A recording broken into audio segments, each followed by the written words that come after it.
What a start, Hello, dear viewers. Leith, what time is it? I think it's time for a little bit of EU4 Parabellum, our first on it. He is the winner.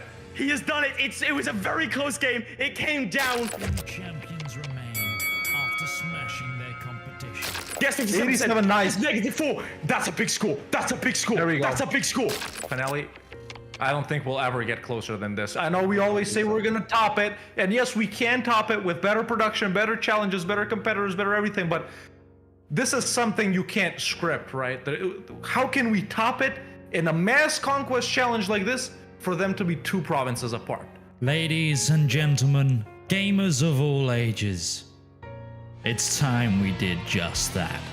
Welcome to the final ever grand final of EU4 Hegemon. The stage is set for the most epic showdown we've ever showcased.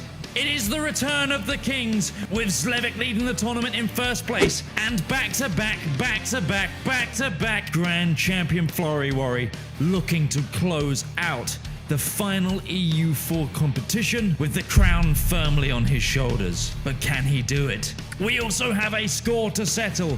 Who will be our bronze place, our final podium position ever in EU4? Will it be newcomer Lemon Cake or the battle-hardened student? This is the moment you've been waiting for. This is the final EU4 Parabellum.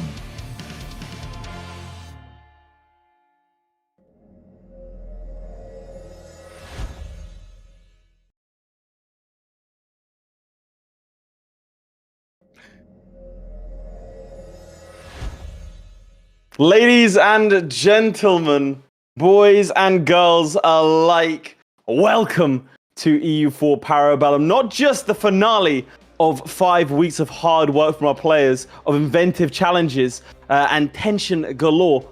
It's the grand finale of EU4 as we know it. EU4 Parabellum, EU4 Hegemon is gone forever after today. We had 6 participants. They've been whittled down to 4, a third place playoff and a grand final. Hawk, it's an absolute pleasure to have you alongside me. Tell me, what do we have in store today? Thank you so much. Ladies and gentlemen, like Leith said, our final ever show, the grand finale of our final ever EU4 show. And if you're new here and if you don't know how our finals work, well, let me break it down for you. Over the past 5 weeks, our competitors have been competing, everyone battling it out against each other to see who comes out on top of the leaderboard. And on the top of the leaderboard are Zlewikk and Florry, and right below them we have the student and Lemon Cake. Now, first off, we have the third place match. Who's gonna claim the final ever bronze medal in EU4 Hegemon? That's right, we have the student and Lemon Cake competing in that. One match decides everything, and we've got a spicy challenge lined up for them. But after that, ladies and gentlemen, the moment you've all been waiting for the past 6 weeks. Florry, the 7-time back-to-back champion, will be defending his crown against Zlewikk. Zlewikk looking to take the last ever crown in the EU4 competitive scene. They're gonna face off in a best of 3. That's right, so whoever wins 2 matches is gonna be crowned champion. It's not just one, it's gonna be the best of 3. And for that, ladies and gentlemen, we haven't just prepped 1 challenge, not 2 challenge, not 3 challenges. We've prepped 5 different challenges that you at home are gonna be voting for and are gonna get to decide which one of them Zlewikk and Florry play. Now, Leith, when will the audience and when will Zlewikk, Zlewikk. And when will Florry? When will Zlewikk figure it out? Well, I'll tell you right now. Zlewikk and Zlewikk. Both Zlewikk and Zlewikk have not seen the challenges just yet. Why don't we show it to them and the audience at the same time? And remember, you at home, when we call for it, will get to vote on which of the challenges out of the 5, max 3, minimum 2, you will get to see. Let's have a little chat to Florry and Zlewikk and reveal the challenges. Gentlemen, welcome to the stream for the final time for EU4. I don't think there's any point banning words about. I think you know exactly why you're here, why we brought you in here. It's time to reveal the challenges. Midge, if you don't mind, let's start initiating the reveal. The first challenge is 0 to Hero. Starting as a one province minor nation, have the highest development. Remember, every week this week has been a theme week, so all challenges are going to be related to that. We've been training you for 5 weeks. Now, why is this one important? The first ever challenge that these two went head-to-head on was a 0 to Hero. They both picked Oda, very, very good picks, but a Regency meant that Zlewikk did end up losing that one. That actually put him straight into a third-place playoff match later on down the line, had ramifications. And so I think it's a good time to settle the score. Hawk, what else might we have? Ooh, I'm glad you asked. Let's reveal it, Midge. Our second challenge is Garibaldi. Starting as a releasable nation, release the most nations in peace deals. Now, we already had a releasables week. This time, the game is wide open. You can start as anyone you want, except in the subcontinent of China. You guys will get the additional rules shortly, but that is our releasable theme challenge. Spicy one, chat. Anyone could be in play right here. Laith, what is the third challenge that Zlewikk and Florry could face off against? Well, it wouldn't be a grand final without the grandest of all challenges, World Conquest. But we do have a slight difference. You have to start as either Hungary, Lithuania, Ethiopia, Denmark, or Bahman. It's only one of those 5 you get to pick. And at the end of it, it is own the most provinces minus the provinces you started with. So grow by the most amount of provinces. You can see Florry leaning in there, starting to get the wheels turning. But Hawk, we might not get that one. What else could we potentially get? Oh, well, chat, if you think it's just conquest so far, it really isn't. Because, Mitch, if we open up our fourth challenge, it's rags and riches. You need to have the highest income while neither owning nor starting with a province with more than 10 development. Of course, a challenge inspired by Achievement Week, which we had just a couple of weeks ago. It's a classic one. Not a lot of options they could go with. I guess we'll see what they get to choose if we get to play this one. If you at home vote for it later down the line. And Laith, with that said, why don't we go ahead and reveal our final possible challenge of the day? Absolutely. Our final challenge inspired by Hard Start Week. It's OP-M. Zlewikk was cheering the third place matchup challenge, which we haven't revealed just yet because it may have been a trade one. Starting as Ragusa have the highest income from trade. Pretty simple, pretty obvious what that is. We have 5 challenges in front of us. We'll start with Florry. Okay. How do you feel about these challenges here today? You're calling the Ragusa one simple, but It's very the most easy. complicated one out of all of them. Sorry, I think for that one, we should be observing the two of us and let's Red Hulk and like try it out. You want to sponsor yeah, a champion? yeah. Oh, Listen, man. we've always claimed we'd be better than you two guys, so pretty soon we're gonna have to duke it out. We're gonna have to figure something out Are here. we just yappers, or do we actually have the skill? So, the rags and riches one, are vassals allowed for that? I mean, it's income, not vassals. If vassals help you get income. Another question for that same challenge. Can you have a province with more than 10 development at any point between You start can. and end? Okay. You can't You have it at the absolutely end. can. I'm not sure why Hawk is saying. I don't think subjects count, mate, for rags and riches.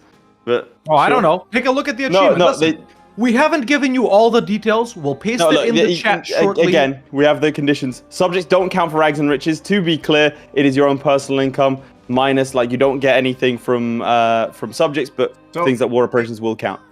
So if you, at the end you have a this one's so if at the end you have a province with more than 10 development, then Yeah, disqualified. What You're did allowed it during. You're disqualify? allowed it during. Yeah. You're allowed it during. That's fine. Let's say you go, oh no, there's 10 seconds left, and I have Prague. Return the province. You're all good to go. You can Okay, have so, and 10 it's development more throughout. than 10 development? More than It's 10 11. development. You can't have an 11 dev province. No. Yeah. But Okay. again, to clarify again, you can have subjects, right, for this challenge? You can have them, but their income won't. Yeah, of course. Yeah. That's you know, that's we the won't. Oh, main we you won't argument. subtract the income. vassal income, Yes. but not the trade. Not the trade. Trade's fine. We're trying to base the challenge, Florry, around provinces in terms of development, because otherwise all you do is chill with one province and then like loads and loads and loads of vassals that have high dev. Don't worry about it. We'll paste all of the information for you. Right now you have as long as the third place playoff match takes to think about your strategies, ask questions. You might not even get that one. Yeah, We'll zero just to see. hero for Yep. that old challenge is own development. The same, right? The vassals don't count. This is also in the clarification. Yeah, but We have it's better clarifications fast now now. than when you guys We are looking at, listen. 4-0 to hero. You have to start as a nation that only owns one province, and at the end we are looking at total development in the Great Powers tab, meaning your own development plus half of subjects. The thing that is clearly visible like this. So subjects do count. Oh. Half of subjects, Which is the great power. in the Great Power thing, yes. 4-0 to hero. Again, don't worry. That changes the strategy That's it. by 180 degrees. Yes. Yeah. Well, welcome. That's the idea, boys. All right. Now we will leave you in peace to develop your strategies. If you do have any questions at all, obviously, then please do let us know. You obviously have to kind of prep 5 challenges here. You don't know exactly what is or isn't going to show up. Good luck to you both. We will see you in just over 1 hour. Good luck. Check out the full Okay. explanations Thank in you. Hegemon chat. Thank you. Now, before we get going with the third place matchup, as per usual, we had some super chats come in. Firstly, have. Mikon saying, "Thank you for organizing the greatest and best entertainment of all time. You're welcome. Thank you for being the greatest and bestest audience of all time." We had one come in, a super chat coming from Carl Connell. Didn't say anything, just gave us $5. Appreciate that. Appreciate the $5. And then we have Huget saying, "Hup, Florry." Lots of Florry Shout fans out. already. Who has the bigger whalers, Florry or Zlewikk? You guys decide by competing and who can give us the most money. But speaking of money, I think it's time to reveal. Is it? Time to reveal the challenge. Third place player. Reveal the challenge. It is. Lath already gave you a teaser. There was a teaser from me as well, ladies and gentlemen. It is money related. Listen, we've been hearing you guys yap on and on. Oh, Lath and Hawk, you guys have been giving these guys too much conquest challenges. We want to see them max caravan power. We want to see them max income from cloves without playing the Mamluks or Ternati or Tidori. We want to see them max cav power. Well, here's a little out there challenge that's like about to come in for you guys, and we think, all of us think, that this is gonna be a wonderful warm-up for the finale. And of course, you guys are gonna get the vote on those, but you guys didn't get to vote on this one. Now, production, if we hear ourselves, if everything is ready, let's go ahead and reveal the challenge for the third place match. And here it is. Oh man, a trade challenge starting as Oman in the 1789 start date, the French Revolutionary War, have the highest value in the Hormuz trade node. There it is, ladies and gentlemen. Just to clarify, you don't need to have the highest value in the trade node yourself. It's basically who can make the Hormuz trade node the richest.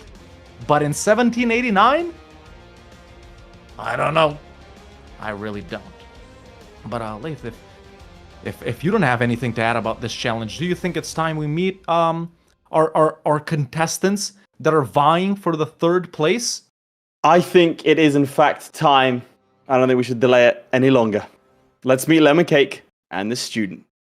Against all odds, Lemon Cake has made it to the third place playoff. He has a chance today to silence his critics and pull off an upset if he manages to take down the student. Will Lemon Cake show his true colors, or will he fade into the annals of Parabellum history? After narrowly missing out on the finals, the student will now try to cement his legacy in Parabellum. He narrowly beat out Lemon Cake last week, but it's time for a final showdown. Can the student claim his place in his final EU4 outing?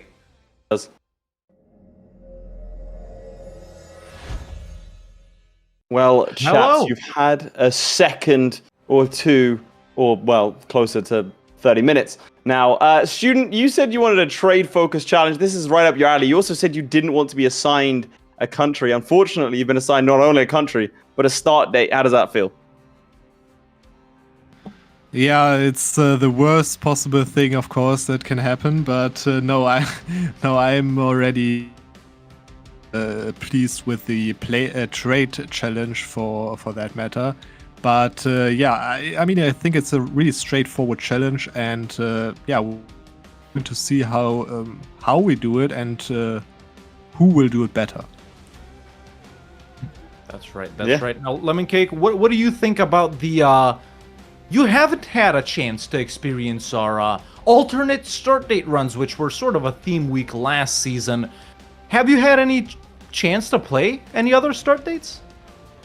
I've done the American War of Independence bookmark for the achievement, and then I've looked around some of the bookmarks previously because, wow, the game is broken. But did you know the game is really broken? So it's going to be an interesting experience. I know that it's broken, but maybe not. You said the word know broken four times when talking about EU4, and this is the final ever EU4 show. So if you don't mind having some respect, that'd be great. Respect on our name.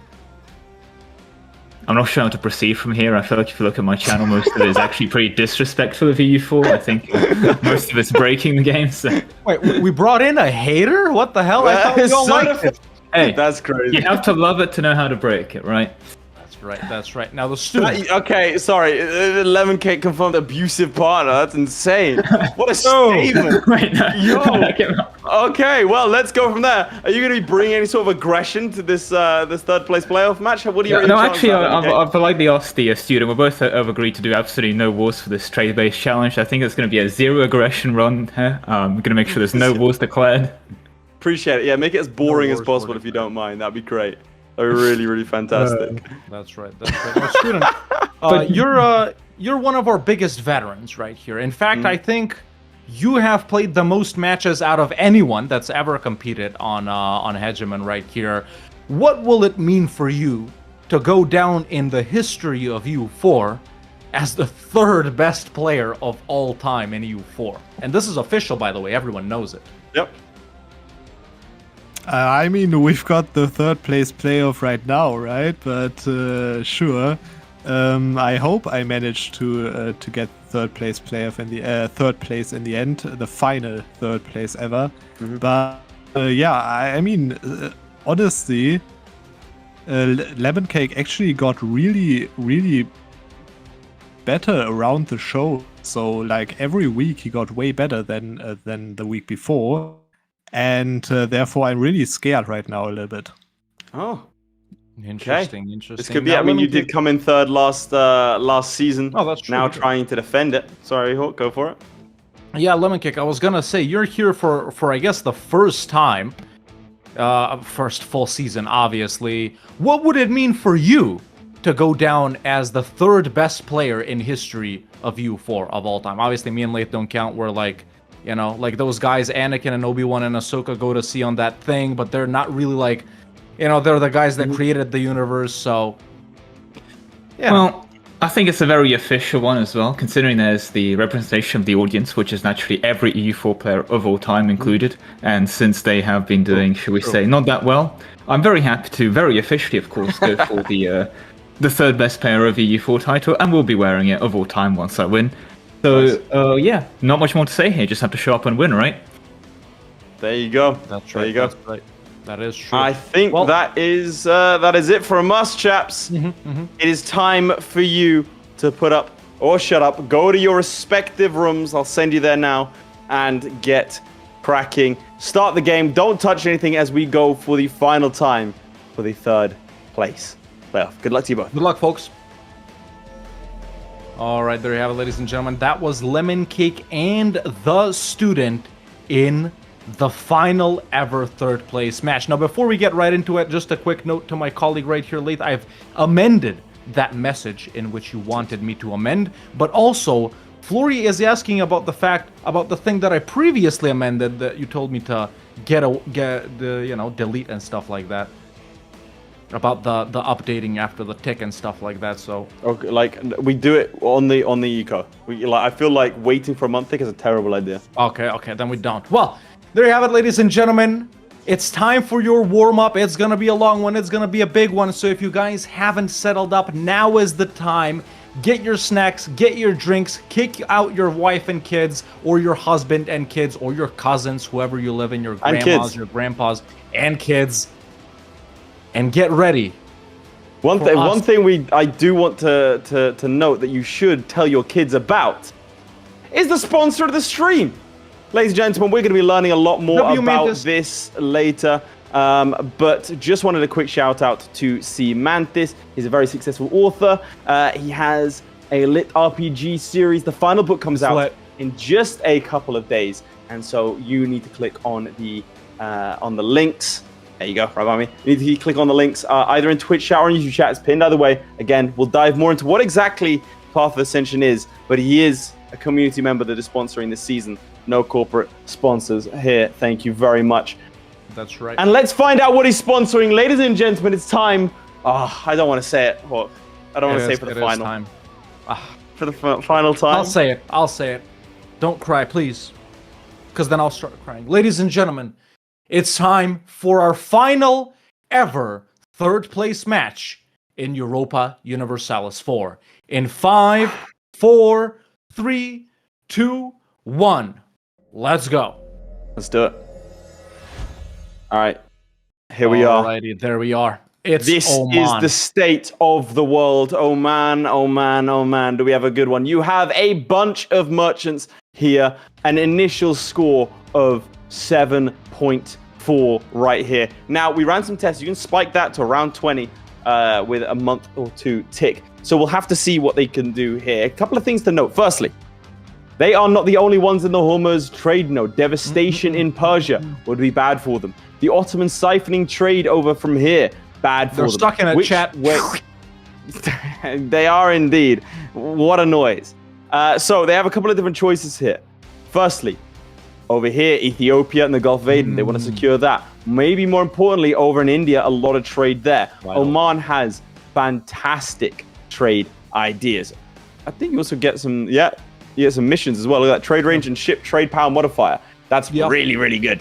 And you get permanent claims on every coastal province in India. You can see we picked this start date very, very well because you're not the most strong individual. You don't have the best economy in the world. You don't have too much going for you. We have such an ability to scale over the next hour, especially being late game EU4. I do also want to point out they have until 1821. So if they manage to get 30 years into the game, the equivalent of 1474, then that's it. That's their score. That's what we have. We're very, very excited for this, and we'll see how both of them it's gonna be a spicy one. line up here. The reason we chose Oman, chat, Midge, if you flip to my POV, just to show off some of their amazing trade-focused things. And by the way, chat, if you don't know, Oman is one of the best trade-focused nations in the game. Now, they do start off with a unique Tier 1 government reform, which is the Arabian plutocracy. So they're basically the Arabian version of Venice. They got an extra merchant trade power. They can do various trade-related things. The only downside on this later start date is that they don't have some of the later government reforms. However, they do have all of their amazing trade-focused national ideas already filled out. Morale of navies, naval maintenance, blockade efficiency, trade steering, shipbuilding times, sailors intolerance, trade efficiency, light ship discount, naval leader maneuver, a merchant, trade already done, quality already done, economic done, quantity about to be finished. So there's also some really, really good trade-focused policies over here that they can activate and that they also will unlock to further increase their trade. Now, that might be influential for this. However, what we're looking at for this challenge is we want this number, big equals good. Whoever bigger equals gooder is third place, just to break it down for you. But simple as that. Simple as that. The world in 1789, not as simple as 1444, man. Not as simple. No.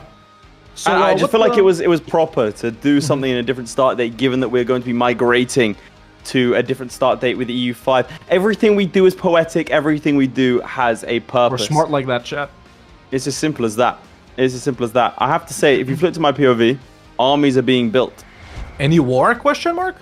It looks like cannons getting built. Now, cannons are super important in this stage of the game. If you aren't running with, 38 cannons, Yeah. And You what lose. about 80? Oh, you don't lose, but this is how you stack wipe everyone else. Yeah, if you have 40 cannons and 80 infantry, like 120 troops like that, you win. Like, you just win every battle instantly. Because the AI doesn't really know how to do that too well. Problem is, as Oman, you don't exactly have the income to be able to scale. You are properly. poor. It's one of the small things about late game EU4, and we're going to be very nostalgic here, that a lot of people don't appreciate, which is the fact that if you are a small economy and can't afford cannons, you get destroyed by an economy that can afford cannons. The stratification of power is huge because a cannon is so important, as it was historically. Clearly, the perfect game of the year, every year, game of the year in our hearts. Now, if you are the student and lemon cake in this, Mr. Hawk, which way do you go? Do you go for the richer, more dangerous India, or do you go for the safer and easier Ethiopian Gulf Lady? There's just so many options, man. Mitch, if you flip to my POV, I can show off some things over here. But the thing about Hormuz is it's actually secretly one of the best trade nodes in the game. Why is that? Because you can make it a pseudo end node. No, not pseudoephedrine for cooking meth, chat. A pseudo as in a quasi one. So a Constantinople is another one like that. Basically, a trade node that has only one exit. If you control the upstream one, you can make this an end node. And that is the case with Hormuz. If you control enough of Basra, you can pretty much make Hormuz an end node. Now, another thing to mention here is that Lemon Cake has already kicked off his first war versus Aden right here, which is actually really good because they control two vital centers of trade in the Aden trade node, Aden itself and Zayla right here in the Horn of Africa. So that's going to be very good for routing from the Gulf of Aden to Hormuz. But aside from the strategy, man, you don't really want to tank these guys too much. I think if there's an opportunity, they should definitely go in against Najd because they're actually one of the biggest holders of the Basra trade node. So to prevent trade from leaking out of Hormuz, you kind of want to expand into Basra, but yeah, I think you gotta go all around. I think you gotta go into India and Aden and Basra if you were looking. I think a lot can be done. The big problem is if you have any devastation in your home trade node. A war's been declared on your end. Oh, yeah. I just talked about it. Okay, sorry. My brain went for Aden and the two cities. Oh yeah, there we go. I thought you just pointed out. I thought it was a hypothetical. No. I was saying about the war. Oh my god, he's watching the stream. That's crazy. Hawk, you genius. You called it. Yeah, I mean, there's a fairly easy war over on that side of things. No war on this side of things, although I feel like we're about to get second war already. Versus Makra. Look at this, chat. Ooh, Makra, how's that? not holding any centers of trade. But listen, I was gonna say they're solo, but they're not. They bring Trade in company, Hobyo, though. who Yeah, actually has another center of trade in Aden. Oh, dude. By the way, I forgot about this. yeah, Oman actually has owns land this. down here. Yeah, Oman actually has a...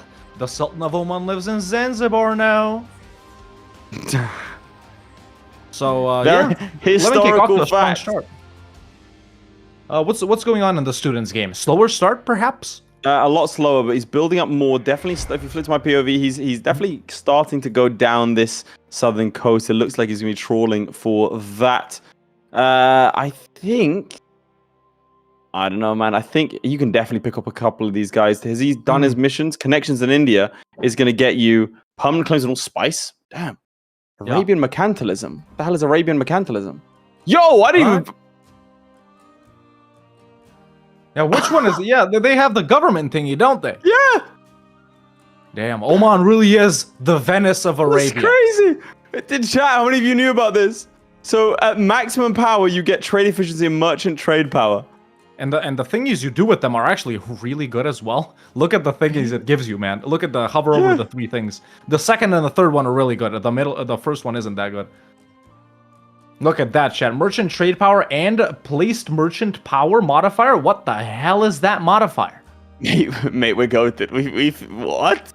I don't know. I've never seen that modifier. Placed merchant power? So only where you actually have a merchant, I guess? What the hell? And that's the thing with the final EU4, we discover new things. I'm gonna be 12 honest, years mate. later, you learn something every new. That's What the hell crazy. are we gonna be Arabian learning about? mercantilism. All right, put a 1 in the chat if you knew what Arabian mercantilism is. Put a 2 if you had no idea. Like I gotta see this. I played Oman since the update, I think. I guess you unlock that thing later, but they don't start with I've never Arabian seen this. plutocracy, do they? I've never seen this before. Do you have like the link to the chat? Because I want to see what people are saying about this. They're saying 2, bro. So what they knew about it? No, they don't. 2 is they don't know about it. No one knew what this was. Yeah, well, I hope. Are we Lemon running Cake and the mods? student did. Nah. I feel like if someone does, it's Lemon Cake and the student, man. I feel like if someone does, they really should. But Nah, for sure. All right, well, take us through what this. yeah, the, going what back Lemon Cake's to my POV right here, man. What you call it? Lemon Cake has pieced out Aden right here, but funnily enough, not a full annex.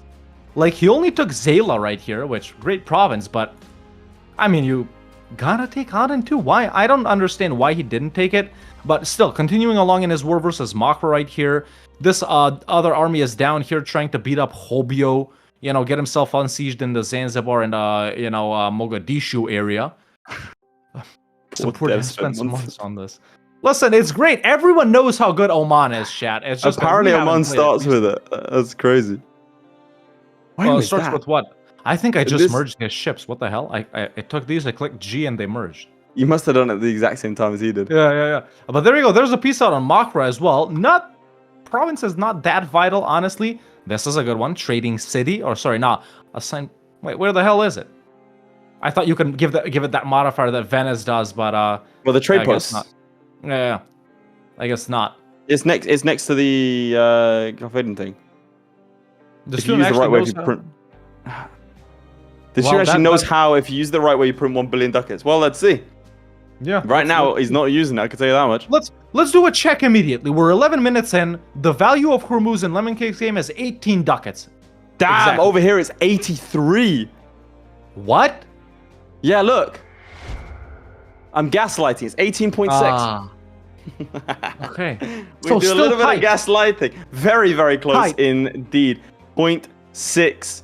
Like that scene where Ace Ventura hops out of the mechanical rhino's ass, chat. If you've seen Ace Ventura, you'll know. Go to the movie. Shout out Jim Carrey.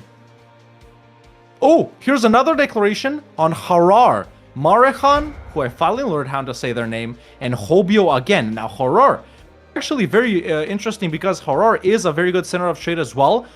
There is the Harar Jugal great project here, which is just for institution spread, so not that relevant. But Hobyo's center of trade is in this as well. So I think Lemon Cake sort of early gunning for larger control of Aden. A lot of it is controlled by the raw seeds right now. Wait, why does everyone have such high control with so few provinces? I don't get it. Shouldn't the Ottomans be like the dominant guys in all of these here? Look, Ottomans are 4th in Basra. Why am I a lamp? Oh, because I'm gaslighting. A gas lamp. A gas lamp. Midge is giggling to himself. That's great. Hilarious. Wipe the drool off your chin, sir. Right. Now, is the student doing any warmongering? Oh, he's doing a lot of warmongering. Let's see. Over here, he's actually just finishing off his war against Hadramut. He's also going for Hobyo. Down here, getting that center of trade is the important thing. Now, I still think I'd go for India personally. Because I think he should have claims over all of, he has like a bunch of claims on the center of trade. Are there any easy guys to get at over there? Or is it just like the British and Portuguese posts? And the Dutch apparently in Sri Lanka. The Mughals expanded. What? These stars are vassal. Yeah, the stars are vassal of Gwalior. How do they? Okay. That's great. Most of them are vassals of someone else. So Mewar, you got Sindh over here, who are vassals of Afghanistan. Oh, there we go. Afghanistan is actually really powerful in this start. Well, really powerful. They are fairly strong. So how much? This costs you the Arabian? Oh, something that is actually could be very important in Lemon Cake's game. Let's flip, ladies and gentlemen. We have the 4th Russo-Turkish War, in which Constantinople has been sieged. And look, the Ottomans are fighting Austria in this mega Russia, man. Now, if this weakens these guys enough, they still have a really big army. I think that's an excellent opportunity for Lemon Cake to be able to push up into Basra. Go for Baghdad, I don't know if I would do that. That's so many resources. But look, it's level 2 forts. It ain't that bad, really. But they're allied to France. Oh, they are Governments. allied to France. You're right. They start allied and to they France. got they got some. Well, let's see how That's- much they that's- weaken. they could Let's see how be. much they weaken. Now, trade companies are being activated. We got the Aden Trade Company, which I'm assuming is the stuff that's in the Horn. Mhm. Yes, it is. Yes, it is. So yeah, trade companies I think are going to be pretty vital as well as trade trade value drops. Let's see what the student is up to. It's 100 and no, it's 23.1. Very significant. Mm-hmm. So student in the lead. Very what you're much so. saying. Very much so. Now, I think it's worth noting that he has probably spent a little bit more time developing these sorts of lands. He has finished up over on this side of things. Let's have a look. He hasn't done anything with his merchant. With his Why? extra one? No, they're still collecting like they're collecting he hasn't 0.51 in rearranged Zambezi. Yeah. Well, maybe it doesn't matter for him right now, right? I mean, what we're gonna look at is when they lock in the score. He's like, I'm not locking in. I'm fighting. But you'd make so much more money if you didn't do that. Yeah. Well, I guess you could rearrange them. We got Ethiopia. You'd make you'd make at least 10 ducats more Well, for sure. on the other hand, Lemon Cake has rearranged them, so he is mostly transferring, but he's got less over there. So How much money does he make from trade? he makes 8.37. Damn. Okay. Over here we got 20.48. Okay, so the student is right in leaving them to collect. It's impossible. No, it's not right. It's not right. Just because he has more trade doesn't mean he's correct. All right, he's getting more infantry. Let's see where he goes next. His army positioning itself to fight down here in Kilwa. Big separatists. Yeah, Venad is subject to Great Britain. I'm seeing if there's anything you could snipe here. Damn. I mean, India's kind of packed, you know. I Yeah. think if you can go after the Marathas and you just take all the stuff in Gujarat, though, one war against the Marathas and you're good. Yeah. Marathas actually doesn't seem that strong. They're actually allied to Gwalior in this game, but still. Yeah, they're fairly powerful. Who are the great powers in this start? It's Russia, Spain, Britain, France, Ottomans, Austria, Qing, Prussia. How the hell is Prussia a great power? Oh, because they're 8 tax ahead of Qing, of course. With 500 dev, I was gonna say. Still don't have Danzig. Nope. Never Danzig could. is very much Polish. Never could, never would. Gdansk. All right. That's right. I'm gonna say it.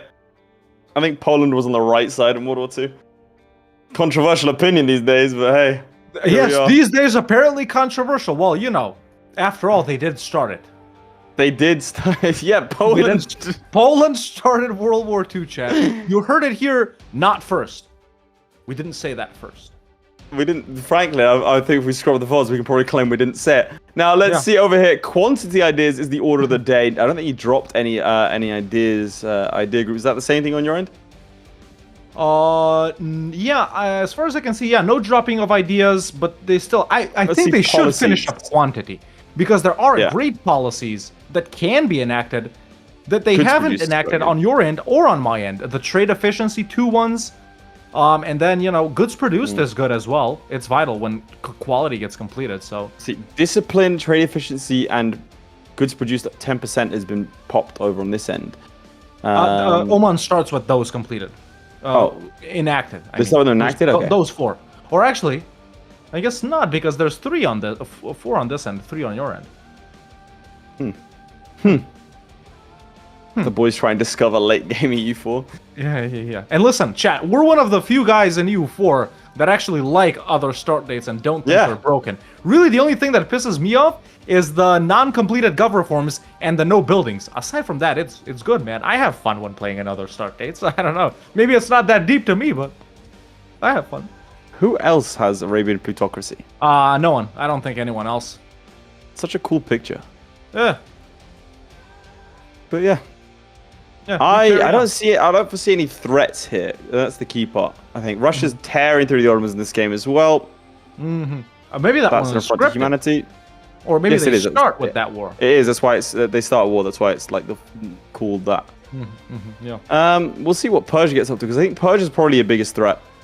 But you also the thing is it? you can fight Persia.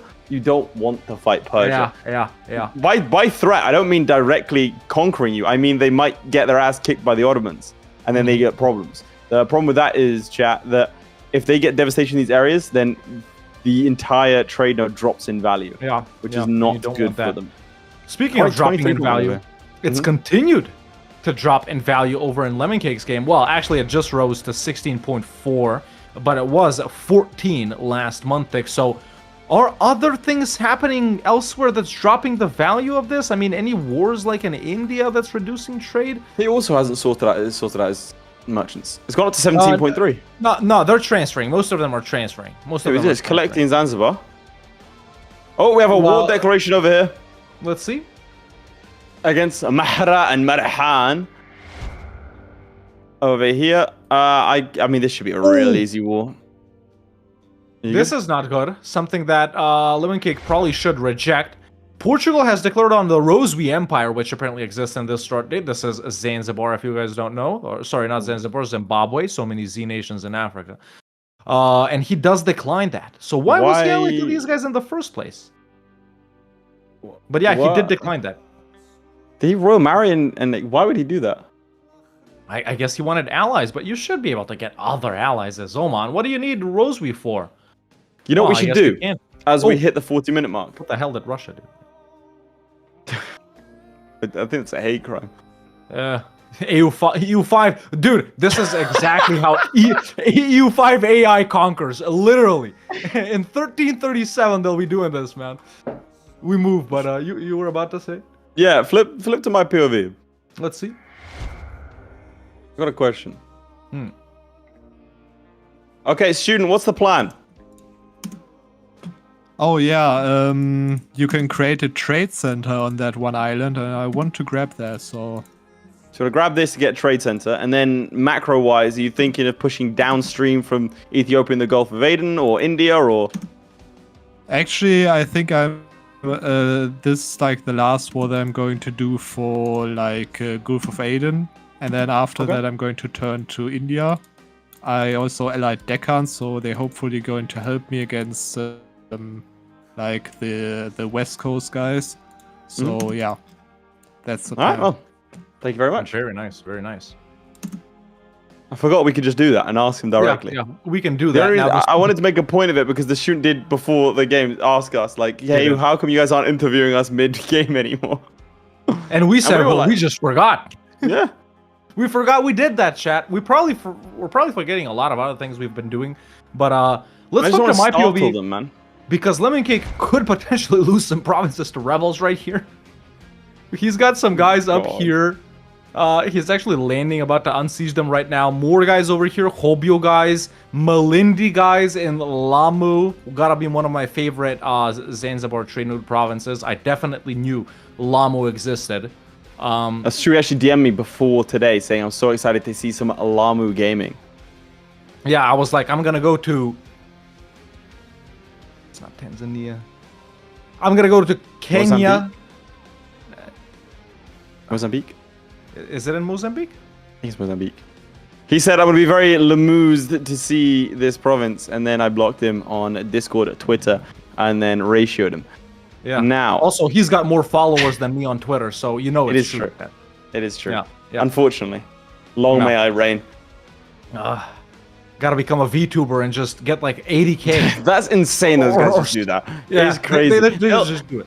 Average VTuber doesn't like has never streamed before, announces a debut, 400,000 followers on Twitter. Oh, I think he was about to lose to like 1k separatists. That one. He's gonna lose Mahra. He's not No, gonna he get won't. over. If he will. If he just He stands just on it, needs to it'll get the stop ticking up. Kishin. Will he? Okay, he gets that. Whoa! There we go. We're good. Okay, trade value. Let's get some votes in chat. Midge, is our poll for voting ready for competitors? Oh, what's your trade value?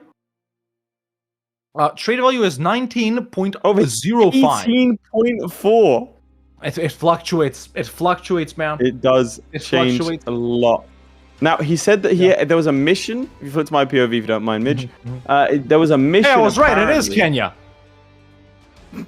There's a mission apparently. This guy geoguesses. Dude, what if we hosted a geoguesser tournament in Parabellum? Anyway, we'll talk about that later. I wish.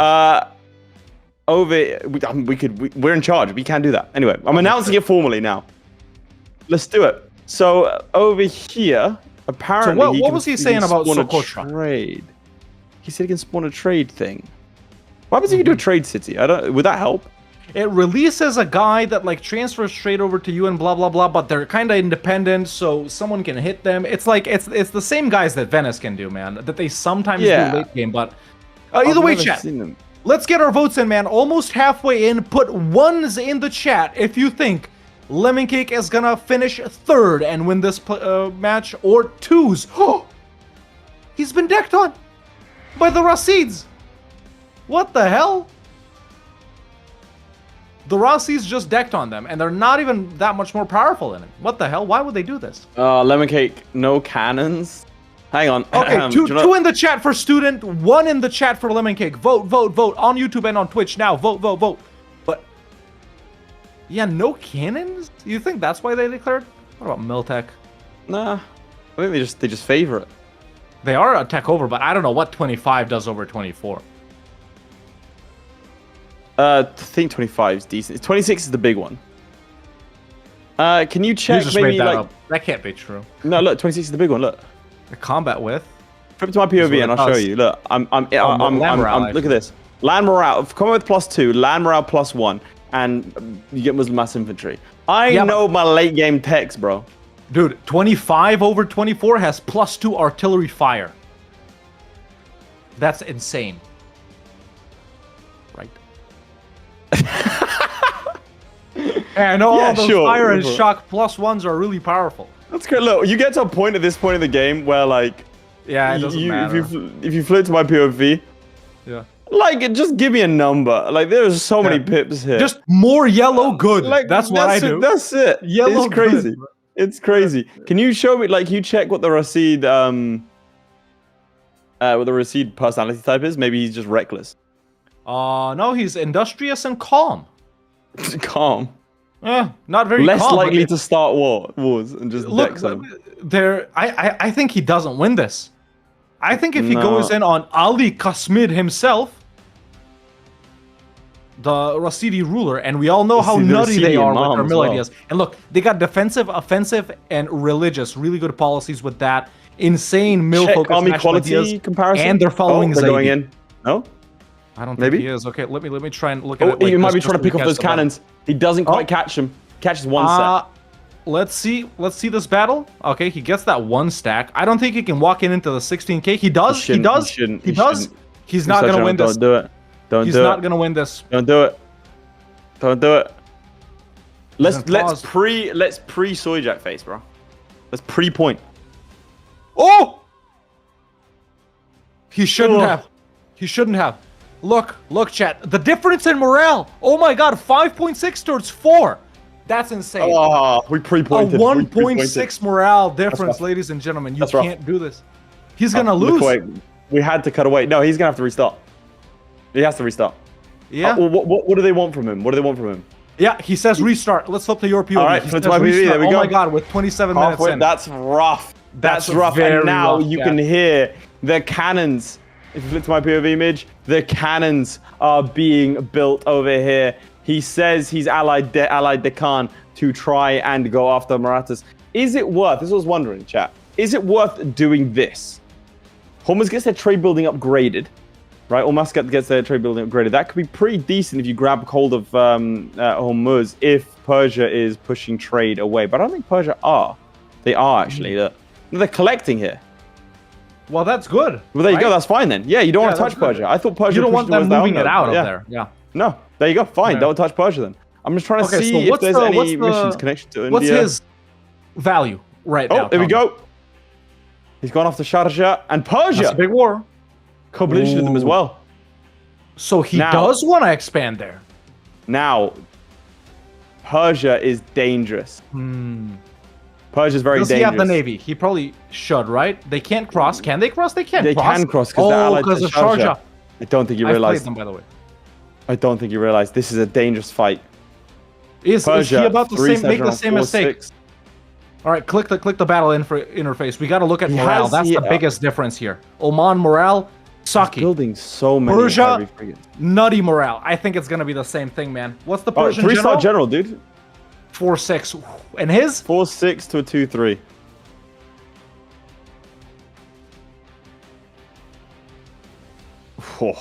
Oh. That's rough. Professionalism as well. He's got more tradition, but that's about it. No, he'll die here. He needs to run away and rebuild. Right now, he's building up frigates. Both of our players running into problems. Now, let's not forget, this is how he lost the match against Zlewikk. He was so close to beating Zlewikk.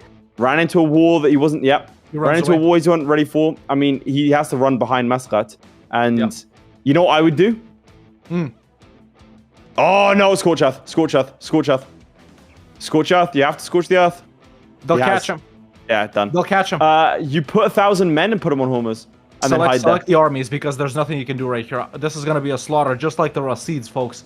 Our players underestimate, man, how powerful the nations that, you know, let's say Persia and Rasids are actually known for their army quality, right? They specialize in army quality. Even as much if this as is late game, trade. And you can think like, oh, okay, the AI doesn't scale. Yeah, they have all of their ideas done. They've picked out their their policies too. They have missions. Double the cannons. He has double the cannons. So let's see. Oh, that morale difference. It's 1, man. It's 1. 0 to 1, 7 to 6. No, run. Don't let your cannons get on the front row. All right. It's not a horrible battle. It's not fantastic. It's not horrible. Again, can if he puts get 1,000 men all the way down? He can't. He shouldn't be able to. No. Right? He needs to build a ton of mercenaries. He's building something.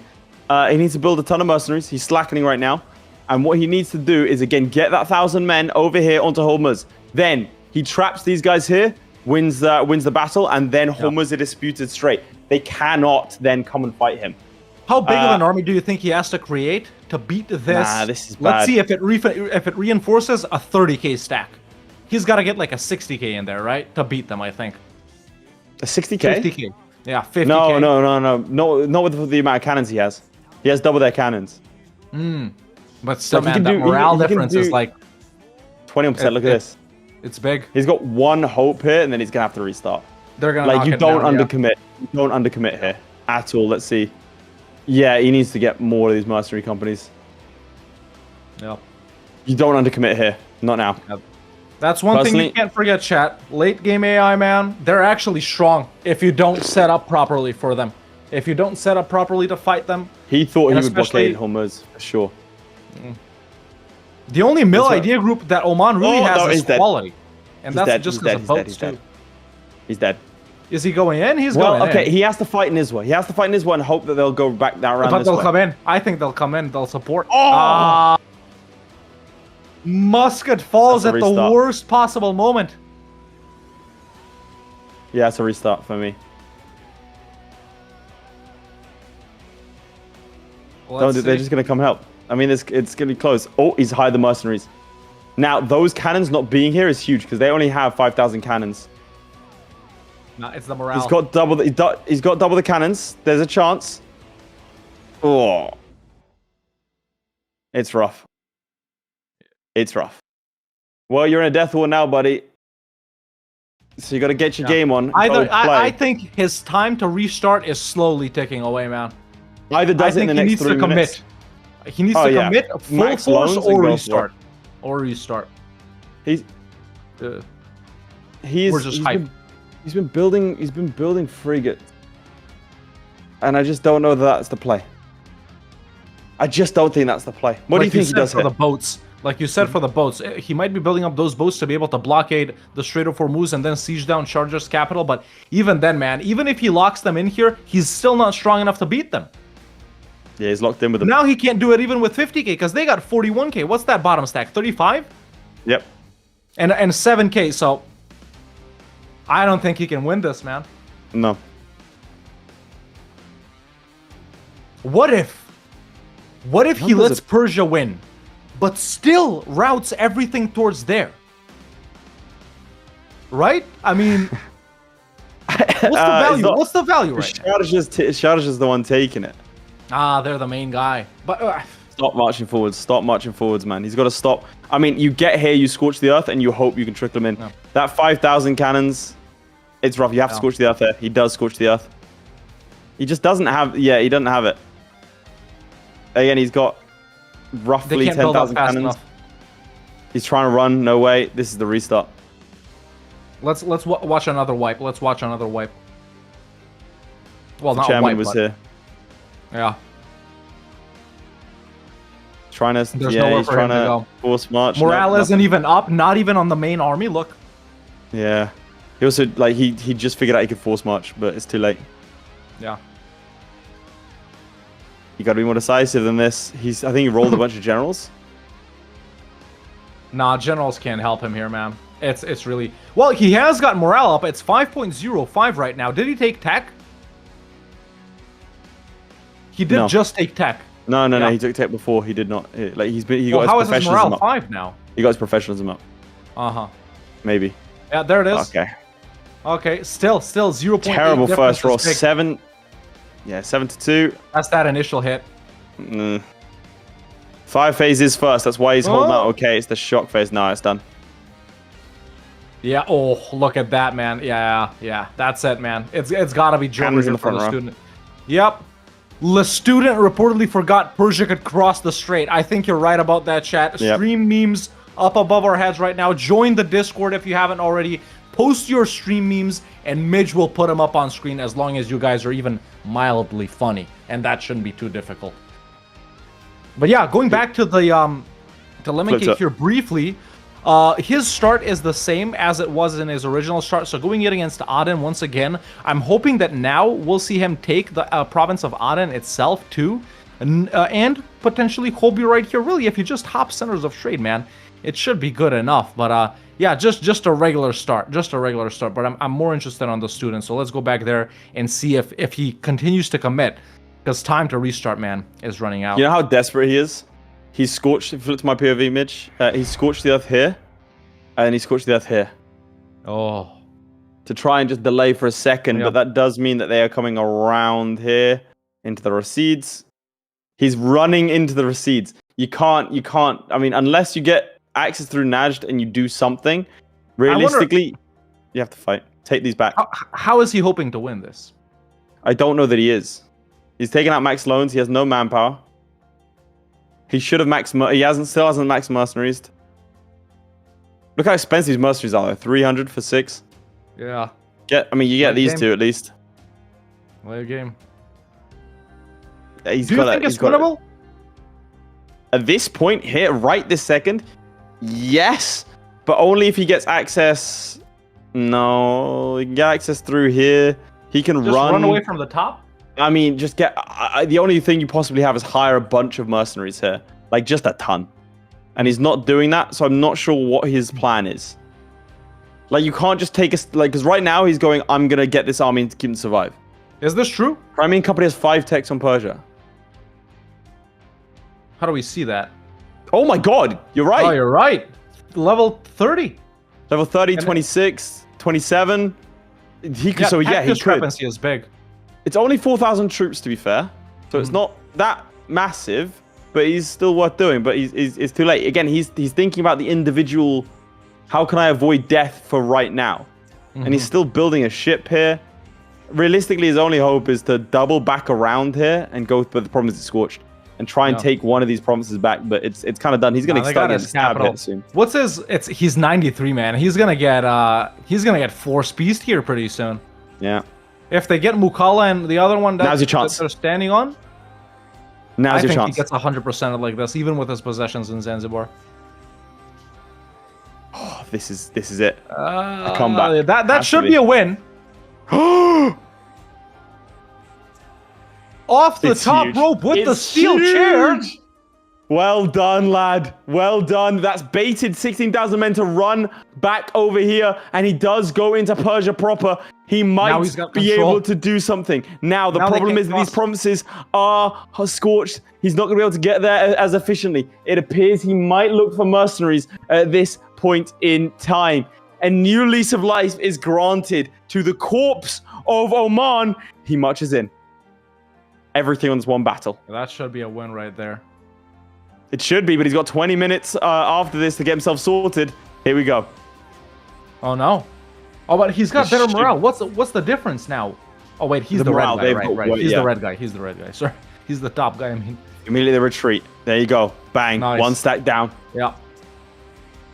They haven't started coming back down just yet. Oh, I know what he's doing.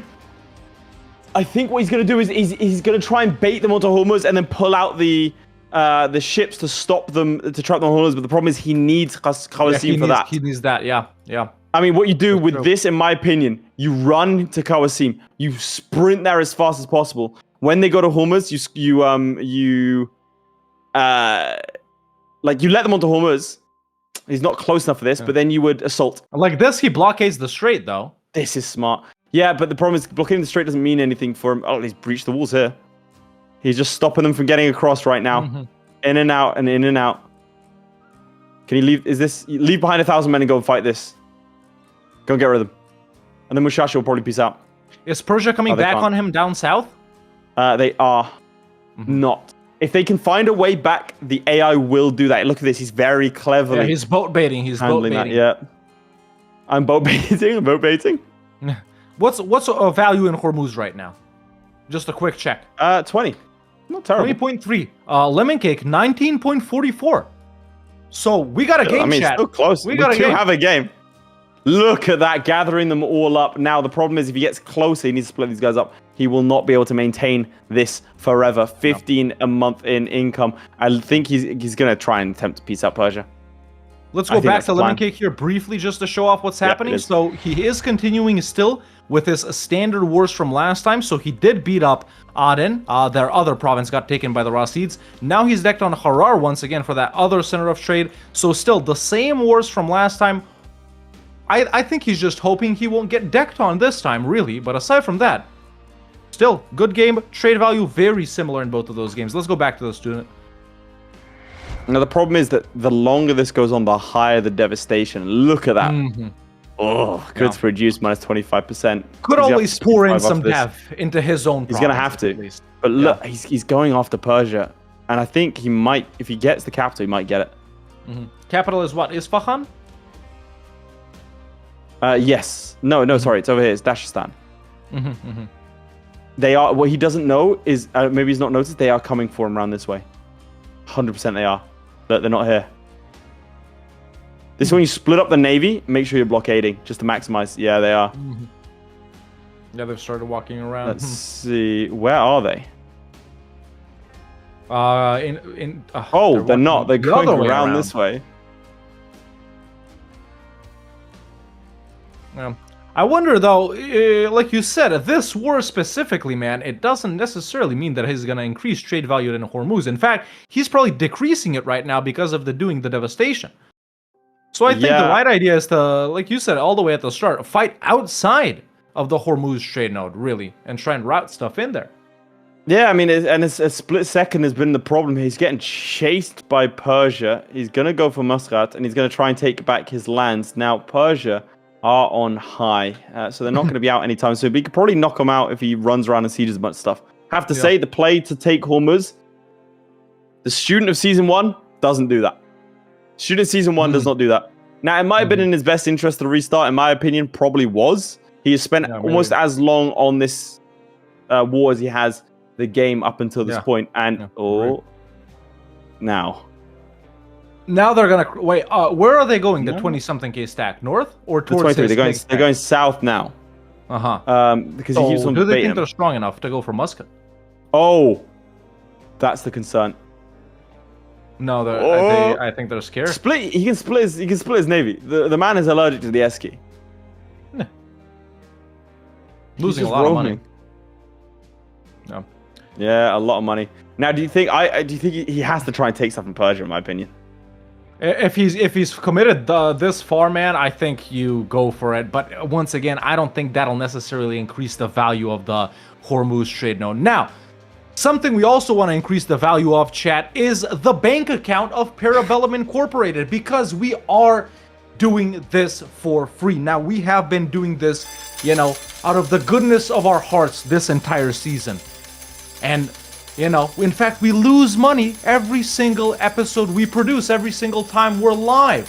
So, we couldn't do any of this without the support of you guys watching at home right now. So, if you are watching on YouTube, you can become a member. You can gift 5 memberships like Pans just did over here that I can't seem to click on, and help support the channel. If you're watching on Twitch, you can subscribe or give subscriptions there. You can check your Twitch Primes to see if you can subscribe to us for free. And not only does that help support the channel and enable us to make awesome shows like this, but it also gives you access to the super secret, super exclusive after party, the final one of this season coming up right after the entire stream, where you could learn about our future shows, our EU4 goodbye show, our first EU5 show, and much more. So thank you for the support.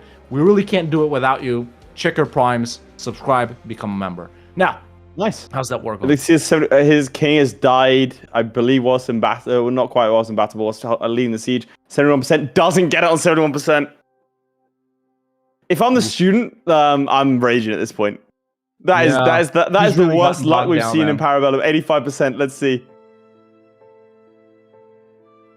He's doing well at cycling between the two to get the siege ticks, and then he finally gets that siege tick. Finally. Now that does mean that these two shouldn't be able to he shouldn't be able to meet up. Yeah. They do. They just ignore the fort. Well, I suppose they control this. He's going for it. Oh! But it's scorched? Yeah, it's scorched. Yeah. By his own hand, hoist by his own petard. The next one, not scorched. But he has to get to this slot before they get here. He won't make it. So, Sharjah. Now you go for Sharjah. Now you go for Sharjah, and you leave I think you Hormuz split open. off a 4K. That's a level 1 fort, right? Yes. Yeah. Oh, there's a naval battle right there. So I think I forgot something. If you thought it wasn't important, yeah, you're right. Cannons. Yeah, Nice. True. Only the finest. We are 15. Do you want to give him a 15-minute warning? I will. We are 15. Oh, he's assaulting. Not enough men. Not nearly enough men for that assault. Not nearly enough. He got a 40k stack here, and he got a 6k stack here, and he assaults with a 6k. That's a little rough. He assaulted with a 6k with 6,000 men. He's going to do it again. He's going to do it again. He should. Wait, yeah, he should have done it with the full 12k initially. All right. This is not a best of 3 chat. One match decides everything over here. Yep. Only the finale is Now, the best Persia of 3. will peace out. Yeah. And remember, chaps, late game. I mean, if he got 100%, He could take a lot, but he'd take the entire trade. Why at least would he can you? fix I the don't know. devastation. At least he can Yeah. fix the devastation. And he does piece them out for Hormuz. He takes Hormuz, centers of trade. Moghustan. He does. And Siraf, yeah. Well done. Look at this. A losing hand into a winning one. I did not know the student Nice. had it in him. I did not know the student had it in him. And he does take Sharjah. The student, back. ladies and gentlemen, does switch things around. Again, the Game's student back. of season 1 would not have been able to pull this off. But now, as he is heavily in debt, 6,000 in debt, that is not debt he's going to be able to pay off. He take 100. He's nowhere near bankruptcy, to be clear. Let's Florry always fight. Meh, sometimes. All right, now. What does he go now? Going back to Lemon Cake right here. He is continuing with his chill wars, continuing on versus Mahra and Majertin in Baluchistan. Why, you might think, it's not his own war. Afghanistan called him in and he accepted. This, of course, once again, not that good because devastation will get created in these centers of trade, in these trade nodes, whatever you want to call it. But he has done a little bit of expanding himself over here, so taking 3 vital centers of trade in the Gulf of Aden trade node. Still not going in against Hadramut and the Rasids right here. But yeah, I think he's just chugging along pretty standard with this, man. I can't see anything that, I can't see anything that would be like, oh, this is the play right here. But nothing that he's doing wrong either, I gotta say.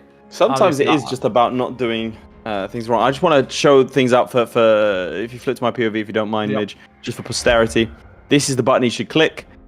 Join offensive wars. You click that, and it prevents them from calling you into offensive wars. They're not allowed to. A lot of people don't know about this button. Very, very important button, especially in Parabellum. But yeah, take us through it. Sorry. For Sheezy. No, I mean, nothing really much to take through. When do you want to do the final check, do you think? Let's do it now. Let's do it now. Okay, so the trade value of the Hormuz trade node in Lemon Cake's game is 20.22, 20.32, 20.38. It keeps changing. What is it in the student's game? It is 24.15. It is not changing for the simple fact that if you flip to my POV, he is paused. Why is he paused? He's gone to war against Mysore. And I saw on the map, so he is going to be attempting to remove it. And with that, he will grab himself a trade company. That's for sure. And Hormuz Trade What? Company? Oh, he has trade company up here, that's why. Socotra? No, because over here, Hormuz is part Oh, of right, Persia, right, isn't it? right. It's a completely different subcontinent. Yeah. Yeah. Well, I guess just the 3 that he took from Persia, he has trade company right now, which is Yep, he good. has. Which is good. Yeah.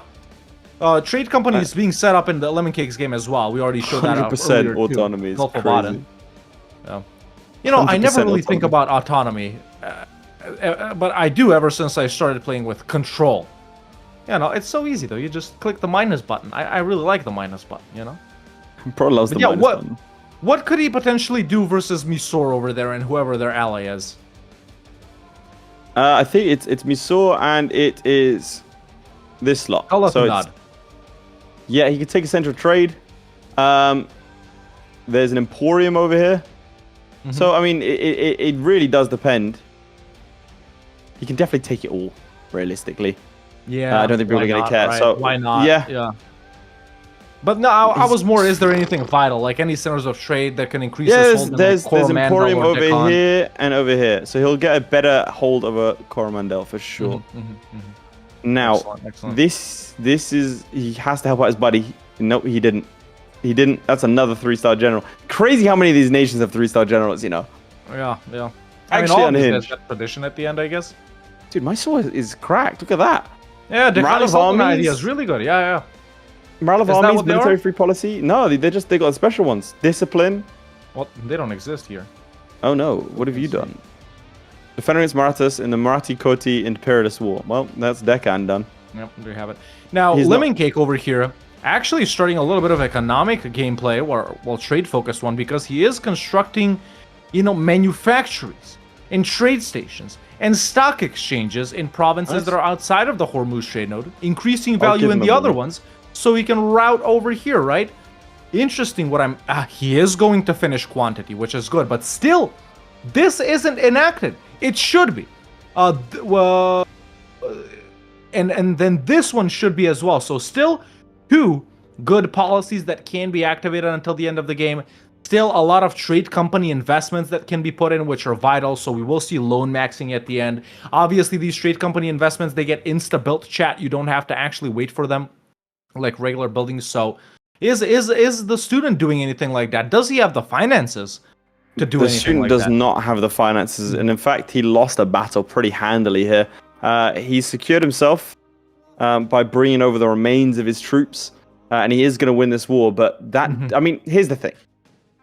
He can get another 100 loans, so I'm not too concerned for him. In late game, you get so many loans. Like, it's not even, yeah, it's not even remotely realistic. His ideal right now is this Mysore just piecing out with Deccan. Yeah. There you go. Well, or piecing out Deccan and beating them. Why would you So not he take can this? then take more land from Mysore. Where's he going? Go finish your dinner, mate. Finish your dinner. Why would you not take Vijayanagar? Does he have something to unsiege? Probably not. No, he's fine. He just Hey, what do you know walked about late game releasables?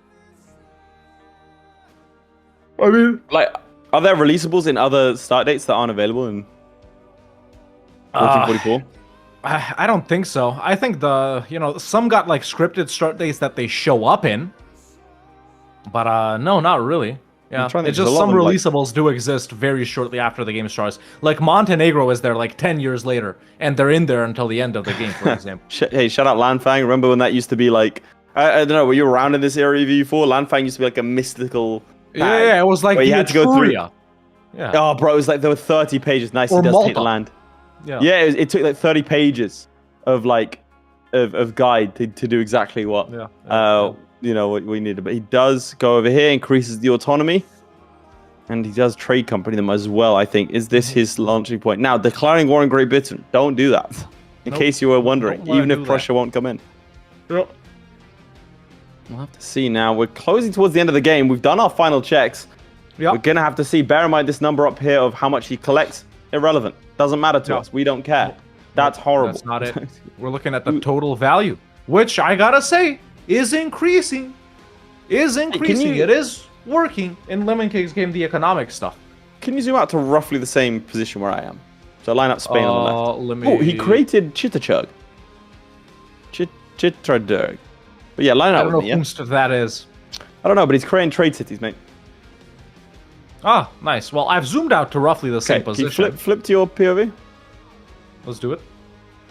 The Ottomans are a lot bigger, and they've gone revolutionary in your game. Yeah, yes, they have revolutionary Turkey.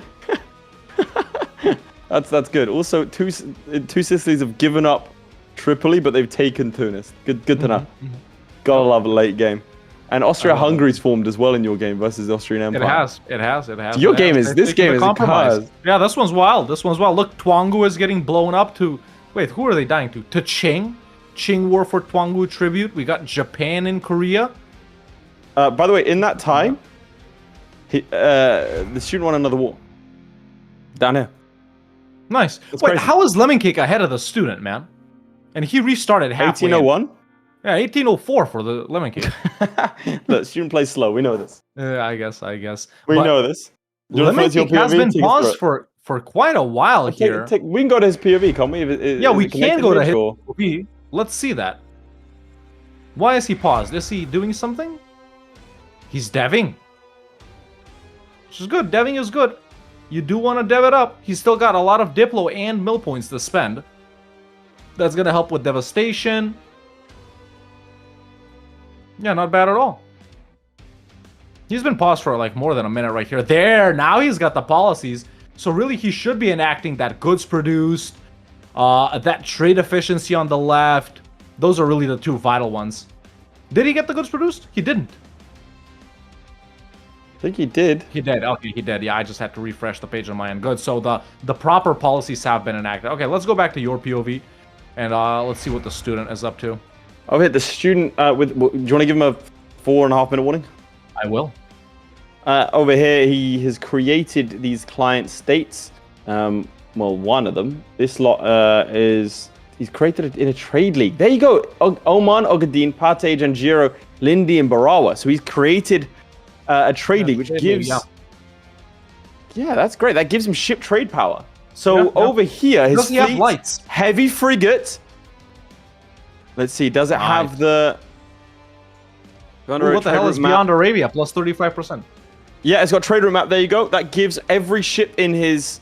oh, there we go. It starts now. Yeah, every ship gets +1 trade power. So with this, when it starts doing trade, it's going to, if I show you off here, it's going to start sending out mass amounts. Look at this. Change our trade value. For example, in Gujarat, from 4 to 25.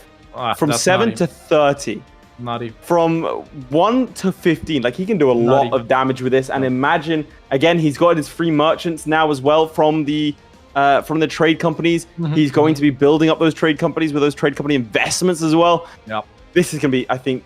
Lemon Cake reportedly forgot about flagship. Well, I mean, it's only useful if he remembers to use it over here, and he might not. We'll have to see. He's definitely putting in his final little commands here. Ladies and gentlemen, heating up a hell of a game for the final match 3 minutes. one. Someone in the chat over said, here. show us the final 5-minute screen, but we can't chat because we don't have the student's POV. We can if we substitute it with mine. If Mitch can hop on that real quick. Yeah. In the meantime... Oh, he already had it. He already had it. Ladies and gentlemen, it might have taken him 6 weeks, but this man is a professional. Never tell anyone, right? Never tell anyone that Midge gets it wrong 7 weeks in a row. Doesn't happen. Nope. Never happened. Does not happen. Never happened. You hear any audio issues? No. Nope. Hammers work. You beat a man with hammers and he gets it right. And that whole Just truck have to incident, know. but yeah. Let's not talk about that. We are currently undergoing litigation. Insurance Yes, is involved. So yeah, I mean, otherwise it's a pretty normal game on this side of things. Yeah. No wait, We'll have to see. Who's above me, Midge? Who's above me? Me. It's me, Hawk. It's me. It's mine. Oh, okay. My perspective, the student, and So now it's we you do and Lemon have Cake. Okay. rebellions. There you go. Chill. Enjoy. Yep. There I'm are gonna give them rebellions here he's gonna have to deal with. a 1-minute warning soon. But chat, remember this Oh, I don't know about this. is gonna be the final 3rd place ever in the history of EU4, right? One of these two guys above us will literally be the 3rd best EU4 player of all time. 5th if you count me and Lathan there, but we don't count ourselves because we're probably the most humble people. Ever, We know. really. Yeah. I don't think there's anyone more humble. I've never met him. Yeah. And I know everyone. Yeah, that's true. And once again, so many followers on Twitter that we got, and it's just crazy. But I'm going to go ahead and give our players a 1-minute warning. The final one. The final minute warning. Now, I believe he is going to be linking up with the rest of the fleet to then go trading. It has to be now. Any adjustments have to be made. Trade pushed. Trade companies invested in. Ladies and gentlemen, who is going to come out on top? Is it going to be Lemon Cake with his restart halfway through? Is it going to be the student, a veteran of the format, someone that had to fight off Persia? 97% war score against him. Fought all the way back to take land from Persia, important land, and take Sharjah. Then have a couple of successful wars over in India. Get your votes in now. This is going to be the final time you can do this for a third place player. We enter into the final 30 seconds. Hawk, who do you think has it? Just give me a name. Student. Just Student? because of his experience. Nothing else. That's Just the vote, because of his but experience. he hasn't sorted out his merchants. Give him a 15-second warning. I think Lemon Cake is done. Give him a 15-second warning as he has not sorted out his merchants. This could be a massive oversight. This could cost him everything. Ladies and gentlemen, it ends in 5, 4, 3, 2, 1. The third place playoff. We are done. Is We done. are done. Well, ladies and sad, gentlemen, man. I'm sad too. Our final one. You know, we're gonna get even sadder as it progresses. Obviously, chat, you're gonna get even sadder too. So along with your snacks and drinks, I hope that you brought your tissues. Not for jorking it, and by it, I mean my peanuts. I mean for crying. Because that was Lemon Cake versus the student. And oh man, a trade challenge. Starting as Oman in the 1789 start date have the highest value in the Hormuz trade node. I think we don't yap on for any longer because the more we yap, I'm gonna get sadder. Do you have the score? I have the score right in front of me. It's been collected. Do you have the 2 decimal score? I have the 2 decimal score. Okay, who goes first? I will do it. Go The first. student has a final score of 44.09 trade value in the Hormuz trade. 44.09. That is the score to beat. And ladies and gentlemen, with the score of 40.13, Lemon Cake loses, and the student has been There crowned we go. with the bronze crown, the bronze medal, and the student is officially the 3rd or 5th best EU4 player of all time. Our biggest veteran, most matches completed, duked it out in these 3 seasons. This is what it all came down to. Congratulations to the student. Clap it up, ladies and gentlemen, not only for him, but also for Lemon Cake for a valiant showing throughout the entire season. And that's GG's. There we go. Right there. Let me Let's go. explain what is going to happen right now, just so everyone is clear. We do go to our grand final in just a moment, where you at home, if you remember the challenges, are going to have to vote on those challenges. The vote is going to be ongoing from now until the end of the interview. Just before they do the interview, though, there's something I need to show you, Hawk. Oh, little something. I love what you're about to show. Hawk, do you enjoy being entertained? Oh, I love being entertained. You know by Do you what the enjoy? Tell me, please. Books. This man Books. reads. You're an intellectual man. I am, in fact, literate. Do you like video games? I love video games. I play them for a living. So if somehow, someone, somewhere, a genius, merged books and video games into a genre and wrote about it, Oh, what'd you think of that? that would be perfect, man. For someone that loves to read and loves gaming, I wish something like that existed, dude. well, I'm glad to say, Well, it you're in does. luck. If you flip to my POV, please. Sea Mantis is the sponsor of this stream with Path of Ascension. A new book has just been announced, I think. Look, 1 of 11. Book 10 comes out in a couple of days. I think there's going to be another one. Oh, We're revealing this live on stream. live on stream. All right, well, look, memes aside, chaps, let me explain why we're sponsored by a book series on Amazon. Well, it's not just on Amazon. That's the first thing. Get your facts straight before you talk to me. Secondly, there's an individual that goes by the name Nightbird Skill. He's been supporting this stream through bits donations and gifted memberships for a long time. And at the end of last season, he came to us and said, look, guys, I am a highly successful and established author. What can I do to help out the stream further? And we came to a deal. I'm going to be honest, he wasn't even that like fussed. We were like, hey, we can do this kind of integration, this. And he was like, hey, I don't want it to seem corporate.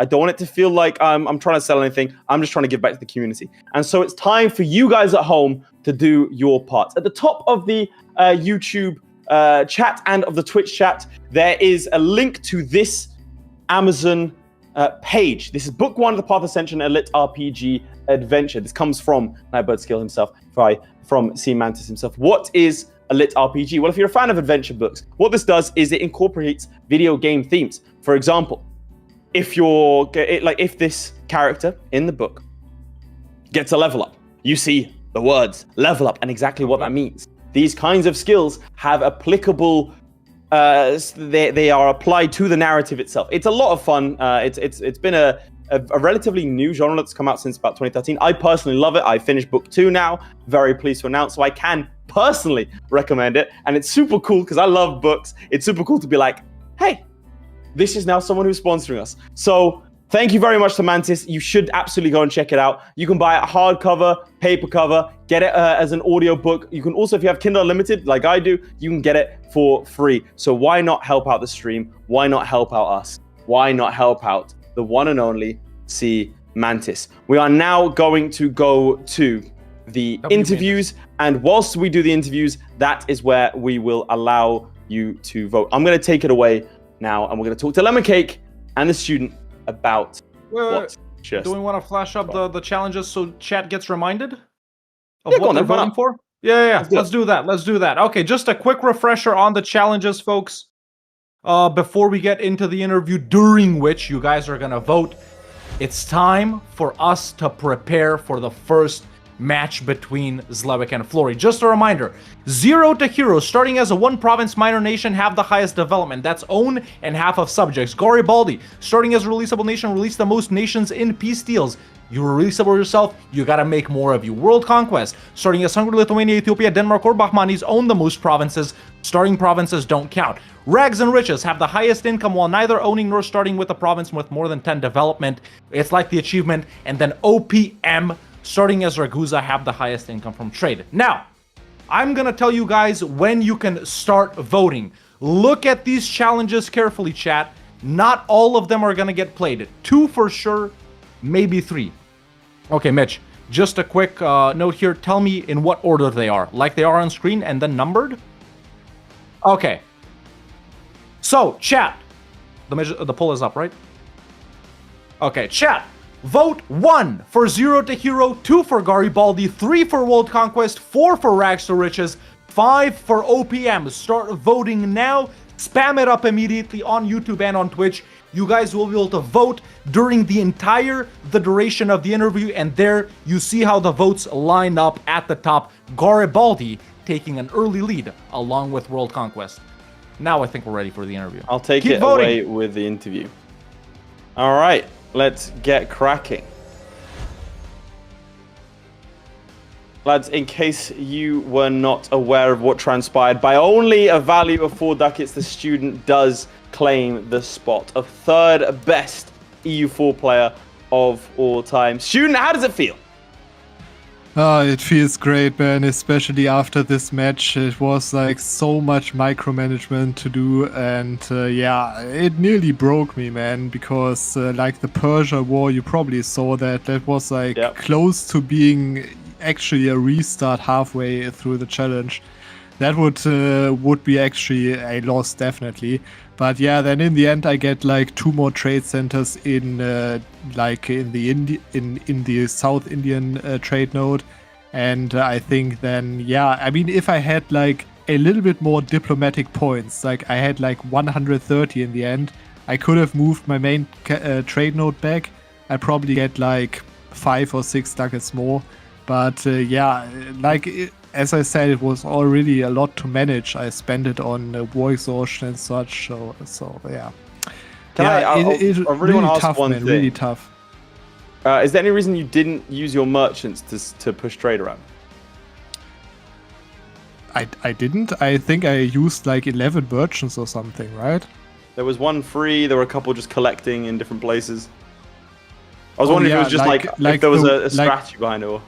Yeah, like the one in Zanzibar, it Yeah. doesn't matter if he's collecting Okay. or not, right? And like the one that I got freed up in the end, I think I just don't know where to send them because There's so many at that point. yeah, it's actually I had merchants in every Indian trade node already, and also in the Gulf of Aden and such. So I don't really think I could get any more out of one merchant, honestly. But anyways, GG to Lemon Cake, man. 40 is a really respectable number. Yeah, I mean, Lemon Cake, let's take me through it. I mean, the restart. Is that what you would pen the sort of loss on? I want to say that, but at the same, I think it's almost hubris. I should have checked army quality and realized just how bad Oman was, Oman was. Because I looked at it from like a start of game assessment, and I was like, yeah, I could go a bit over Forcemet. Sure, I have some money. I can, 30k can beat 15k. No, I had Nope. 22k stack died to 14k of rebels defending a fort, so no army quality there. So I think that was a big mistake. I decided to not go for India because a lot of India was very naval landings is a bit extra hard, especially since most of it's allied with Britain, and that looked quite painful. So I thought, you know what, I'll just go all in on Africa and Gulf of Aden and that. And yeah, I think if I didn't do the restart, I could have played a bit further. Could have just built more menus and definitely had a bit more on the trade company front going there. So yeah, that's not to say. But no, I mean, it's just a case of that restart hurts a lot on time front as well, I mean, I will say, Lemon Cake, like, compare yourself now to the start of the season. I would say you've come a long way in terms of, floundering around with Byzantium and not sure what's going on, to like, okay, cool, locked in, restart half the time, get cracking, and then to almost pull it back all the way. I mean, would you say you've gotten more familiar with the format? I would say so. It's a bit of a shame that the format's now over, so it's going to be a bit awkward on that regard. So the moment I've gotten That used is to true. it, You've gotten you used can to it always just in improve. time for it to never come back. I mean, you are forever the fourth ranked great player of That is true. EU4.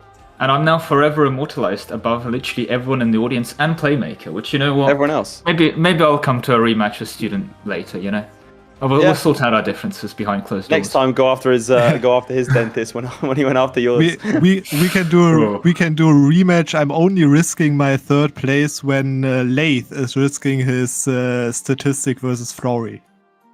Oh, okay. Yeah, I mean, True. look, Okay. you want to know something funny? For the audience member, before we got Venomite, for the audience member versus Florry, the original plan was for it to be me, and I was gonna dive in, go ahead first, take him out, do what no one else could do, and I maintain I'd have smashed him. But hey, that's fine. Chaps, that does bring us to the end of the interview, to the end of your time with EU4 Parabellum, and dare I say it, maybe even the end of your time with EU4. We'll start with Lemon Cake. Do you have any sort of final thoughts on your time here? A bit of a shame that I gave my best showing against Student, who gave just a slightly better showing in both runs, both the Austria game and this one. But that's how it is in Parabellum. There's no real free wins, I would say, unless you're playing Playmaker. So For the audience. It is what it is. It is what it is. But I'm happy to be here. I want to say I improved my speed 5 a lot just for the time for EU5 to be disregarded. I can finally There you go. I'm at least somewhat That is- proficient in every skill. Excellent. And Student, you are, first we have to say thank you to Lemon Cake for turning up. Student, a special thank you to you. You are our veteran of EU4 Power. You have been here from the start. You've in every single really every single season that Hawk and I have been doing this, and Midge behind the scenes, you've been one of the players. So let's get some massive W's in the chat for Student, especially, again, given your longevity on this. You do secure yourself the third place playoff. Let's not forget the first time he was eliminated, re-qualified, got back in, third place then, third place today. Student, it's been fantastic to have you. Do you have any final thoughts? Oh, thanks for the kind words, man. I really appreciate it. And also, I really like the format of this entire show. And especially now with the themed weeks from like last season, this season, that it's like just a lot of fun to think about these kind of themed strategies in every match. And yeah, as I said, like it's a little, nostalgic to think about the fact that EU4 will most likely going to be not going to be around for that much longer. But yeah, I think it was a great game to play, and this show in specific actually was a pretty great competitive show. And I really enjoyed it. I don't do stuff like that like in my free time, so it really was a special moment every season. And yeah, also shout out and GGs to the audience who support you in this show and make this all happen. Excellent. Well, there you go, chaps. For the final time, thank you both very much. Hopefully, at some time soon, we'll see you both again. See ya. Thanks. Bye. Thanks and bye. And there we have it. Ladies and in the wrong gentlemen. Midge, you don't mind taking us to the screen with all the challenges? It's the student and lemon cake for the final time. But speaking of finals, Midge, could you do me a favor? Could we cut the music for a sec? Let's have a moment here. Is there Just music? appreciate it. There is. Take a second, guys. Because this is it. Last one. The finale of EU4 is about to begin. The last chapter is about to be written, and we have two fantastic authors in front of us today. I'm not just talking about myself and Hawk, but as players, we have Zlewikk and Florry. So like I said, it's time. Midge, bring back the music. It's the final ever final. It is time to introduce the players. We have our challenge selected. Let's get it on the road. It's Florry versus Zlewikk. I'm so excited for this. Yeah, it's going to be high. All right, Chat, I mean, we obviously, confirmed, right? It's going to be number 3. it is. This is what everyone has voted for during the interim. You know, you guys love grand conquest challenges like this, and that's why obviously we always have to have one in the finals. We had one similar to this in season 1, in season 2 as well. This is World Conquest, a return from an iconic challenge from season 1. However, we don't want to see, just the Mamluks or the Ottomans or Ming or France and stuff like that. We decided for this challenge to give them specifically sort of, high mid-tier nations that are fairly strong, not the strongest, that they can start expanding us. So Hungary, Lithuania, Ethiopia, Denmark, Bahmanis, these are countries Florry and Zlewikk should have both played many times. And thank you to Mikon for the 1,000 florint donation. I think that is big up to the greatest. Thank you very much for the support. But yeah, starting provinces don't count, so that's spicy. Obviously, Lithuania isn't in the lead here immediately because they're the biggest. What would you go for, Laith? What would you go for here? Personally, I'm a certified Bahmanis enjoyer. I think they're a good one. If Denmark, if you can get down the missions fast enough, they're a very good pick. Lithuania does start straddling two different religious groups. You can definitely do some damage as them. Hungary, a phenomenal start if you can get the Ottomans out of the way. And then Ethiopia, you got a lot of gold. I think there's a lot of options here. And the reason we wanted to do this is because stretching the Timurids to their limit, stretching Ming to their limit, stretching the Ottomans to the limit, this is something that our players have done and know how to do. They'll be able to apply those skills to this. I'm not saying they're not going to be able to, but it is slightly different and a slightly different skill set. These are not great powers that you're ready. So I think, without further ado, for the final time, let's introduce our players. Let's do it. Zlewikk has always been 1 or 2 moments away from the crown. Just narrowly losing out to Florry last season, we'll see today if history repeats itself. This is Big Z's final chance to claim the top spot in EU4 as we head into our final ever matches of Hegemon. Will Zlewikk be able to do the unthinkable? This man is a 7-time EU4 champion with a reign so dominant that he has not allowed any other kings. No one has ever been able to beat Florry in the finals, and a win today will cap off a perfect career.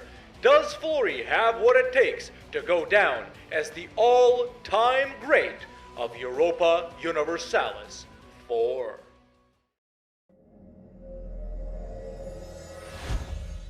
Again, welcome back to the show, Zlewikk and Florry. We begin Showdown. Frankly, I wouldn't have it any other way. You two in the finals to decide who is the greatest, who is the all-time GOAT at EU4. We begin with a World Conquest Challenge. I'll start off with Zlewikk. How do you feel about this challenge? The audience is preferring Florry, it seems, since they chose a Conquest Challenge. Bullshit. But Florry lost a Bullshit. Conquest Challenge this season, so we'll see. He did, and I mean, let's not forget how close the last one was. If it hadn't been for a missed CB, Zlewikk, then you would have come out on top. This would have been a very, very different interview. But Florry, you are the reigning, defending back-to-back challenge champion. How are you feeling at this moment? Yeah, I'm feeling pretty good. I think I know where I'm going. Roughly, so... Florry, be His honest. cards close to his chest. For this challenge, how many times did you change your mind about the starting nation? Twice. Me too. I thought, okay, maybe Denmark and then cheese with colonies, but I don't want to do that. I wouldn't want to win that way. So- Throwing the shade. If Zlewikk goes that way. Ooh. Ooh. We allow Maybe. everything, chat. That Maybe. is true. We might get our first ever champion and then also moral champion. but I also think it just wouldn't be as good. So, you know. Fair Are enough. you, Zlewikk, are you comfortable revealing your nation pick right here? Or do you think revealing that might influence Florry to change his strategy? I already hosted my game, man. I can tell 3 nations that I was thinking about, in random order. I was thinking about Lithuania, Bahmanis, and Ethiopia. And I'm gonna play one of these 3. Okay. Interesting, Denmark game okay. incoming. And Zlewikk does Florry, like what to play about you? mind games. He does. He does. Florry, you wanna reveal anything, potentially? I'll or pick nothing. Bahmanis. There Yeah? you go. Bahmanis. Alright, well, there you have it. Okay. That's crazy because I'm currently looking at a Lithuania for Florry, but hey, we'll allow it. We'll allow it. Wait, I thought I was spectating him. What? You are. I'm looking at Poland, so he's disqualified. It's Sorry, just, chat. it's just immediately clicked out. All right, well, we know for a fact that we're going to see you both again in the next challenge. It is, of course, a best of 3 in this conquest. I don't think we yap on. I think we can do a little bit more yapping at the end of the show. Frankly, guys, for the final ever time, for the first time today, let's get this final going. How do you feel? Good luck. Happy with that? Any questions? Wait, I do have a question. I have one final question. For this one, vassals don't count, right? It's just own provinces Nope. directly. Own provinces. We're going eco tab. Eco tab, seeing that. Starting Own provinces don't count. So Yes. minus Yeah. whatever you have at the start. So try not to take anything within the first 20 seconds of us starting the timer, so we can make sure what it is. All right. Yeah, well, Good luck to you both. good luck, Zlewikk. Good luck. Alright, folks, that was Florry and Zlewikk. Let me just switch them around in their player thingies right here. In World Conquest, starting as Hungary, Lithuania, Ethiopia, Denmark, or Bahmanis own the most provinces. We're looking at their provinces in the Eco tab, and starting provinces do not count.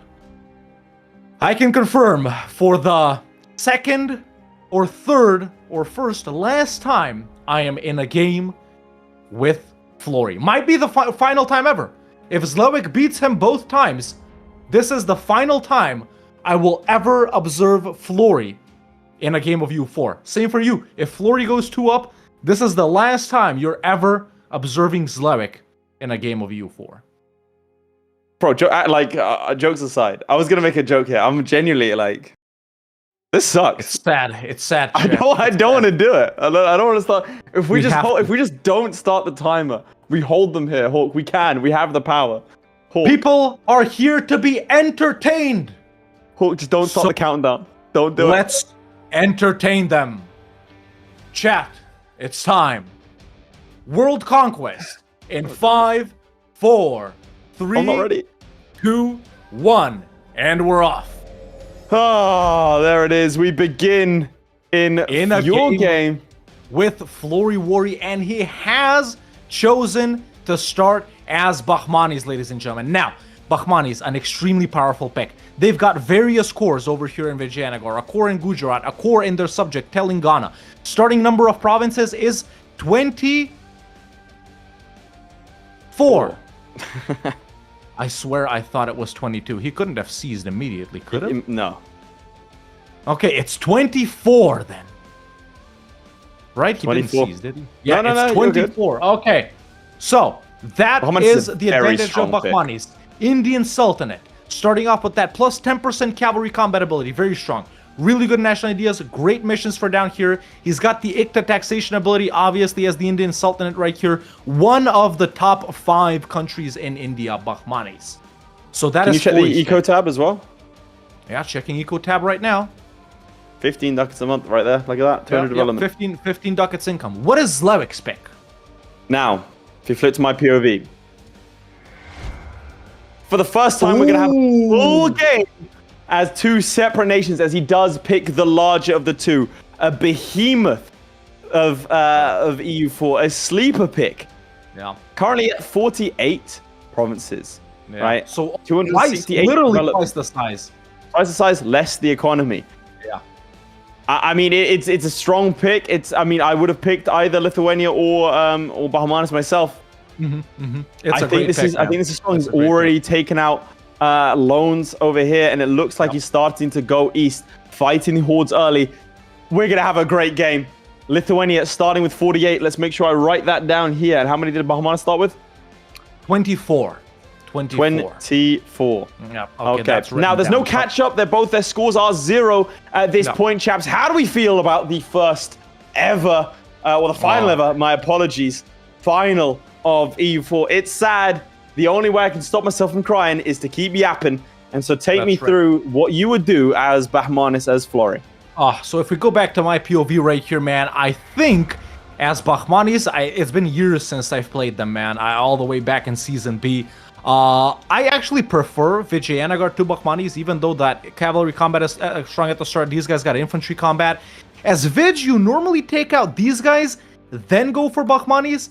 As Bahmanis, sure, you could pick out some small nations around you, even get some Diplo vassalizations off, which are a possibility. I don't think Florry's going to go for that.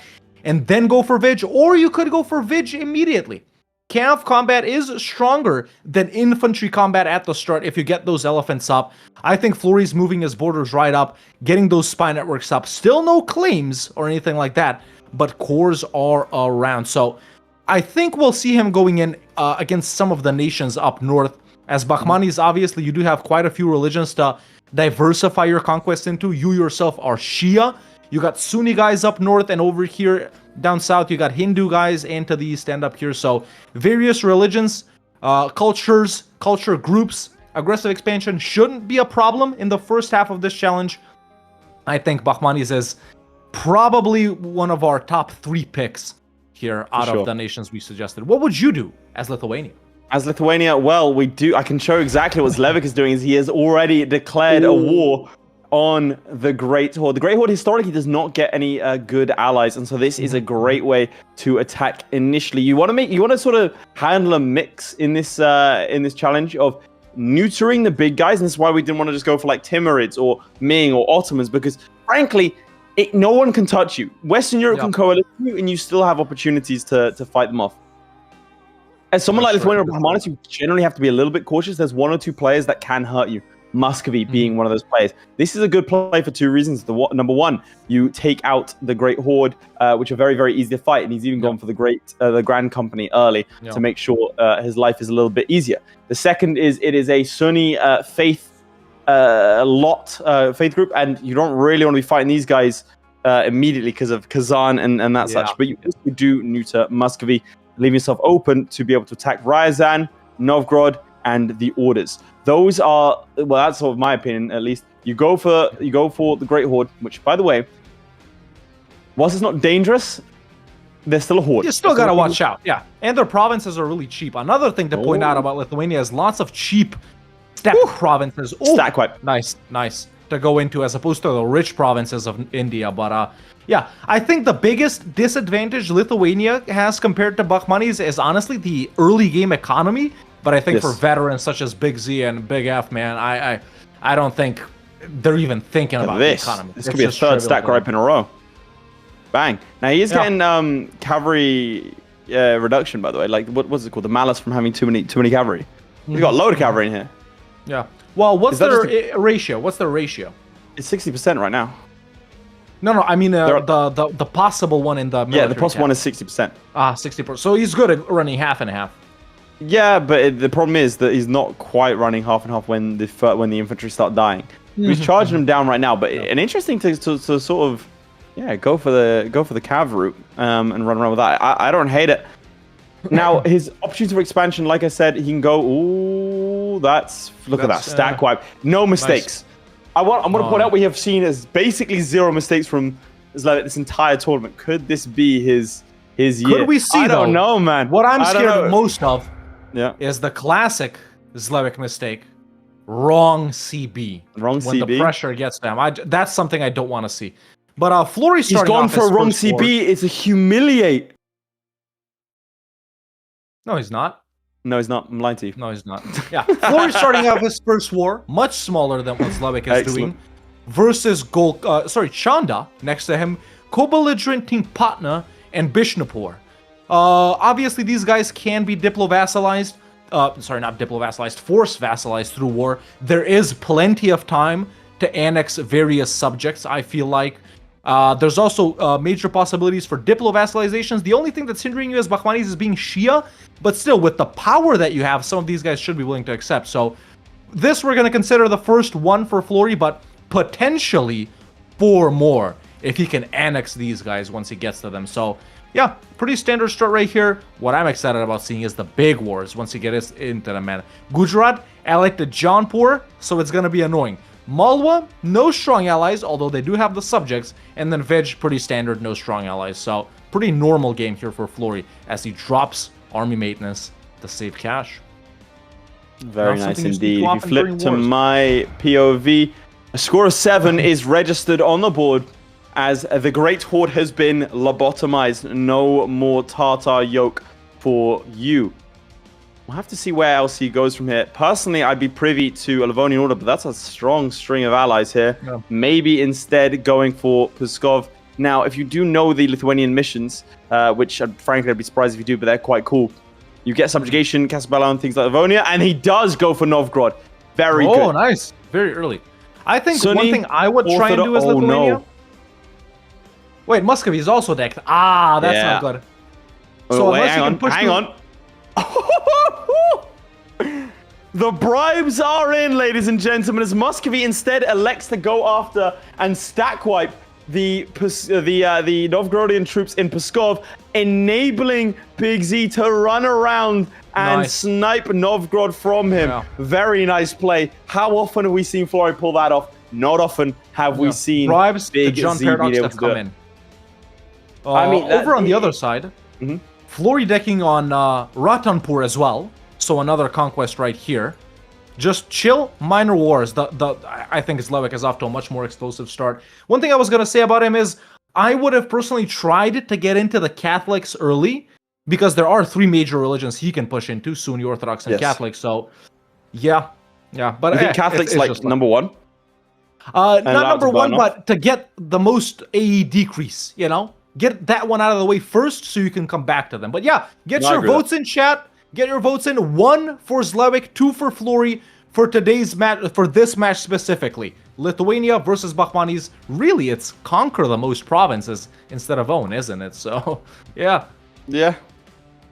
Well, gotta conquer them to own them. Now, would you? I think I agree with you going through into the other provinces, but I mean, the problem is to go into Catholic provinces. you realistically only have the Teutons and Livonians. Yeah. That's what I was saying. Maybe if going he's to lucky with Sweden after? alliances. Yeah, well, the alliance chain in this one, unfortunately, is both the Teutons and the Livonians have allied Denmark. So, yeah. I haven't seen the a little Livonians do that, so that's a punishment for letting him siege Novgorod. Yeah. Although we have Swedish pretender rebels, which, by the way, look like they're going to win. They always look like they're gonna win, though. No, but they will win. Florry putting numbers on the board. He's conquered 5 provinces. Actually, more. Five to He's conquered 6. 7. 6 6 to 7. Okay. Nice. As he accepts a call to arms from his ally Baglana versus Gujarat. Interesting. Can I quickly flip to my POV? Remember those Swedish pretender rebels I told you about? Yeah, they just won. Dude, So if he Sweden gets is that coastal completely one, independent. That's just what I'm north saying. of Puskov, He has 100%. you gotta go in. You gotta go in. Get the Catholics out of the way early so you can come back on them and let Dude. A decline. You do this. Surely he does this. Surely he knows. Yeah. And It's Odoyev too. Big Z. Surely he knows. He sees it. He has to see it. Do He we have didn't this POV co-belligerent them. directly? That's a minor mistake. Yeah, he did not. That's the first minor mistake. I don't think it really matters that much for Odoyev. I think this is earth shattering, mate. That's terrible. 50% increase in aggressive expansion. That's it. That is Might as well true. restart. Midge, do you mind flashing up the gifted sub messages? When you get a chance. But I think surely he's currently building a spy network on Muscovy. I really do think you have to go after Sweden. Sweden only allied with Scotland. They were going to be allied to England, but they weren't able to get the they fell to the rebels. Yeah, still easy. So that is unfortunately how it is for him. What's now, your opinion on fighting Muscovy? Wait for them to annex subjects or go in early? Wait for them to annex subjects. They have a tendency to burn through all their manpower. Yeah, look. They have a tendency to burn through the manpower, so I think you can wait it out.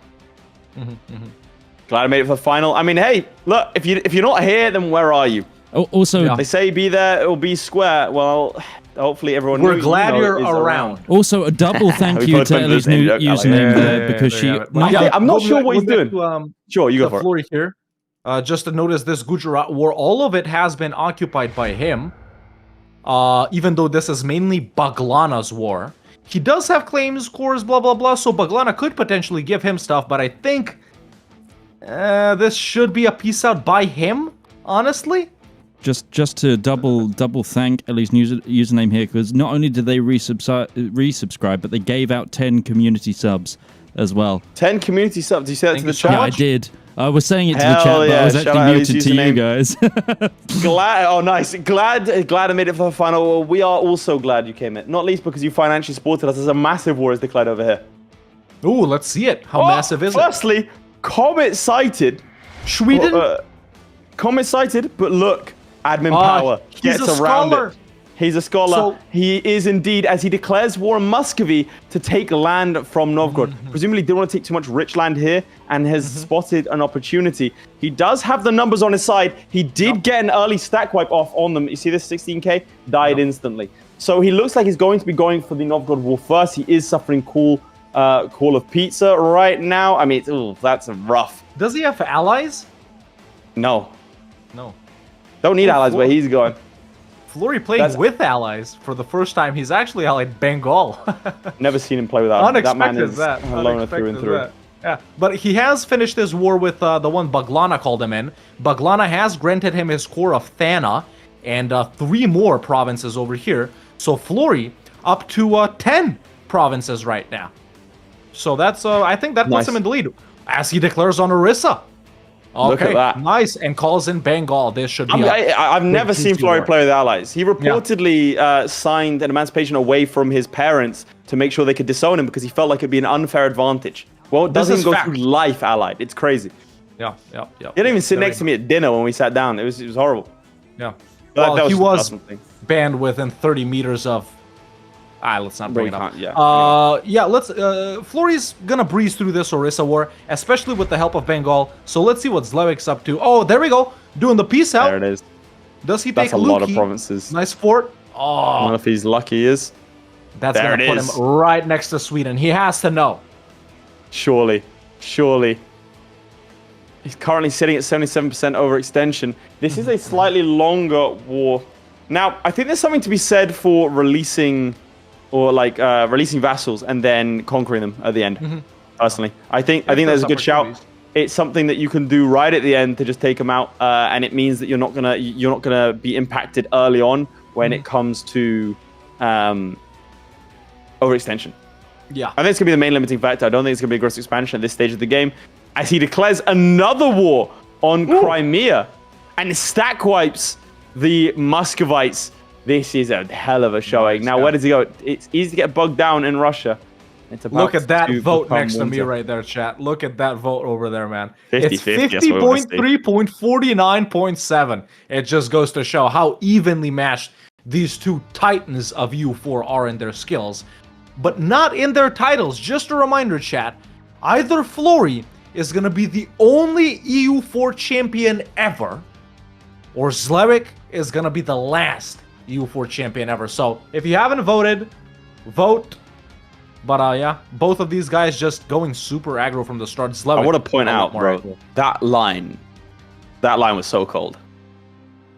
What? Tied in skill but not in titles. Yeah, I mean, it's That's true. fire. It's It true. is.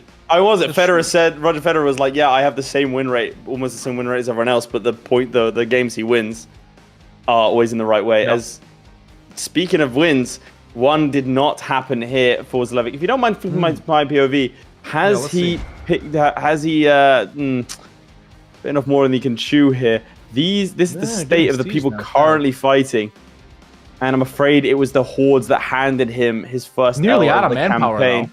Yeah, I don't know about this one. He'll definitely be able to fight his way through it. Don't get me wrong, but fighting Muscovy and Kazan at the same time, I don't know that it was necessary for him to declare war on Crimea. I think it's probably to get ahead of the coalition. Yeah, I don't think it was. Oh, and think it's they're the actually coalition. already in a coalition. Wow. If he takes land from that's Muscovy or Crimea here, those guys join up too. I think that's Sweden why he was did the it. There's play. no coalition when he wins this. So I think that was the plan. That was the play. But the problem is, Wait, it's going to be a rough one. Someone in the chat said, watch Zlewikk get Burgundian inheritance. Is he married to Burgundy? No. He's not. Okay. Yeah. What's What's his allies, by the way? Does he have allies? Bro, no, he doesn't have any allies. He doesn't. He walks alone. I walk a lonely road. I was bro. only One mind. that I- One mind. That's what I was thinking of. Yeah. Oh man, it's good to be here. I'm going to be so sad when this show ends forever. All right. So let's go back to my POV here, just to see Florry. So he's declared on Jarkand as well, who is allied to Kachar. Full siege on Jarkand, about to get a full siege on Orissa once he knocks down Kionjar's capital right here. So pretty straightforward with AE in Florry's game as well. There we go. But still some allies left to be pieced out. So let's go back to Zlewikk, see how his battles are going. Yeah, well, the problem over here, I think, is that over here, well, I mean, one big problem is we haven't thanked Ellie's username for gifting 5 more, taking that gifted top spot as top dog. Something that Zlewikk is desperately trying to do here as he slams into the Muscovites. 4TK versus 14. This should be a victory for him. Unfortunately, the Tartar hordes are now running rampant into his lands as he slowly, excruciatingly takes fort after fort. It is not going to be a quick war for him. These boys will not be home by Christmas. Yeah, especially if you come from the Kazani hordes. Rough. Sens must be packing. Stack What's his tech? Does he have tech advantage? About to be tech 4. Oh, it's about to be tech 4. So not even with tech advantage going in these wars, man. Not even focusing mill, yo. Not even focusing mill. He just has such a wide frontage. Yeah, it's kind of a. That's just a EU5 reference, chat. If you guys would play EU5, you'd know that reference. If you know, you know. Yeah, I'm a little bit. You guys should do an early season tournament at EU5 before anyone knows what they're doing. Well, actually, I'm glad to announce that we haven't said this publicly. We've said it. We said it in the after parties. We haven't. You're right. So, we've only talked about it in the first day that EU5 releases, the very next day, we are going to be doing a tournament. We're not diving straight into the full Parabellum format. Instead, we are going to be doing a weekly show whereby we have a semi-final and final. 4 individuals, each of them going head-to-head in challenges of our choice. It's just a way for us to get familiar with EU5, what works with our live stream format, what doesn't. Should we go, for example, duos? Maybe that's something that Florry wants to do and suggesting. Maybe it's Big Z and Florry on the same team as they take on other skilled individuals at this game. So it's going to be a lot of fun. So make sure you're there. November 5th is when we're going to go there. But before that, if you remember the date, it's this month. We're going to have a farewell party for EU4. We're inviting every single content creator under the sun to turn up for a not even final just EU4. MP. Literally anyone Everyone. that makes Paradox videos, or not even kind of sometimes Paradox. Yeah, any Quayfish content said, creator I will be there that no wants matter to what. play. And he's never booted up EU4. Yep, Bavarian that's right. hates EU4. He'll be there. Yep. Final weekend LeBron of October, James. chat. October 25th, our farewell to EU4. But let's flip to my POV because Florry, massive peace out versus Orisa right here. Still involved in this war with Jarkan, but that has brought him a lot of aggressive expansion. What's the score? With the Hindu nation. So his score currently is 46 minus 24. He's up to 22 Jesus. provinces. So Florry should be in a pretty significant lead right now. Thank you all so much for the subscriptions and gifted subscriptions, by the way, and the memberships and gifted memberships. That does put him ahead by 2 provinces. Ahead Let's of go back Zlewikk. to your POV. Let's see. Yeah, he's Why ahead not by 2. 26th? Because I'm busy on the 26th. Honestly, that's why. It's my dad's birthday, chat. Shout out to my dad. He Shout watches out these Hawk's sometimes. dad. We're all going out to celebrate. I will. He's be. got It's a national Moscow. holiday. He's got Moscow. Yeah, he's about to take Moscow. Not quite. The sieges are not being kind to him right now, and the problem is with all of this as well. No cause. Oh, that's a bit of a problem. Yeah. He's just running around putting out fires. I think he declared this Crimea war. Look, the thing that Zlewikk does really well. Oh, he pieced out someone. I think he pieced out Kazan. The thing he does really well is he focuses. Was it no guy? Yeah. I don't know, he pieced out someone. Yeah, Kazan. He focuses on what needs to be done. Ignoring all the little running around and everything else like that. Okay, I need to go and take Kazan's capital now. I need to go and take this now. He does do that very well. And so even though this is a slog, he does finally take Moscow He's got multiple from things the to focus Muscovites. on. Now, Florry also declaring a sort of a preemptive war like Zlewikk did on Crimea. If we flip to my POV, you'll actually see an even more major war than that. He's actually declared on Bahmanis and co-belligerented Andhra, who drags in some other minor guys like Idar and Jungar. And, you know, he's doing a little two-front thing as well. So he's got these guys just chilling right here for now. Kachar still can't be pieced out because they got that annoying jungle fort. Meanwhile, Vij advancing from the south. He's got rebels. Aggressive expansion actually very high, like I already mentioned, with the Hindu guys. So, are these guys going too aggro too early? I don't think so. We both know these individuals can scale really quite well. Oh, that's very good. Over here we have the king is dead. Long live the On king. Finch, It's a Dad. 3-4-4. 3-4-4. We're not going to call out his mistakes. Hawk said it right, and if you think they said it wrong, you're a hater, and we never liked you. Anyway, Yeah. No. again, this was a war to prevent a coalition from forming, so something like this could be on the cards if he decides to just go for low That's dev. actually cute. Well, the It's a lot. provinces are bigger than they seem. But They are bigger than they seem. I just wanted something a bit dramatic. He could go for something a bit more conservative and take only a couple of provinces. Could he do Uh, that? What would 100 OA give him there? well, he could take Like all of versus Crimea Muscovy over here. specifically. Versus Muscovy? Yeah, because they're like the only Orthodox guy you're gonna fight. Oh, presumably he'd go like down this way. Take They this go stuff. like all out. Okay, who coalitions him like this? Pretty much no one. Like no one he hasn't already fought. Like he doesn't Yeah. have any aggressive expansion with the Catholics. Oh, Yeah. that's not a wonderful fight. Charlie. Oh, Shout out the editor, Charlie, gifting 5 Parabellum memberships. Hell yeah. Charlie. Charlie, if you didn't know, is the person that that does edit the videos. So I appreciate that. Yep. Sirius has just taken. Sorry, was that to chat? Okay, Sirius has just taken the hype train another level. Thank you very much, Sirius, a long-time supporter of the channel. And This is our current goal. Look at this. Oh, he could have taken all of it. He could have taken Crimea I as think well. that's too much Decided not to. trust versus Is it too Sunni much? countries. I'm not gonna lie. What's A? Let's see A. I think he didn't take Crimea to stay under 100% overextension. Yeah, but what's aggressive expansion here with no guy, and honestly, even with Ottomans and Q. Oh, look at that. Yeah, I think it's too much I sauce? think that's too much. I think that's too Well, it's much. I don't currently know. only the Ottomans can join. No one else can join the coalition. It's only the Ottomans. That's true. Oh, perfect. I love that event. There you That's go. my favorite. One of my favorite There you go. events. Ease the tension. Ah, that's Everyone loves a awesome. little joke. That's such a good event. So, maximum amount of loans. Hello. Tricky. What's Where's Sweden's the alliance Lithuanian situation? name? Lithuania's gone nameless. I think it's in Novgorod. Nice. Good to see. Good to see. Novgorod also back on the map, by the way. Not bad. I don't know how that happened. No. What's Did they what's the win? Sweden alliance situation before we flip to Florry right here? Does he have a chance to go in? Just Scotland. He can absolutely Okay, go in nice, against nice. Sweden. There's a lot of low dev provinces here. They are large, but there's a lot of Nice. low dev over here that he can gather, particularly in Finland. So there we go. Okay, so going over to this POV, you'll see that Florry has finished up his wars up in the north versus Jharkhand over there, and now full focusing on Vij, Andra, and them folks right there. He sieged down his cores, so Oof. this isn't even Oof. going to be a Good lot of battle. AE. Yeah. He's about to Rough. lose that versus the particularists, so that's not good. Oh, second lot marches in. There we go. Clears them easily. There we go.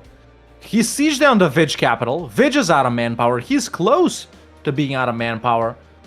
Yeah, I don't know. Florry actually rarely looking like the more stable one in a game of Florry and Zlewikk. And vote if He you is- haven't yet, chat. Vote. He's looking a lot more stable, but the problem is, we haven't even got halfway through. That's insane. This has been such a high pace. Let's do another Zlewikk, check. another 25 for Florry. I need to do 74 minus 48. That amount. What's that? That's like, 36, I think. yeah, 36. Yeah, 36. So how Zlewikk much in is the the lead? 25. 25. Not that much, innit? No. I think I'm wrong. Just Midge, pull out a can you do calculator. maths for me? Midge, I am. That's what Midge is doing. Midge, can we do 74 minus 48? I believe it's 36. It's getting confirmation. That's 26. It's Okay, 26. so it's a one province difference right now, halfway in. Nice, there you go. There we have it. It Midge, and goes to that's show how close confirmed? these guys are. From head of MIT? Yeah. That's confirmed. Okay, cool. Ask right. ChatGPT and use Google as well, and Perplexity. we've Don't asked ask Grok Grok. though. Wait, no, No, we're don't. asking Grok. We're asking Grok. He said that jet fuel can't melt steel beams. All right, No. we're not going to discount that answer. Okay, thank you, Grok. What does he know? Who knows? Right. No. Zlewikk is going to have to finish up these cores, I think, before he does that. How was the overextension like on your end? Did they leave the coalition? Yeah. Let's go here proper. Overextension is actually not that bad because Florry has been Yeah. fighting pretty minor nations up until now, so only 38, and he is stably coring stuff over here. He's Yeah, gotten yeah. big claims up here from his missions. And yeah, Vij has managed to unsiege itself, so he's back on their capital and on long name province in Mysore. Andra that still place. isn't out yet, and these guys, I don't think he knows about them, that they're black flagged in Jungar, so Does he know? does he know? But yeah, he's running out of manpower as well, man. Aggressive expansion, I would say less dangerous than in Zlewick's game, if I'm being honest. It's Way less just dangerous, way Mewar less and the dangerous. minor guys. And he's currently fighting Vij and Andra. Truce with Orissa already there. Well, he's taken out all the Hindu lot, hasn't he? For the most part. Well, yeah, ish. It's just some minor Who guys, else is Mewar and Hindus? Vij. Mewar.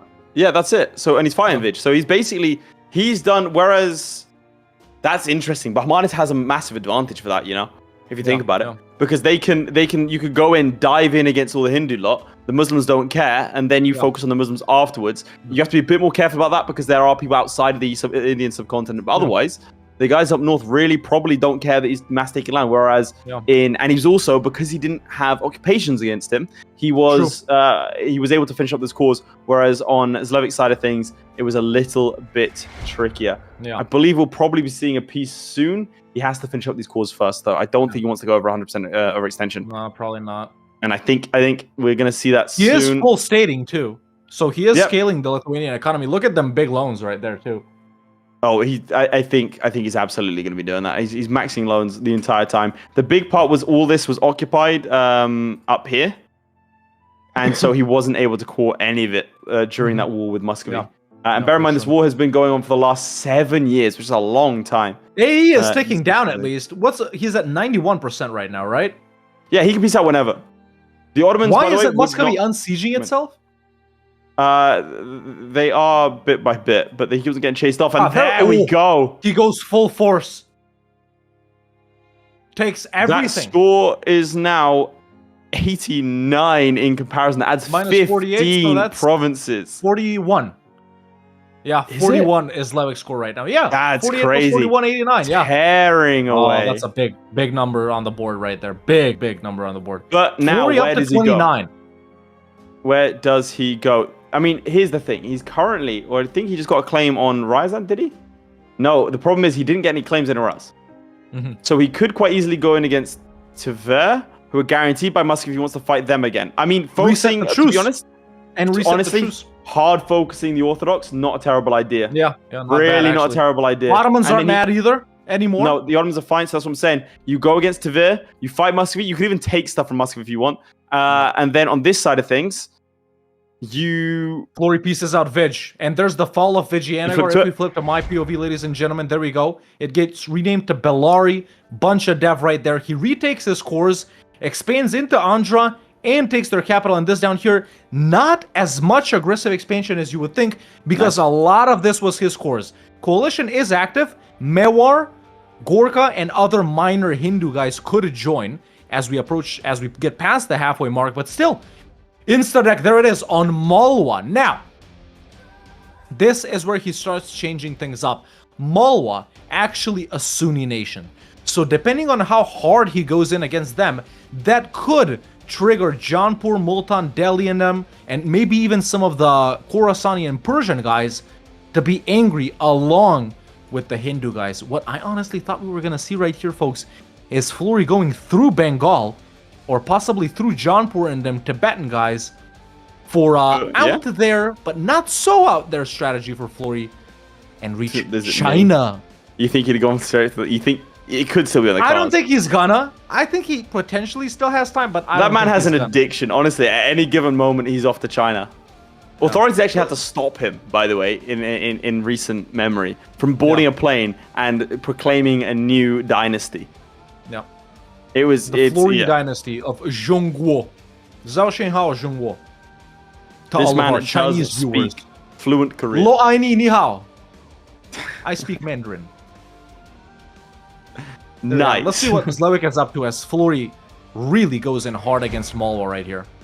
Over on this side of things, it appears he is going to be going to go after the Orthodox. Now, one thing I haven't been liking about his gameplay, the only thing I haven't been liking about his gameplay, is he hasn't really been sorting out his claims. So at this point, he could have had wars off against Circassia and Ryazan and bring in the Great Horde again from there, isolate them, attack them again. Again, I think the Ottomans are a big threat here, potentially. But yeah, frankly, I think Sweden as well. And Sweden with only Pomerania. Yeah. Shout out Pomerania. Still easy there. Still easy. So easy. I consider Sweden. You can pop Finland too. Do a reconquest. I think they got time to annex a subject. I don't even think they need to annex a subject diplomatically, to be honest. What I would do is, if I'm suffering, so what I would have done in this case, if I was Zlewikk, I would have released Perm and given all this land to Perm. So then I could have ended the war 4 years prior, or 2 years prior, right? Because the reason he couldn't peace out was because of the overextension. Especially now, you can chain wars quite easily with 25 minutes left and with a treasury that's not quite healthy, but not terrible. No. I think he could probably be doing a little bit more. Is he slowing down? We know he has the lead, but is he slowing down? It looks like he may just be. He has the claims on Ryazan. He is about to get the claim on Circassia. Fair too. Genoa, Theodoro, and them down there. Yep. I think he's carved himself. I mean, realistically, only the Orthodox guys are going to care, right up here. So, and the guys he has a truce with. Florry not doing too hot in this war versus Malwa right here because he has gotten a big portion of his country sieged down, focusing on knocking out Multan and Nagaur and them over here. Even though he's got the capital and another fort, he's sieging Mandla, which is actually a deceptively annoying fort right there. 46% war score, he should be good, but I think he's getting a little bit dragged down too much. As Daniel Stewart comes in with the 10 pound sterling, we'll miss EU4, but not as much as I miss the EU3 sliders. Well, good news, Daniel! They're coming back in a month, and you can enjoy them again in EU5. Or you can just play EU3 right now. Yeah, or play EU3, literally. That's it. Oh, dude, final Parabellum show, we do EU3. We go back. I've never played it. I know, but I we do tried once.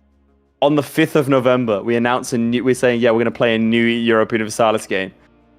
Biggest just troll the of old all one? time. It's just Europa Universalis 3. I wanted to play win one. I had to download it academically, so to speak. Academic. I couldn't find it. Academically. And I is a couldn't even crazy get thing it to say. started. I couldn't even get it started. The game first wouldn't time, start. The first time we met, you were playing EU1. Remember? In that little dungeon? We met Midge there as well. What the hell is this? What? What the hell are these arrows, dude? You hover over it, it's the ones they're fighting. You've never done that? No! What the hell did I do that? No! Come on, would I bro. do that? You've never hovered over the pips before? You've never seen this? Why would I do it? What the hell? That's I just unhinged, look at dude. battle. That's There we crazy. go. That's See crazy. this guy? Where's the elephants, though? There we go. Yeah, easy dub for Florry right there. All right, let's go back to Zlewikk. Zlewikk has attacked Ryazan, bringing in the Great Horde and Muscovy once more. Remains to be seen if he's going to be fighting and taking land from the Great Horde. He could have taken in...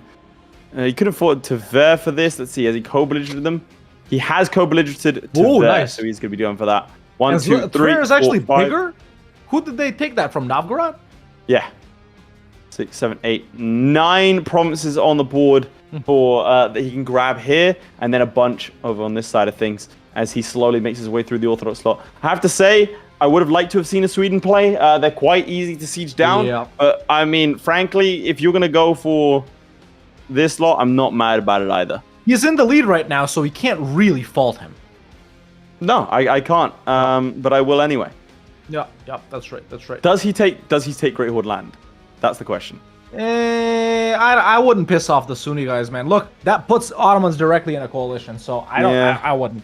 Depends. He If this was final 5 minutes, sure. Right now, no. I think we got a lot of time. He resets the truce with Muscovy. That's going to be there in 6 years' time. That's enough time to finish up these wars.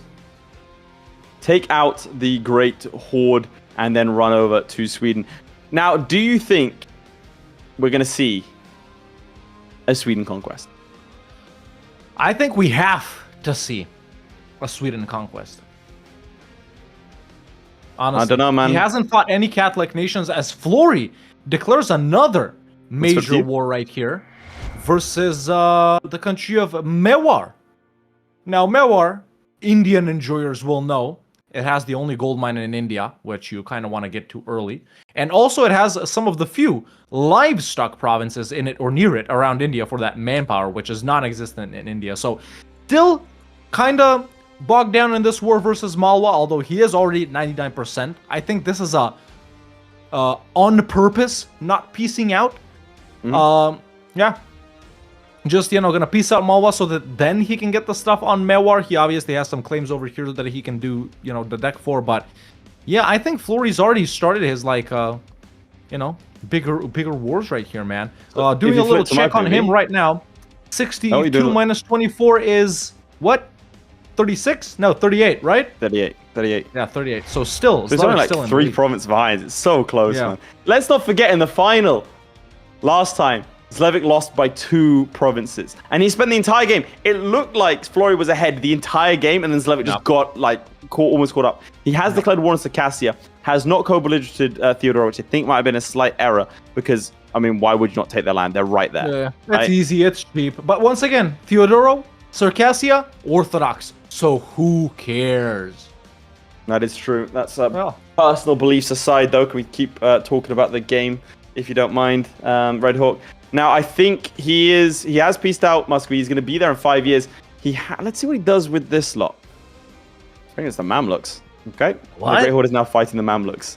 Because Yeah, defending over there. What if I it think is a probably tie? Well, Well, then we in go to that the next case, game. That's it. It's registered as nothing. We go to with like. We're gonna have to potentially have 4 then. Oh my god, I can't stay up that late. Okay, No, going back to my you have to POV. have 2 wins. That's it. That's what you win the final by winning twice. It's a best of 3.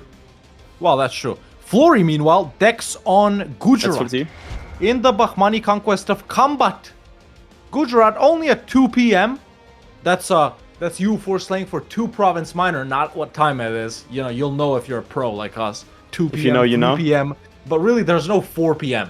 You're just a That's no longer medium-sized nation at that point. no longer PM. Yep. I much prefer 4 a.m. because I'm sleeping. Sometimes if I want to have a little bit of a joke, I say 200 PM. Classic one right That's a there. Great one. That- Absolute one. banger. Thanks, buddy. No Cheers, problem, pal. Now, who the hell is?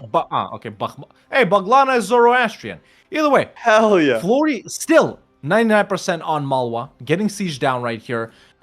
He's up to 19 loans of a max of 30, so hopefully none of his important stuff gets sieged down right here. People forget how quick you can just suddenly. I mean, we've had some competitors do it. You can backslide into bankruptcy real quick if you're not careful. Yeah, that's true. As he sieges down 2 vital Mewar forts, their capital of Chitor and their other fort of Other Fort right here. Now, Multan, they are a part of the Bahmani War. Now, what does he want to do right here? Does he want to do Mewar through here so that then he can peace out Multan and then Malwa, potentially? Is that why he hasn't knocked these guys out? You know, go through Mewar like the okay, that's Gujarat, sorry. Go through Mewar like this. And then Then take get them. I mean, Multan, yeah, presumably. Then get Malwa. Yeah, that could be the case. Is Zlewikk still chilling?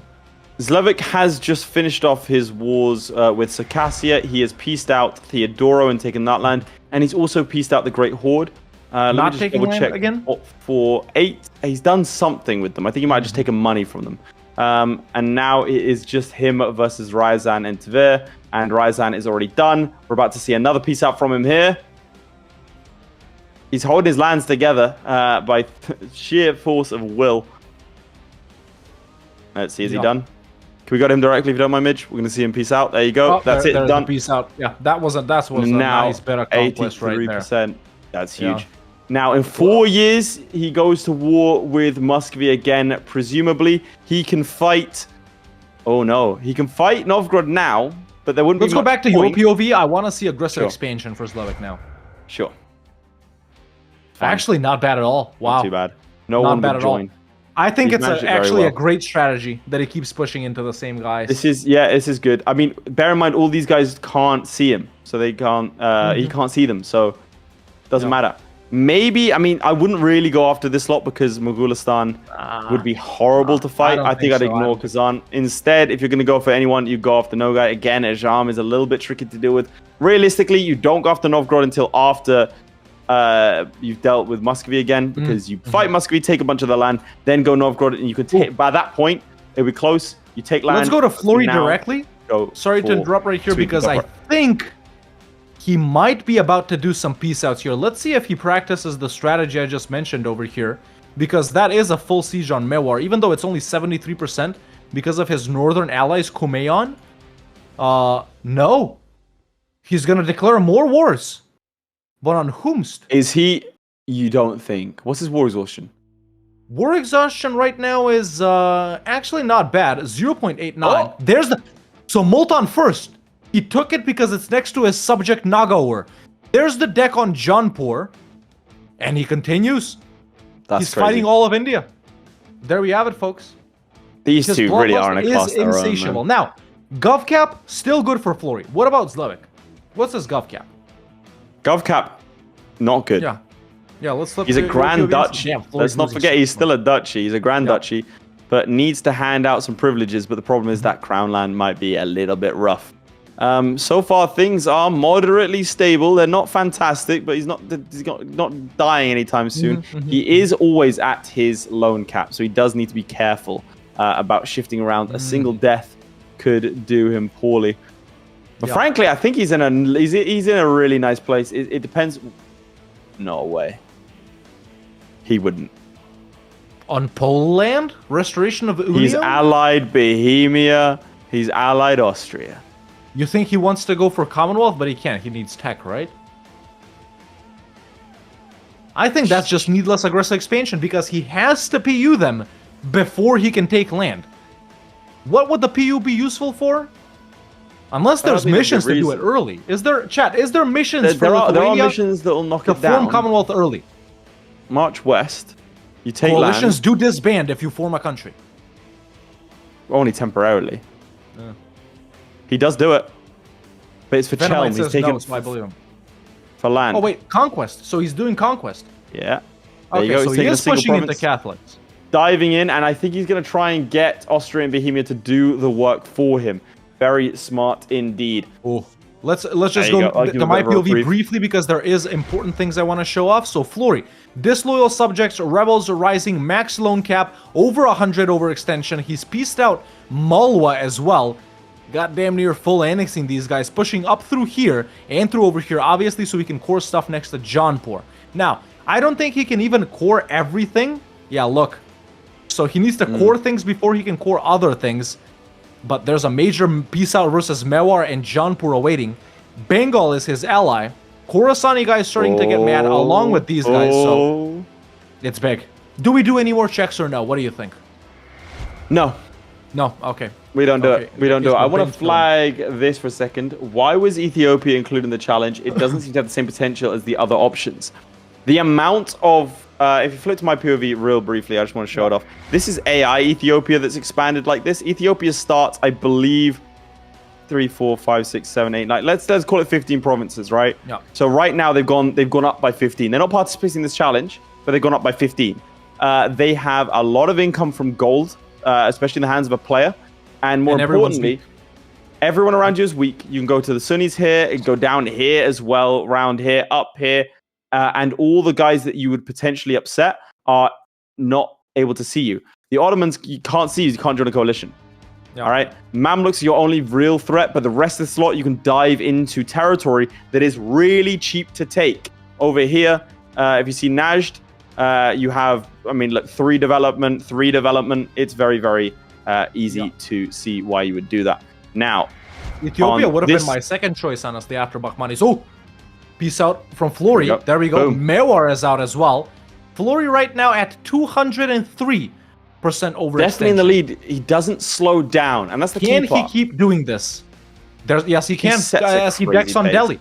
200% overextension game. You can't break if you're at war, chat, but the provinces can flip from rebels. is true. So he does They have can. to keep an eye on that. Yeah, Cool. I think, Delhi is his last major nation, man. And I think a final deck versus Vij is also what he's going to do, potentially. What's the date in your game? 64. 65 in this game. Yeah, pretty So neck and neck. neck and neck for sure. I like Zlewikk is slowing down. I think it was mainly because of an economic bottleneck here. We do see the difference in strategy. It feels to me like Florry's been steady, very, very steady. Zlewikk had the initial. Oh, let's flip. We gotta see this. What I just mentioned, folks. What I thought would be his final war. He decks it now. Truce break on Vij. Damn. Just to get them out of the way. So the 3 last major remaining nations. Well, Delhi's kind of medium, but major edge. He's fighting them. Too much corruption. Max loans. 203% overextension. Zlewikk, meanwhile, just continually chugging along. Continually doing these massive wars that he's been doing since the start. I don't know if Poland was the right call. Their provinces Can are you show pretty me high aggressive def, expansion, please? yes, I can. Honestly, not that bad.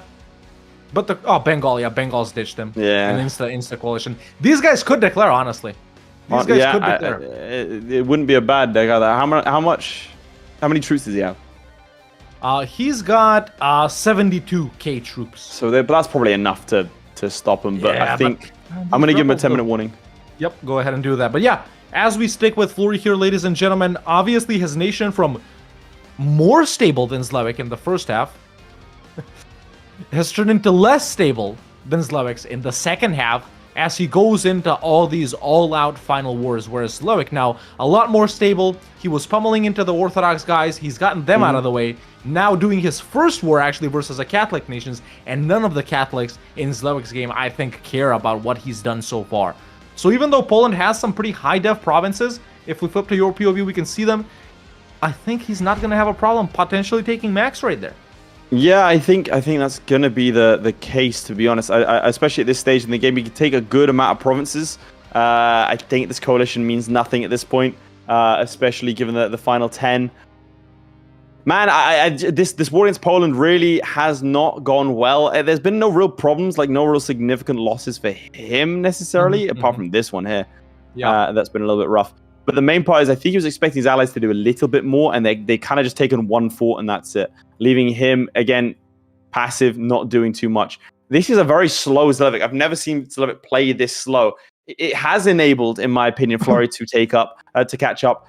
Has he overtaken? We don't know. We do know that he does have at least 10 provinces in him here, and I think at least 1, 2, 3, 4, 5 there. 6, still 9 minutes 7, left. 8, 9, Lots 10, of 11, time. 12, Lots of time. 13. It's probably going to be about 14. Oh, okay. Did not expect that now. He's gone for Sweden. Nice. What I was about to say, that Florry is already in his final wars. It's Delhi, it's Jaunpur, it's Vij. We know that. And his country is struggling massively financially and with rebels. Whereas Zlewikk, I was just about to say, he wasn't doing that big final explosion. I was expecting him to take down Poland, then go in on Sweden, but he's doing the same. There it is. It's Sweden, it's Poland, and it's Muscovy. Both of our players are in their final 3 wars, all big wars. Let's just and there's a lot of dev on here for a minute. Just here. I want to see the grand. We are off to a fire of a start. Have to say, I think we're very disappointed if we're Zlewikk at this point. It's been 3 years and his allies are not able. Look at the disparity. Outnumbering them 3-1. That his allies are not able to do enough to attack Poland. They're really not. I mean, the Krakow fort is a nightmare to take, but he is now being invaded himself. That is not good to see as he goes after Muscovy, immediately getting the 42% that he needs. I have to say, I don't think we're going to get a clean finish to these wars. I don't think we are. Florry pieced out Mewar, by the way. So now Florry's going to be fine for it. Final wars. This coalition is expanding. It's including Persia, Hassa, and Hormuz right now, so there's a risk of that. It's actually a massive coalition.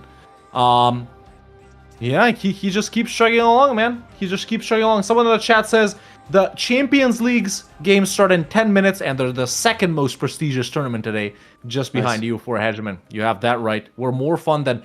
Listen, chat, we've seen Barcelona and PSG play, what, 84 times? But we've only seen Zlewikk and Florry play a couple of times. And even with that out of the way, this is either the second to last or third to last game that Florry and Zlewikk are ever gonna face off in EU4. Whereas, you know, Barca PSG, we're gonna see that every year, man.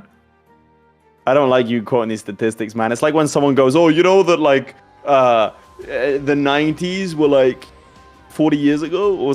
And you're like, bro, don't...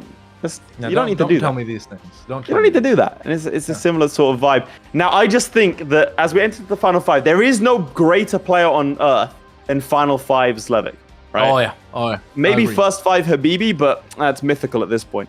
Yeah. Could we see Habibi back soon? Look at this, man. And still, look at the votes, chat. Look at the votes, man. 50-50, exactly 50-50. Please, someone clip Screenshot it, chat. Clip it and ship it before it changed. Oh my god, dude. 50-50 is insane. Yes, Mitch screenshots it. Mitch screenshotted it as well. That's for his own personal use. Yeah. Finally, it looks like a coalition forming against Zlewikk, and also he breaks through up north in Sweden, declares another war on Novgorod. That should be on Novgorod. It should be a rather quick one. I just think he has more potential than Florry at this point if his allies can secure him the forts. He has 51% against... they're on low. If you can see, Brandenburg are on low. He can get them out right now. And they've been a massive... Let's go to late POV. I don't think he knows. Does he know? Does he know? Brandenburg would come out. Again, the Austrians, they've just been really Florry pieces horrible. out Jaunpur, by the way. Let's fill it briefly. He didn't go max versus them, so he didn't go all out. Only took a couple of provinces down south. He pieced out at like 50-something% war score, which is something to keep an eye on. Is Florry running out of steam? I guess we'll have to see, as I'm going to go and give them a 5-minute warning, and we can flip back to late. Chat, how often have you been annoyed at England for not turning up? Well, the answer to that question, or the answer to that question in the future is here. As Scotland lands with 15,000 troops and a 2-star general running around. Don't sleep on the Scottish initial ability to grab a +1 land leader shock. As they are sprinting around here, do not lose that on 7%, mate. There's one, hopefully stack wipe. It's not quite a stack wipe. I just think his fingers are in too many pies. He's basically ignoring Poland, right? He's allowing He the just others needs to deal with Warsaw that. and he can piece out. He just needs Warsaw. That's going to take him up to 80. There we go. They got it. Actually, he can get Brandenburg out. No, he's on 70 right now. He can get Brandenburg out. They still have Podol. They have Moldavia. And they still have another fort over here. Plus Ducal Prussia. That's the problem. I mean, maybe it was a good thing he declared that war early. He does piece out Brandenburg. At this point, I think, with 5 minutes left, I think you start assaulting. Yeah. I think you they start know assaulting. it's 5 minutes left too, man. They know it's 5 minutes left too. Let's flip back to my POV just to show the carnage. Finish with Poland. Oh, he pieces out. Nice. Meanwhile, Florry getting sieged down everywhere. Once again, chat, rebels can't break him if he's at war, but provinces can flip after 5 years if they've been continually sieged. Now he's fully focusing down south on Bakhmanis. I think this is realistically going to be his final war. And after that, I think whenever he wraps it up, if he has the time, he's just going to stay paused.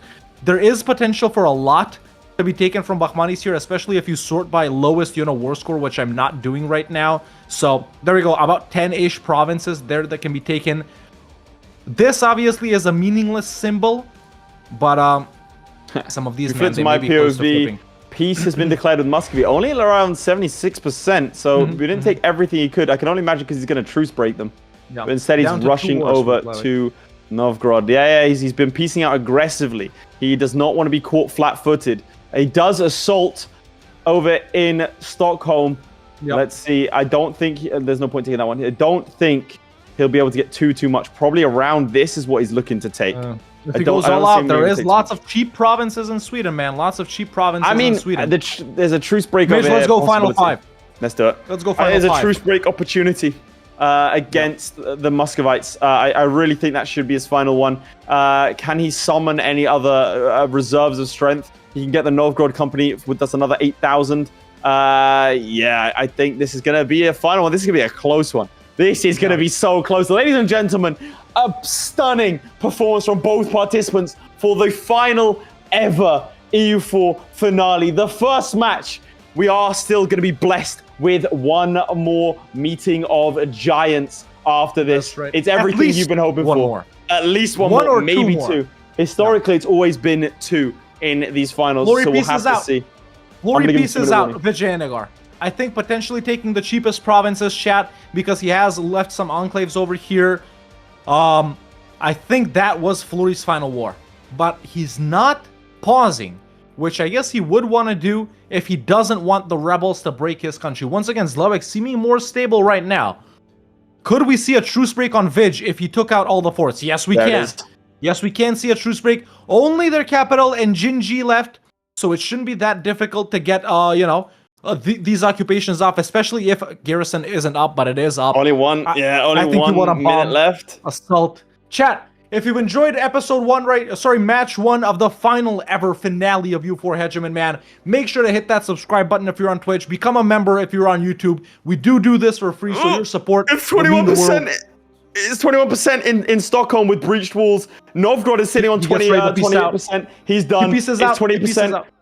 He's gonna take these final provinces now with Novgorod, and I believe that will be him done. There it is. A solid showing. Never staying in a war too long. I think that should be done. Zlewikk is done. Okay, finished. let's flip to my POV. You can go ahead and tell Florry when there's 30 seconds left. I'm gonna go ahead and pause it for him. Obviously, it's everything. You know, this peace out is what hinges on it, man. This peace out. If he can peace out in the next 30 seconds, if he can get Gingy, if he can get the capital Mura Sandu, he should be able to take land. Less than 30 seconds remaining, chat. Zlewikk has locked in his score. Florry has 20 seconds to take down one of these two forts. Because if he doesn't, he can still take land. Only 2 provinces, he pieces out. And Florry is done as well. Whoo! What a first game, eh? What a first game. A first game and a half. Ladies and gentlemen, that was our first match of the grand We both finale. immediately got on our phones to get our calculator apps. First We're not match of the risking this grand one. finale. Midge, if you can flash up. There it is. That was World Conquest, ladies and gentlemen. Starting as Hungary, Lithuania, Ethiopia, Denmark, or Bahmanis own the most provinces. Starting provinces did not count. Zlewikk started as Lithuania. Florry started as Bahmanis. We saw both of these players give it their all. And I think this was a flawless performance from both of them.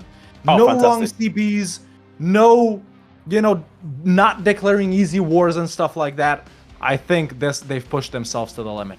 But that's Just not all it. out. Because this was just the first one. The winner of this could gain an advantage. He could take down his opponent in just 2 matches. Or, one of them could have to try and go for the comeback. I think we are ready See, for the scores. I have Now, my number. I have my number as well. Do you want to go first or shall I go first? What if we set them at the same time? I won't We've never hear done you that then. before. We've never We've done never that. done that before. I think it'd be cool. Final ever, we'll say at the same time. Okay, I'll say I'm here's gonna what make up we'll a do. fictional number, just to give an example. Do we say, like, if, for example, Florry has 234 provinces. Okay. Do we say 234 or 234? 234. Okay, what if that So we isn't got, like- possible for my number? I don't know why you brought that up as an example. I don't know. Okay. Okay, here's what we do. I say 3, 2, 1, number, okay? Okay, Alright, you ready? I'm ready. Never done this before, okay. Can we do it Let me fast or start. slow? It'll be like 3, 2, 1, and then okay, you ready? Okay, I'm ready. You ready? I'm ready. Okay. 3, 2, 1, 85. 111. Oh! Oh!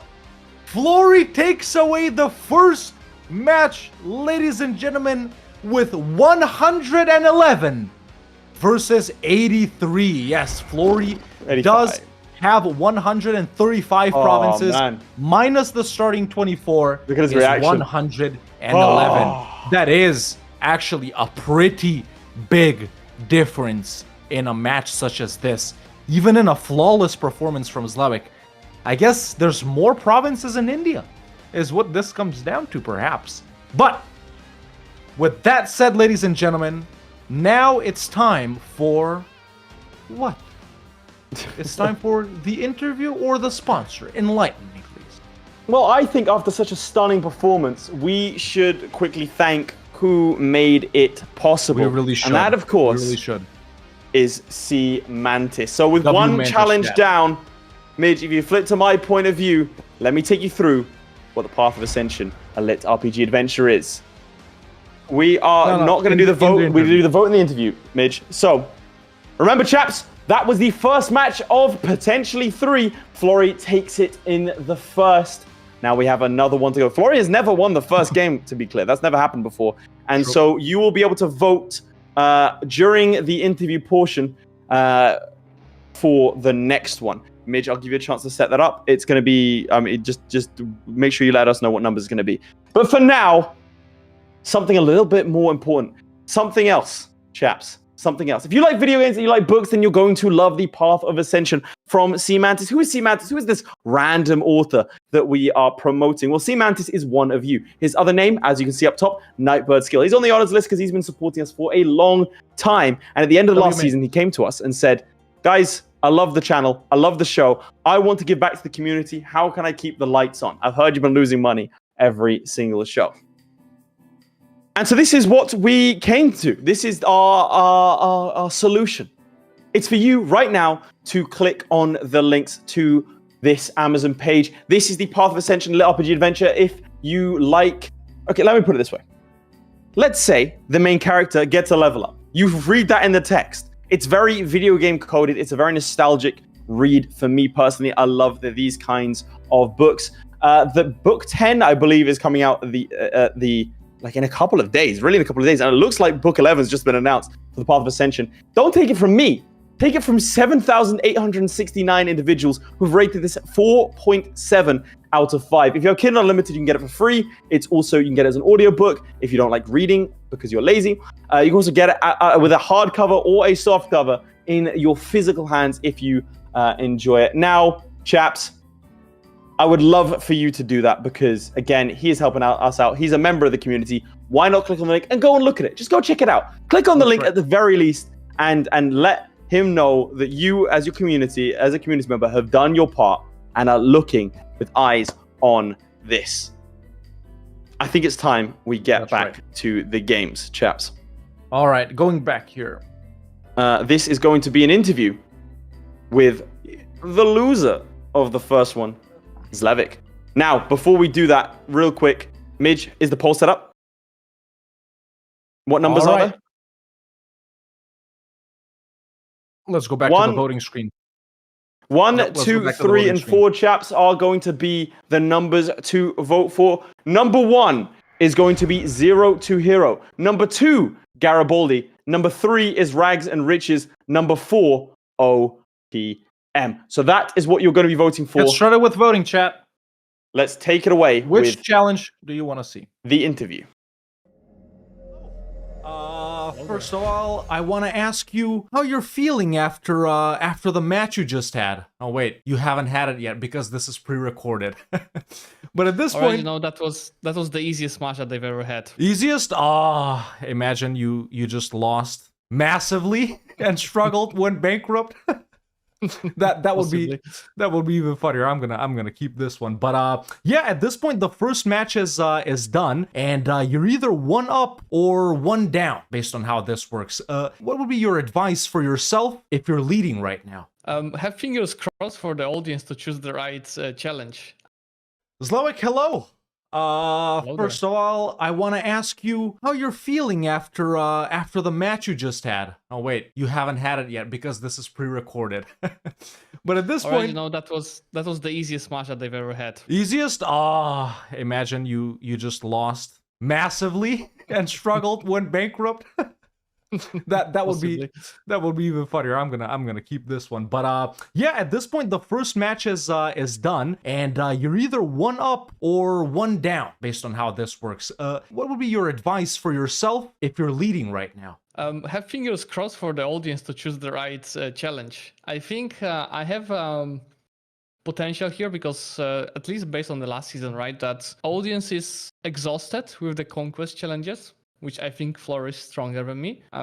So if you cooked some non-conquest challenges, and I think that's a chance for me. So guys, if you didn't vote yet, you know what to vote on. Oh, there you go. A little tip for everyone at home watching. And what is your tip for yourself if you're one down right now? If you've started this off with a loss? Well, just do your job and no stress. I think the main thing is, like, Florry is great, right? But since it's a free matches, for the first match, I will definitely just go all in, just show whatever I can, even overstretch myself, but still leave a bit of safety, right? To not end up like bankrupt halfway through. You can't do that, right? Of course. But if I'm one down, that means that I have to go all in, right? To win the second one. So if that's what just happens, I'm gonna do something crazy right now in the second challenge. Very nice, very nice. Now, this is the final ever competitive EU4 show, as you know, and there's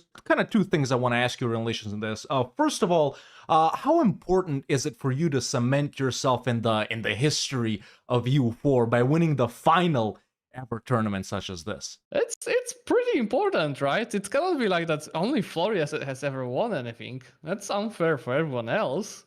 We have to stop this guy together. Agree. I think that's what everyone's been thinking over the past few seasons. And in the second thing in relation to this being the final ever competitive EU4 show is how do you feel being a part of not just EU4 and the community and professionally and with MPs and stuff like that, and with tournaments such as this, with videos, with streaming? How do you feel that we're sort of nearing the end of with EU4? I mean, I'm feeling better and better about EU5, as I'm getting more hours into it. I've got over 320, I think, already. Like after the May access, I was excited about the game, but I saw how much it struggled still, right, on many levels. Right now, seeing what state it is, still not perfect, right? But I cannot stop playing this game. So I know that I'm gonna have thousands of hours on it, and I'm gonna spend at least hundreds, just recording stuff for you guys. Yeah, for sure. That's nice. Well, are you excited, for potential future EU5 competitive tournaments? Once everyone gets decently good at the game. Yeah, I'm sure it's gonna be a shit show.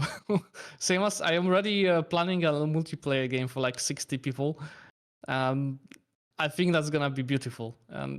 You don't play much MP, but I think the biggest, for example, MP problem for EU4 is how much meta there is and how much everyone plays the same, and how competitive people are because of that. That's gonna be gone, at least for the first months in EU5. So I'm really looking forward to some more natural gameplay there. For sure, definitely. Now, going back to your opponent a little bit, of course, we have to bring these things up. You two have created a little sort of a mini rivalry, within these competitive shows, consistently proving that you two guys are, consistently our best players. You've proven you can beat them. You beat them twice last season. You beat them once already this season. What do you think has been that little thing for you that you've been sort of lacking that just pushed the crown out of your reach, even though it's been so close so many times? I think it's pretty much a bit of luck at this point, on this amount of the challenge. Like last season, I think for all 3 matches I had a better strategy than Florry. But of course you play fast and sometimes specific actions matter. Because we often talk about that first challenge, right? With that wrong CB. But even on the second challenge, I was aware about so many little stuff that would improve my score. And Florry also didn't do this stuff, but I was aware of this stuff. I even did a video on similar stuff just like a week earlier, and I forgot to do that on that challenge. Like, building churches in your subjects, because that was the income from subjects, right, challenge. Or even deving tax in your subjects. I didn't do it back then. That would be an easy win already. Excellent.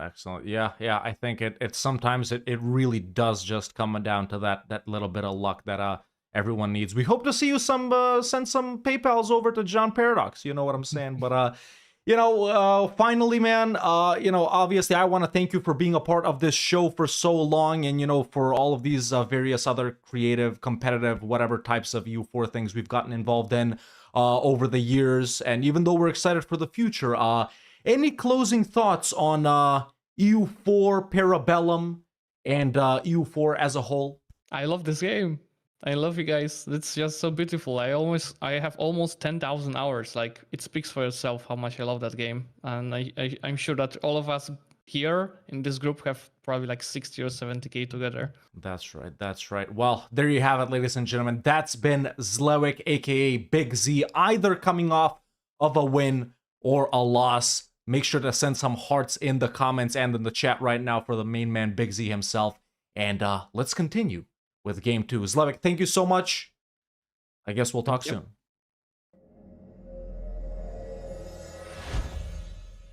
And there we have it. That was my brief little interview with Zlewikk right there. Getting some thoughts from his, in general about EU4, about EU5, about the shows we do. And, him hyping himself up from the past, whether he had won or whether he had lost. Now, let's go ahead and bring up the challenge that you guys voted for, and I think I know which one it is. Midge, if you have that title card ready, that is Garibaldi. Starting as a releasable nation, release the most nations in peace deals. Now, this one is one that I like quite a lot because there are a few conditions our participants will have to keep an eye out on. That is, they have to release themselves on November 11th, 1444, and they are allowed to mess with the Overlord country and they cannot start as a releasable in the China subcontinent. So they can't do a Ming releasable, which is pretty much illegal. Yeah. I think it's good. Let's have a quick chat to them, both briefly about the previous game, but more importantly about this next one. Let's bring them up. Let's do that.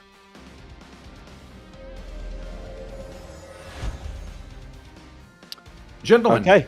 the challenge that has been voted on is Garibaldi. Starting as a releasable nation, release the most nations in peace deals. You have to release yourself on November 11th, 1444, just like Releasables Week. You are allowed to mess with the Overlord, and you cannot start in the China subcontinent, which is an additional rule for today right here. Any questions, Zlewikk and Florry? That's pretty clear challenge. No questions. Yeah. Okay. Lads, if you don't what mind... happens to the what happens to the score if the country that I forced to release gets eaten? That's okay. You released it, it's fine. Yeah. Okay. Keep an eye out on Once this. it's on the board, To be clear, you only get 1 point per nation, right? So you can't just like release the nation, eat it, release the same nation, eat it, release the nation, eat it. Oh, One okay. per tag, all right? yeah. Because I know what you guys are like. You love your little loopholes. Now, oh god, the jacket's coming out. Just very briefly on that previous challenge before we get going on this one. Zlewikk, how do you think that went for you? Do you think you could have gone a little bit faster, a little bit further? Or was that, do you think the limit was, do you think that was what the limit was for Lithuania? Because I feel like you did pretty well there. That was more or less what I expected. Maybe a bit more this final wars with Sweden and Poland, but that wouldn't be enough. I think what edged here, and I had to slow down because of that, is going a bit too fast early on, and I had to declare on that, Crimea / Kazan / Yes. thing that was Uzbek. I had to do that with the coalition being bigger, and that slowed me down probably like 10 minutes. Maybe it would be better if I just had more time without this. And Florry, to you, I mean, do you think that went well for you? Was that kind of more or less what you were expecting out of Bahamas? No, that went badly. I made a lot of mistakes. I should have speed 5 to get cannons, but the thing was that I developed my capital, except I did it before Renaissance spawned, so there was no way I was getting cannons. So I was like, well, fuck this. I need to go now. Like the moment I saw my capital, and then I checked, oh, how far along with Renaissance are we? And it's like 0, and I was like, okay, well, plan B. Just hope we get breaches. Pulls the wall. There you go. Well, I mean, it's still a very good showing from both of you, which we've always come to expect. This could be it. Florry, you've never actually won the first match in the final before, I don't think, unless I'm mistaken. I think it's always been a loss and then a reverse sweep. I know. I remember the extreme stress I went through on every final because I lost the first game.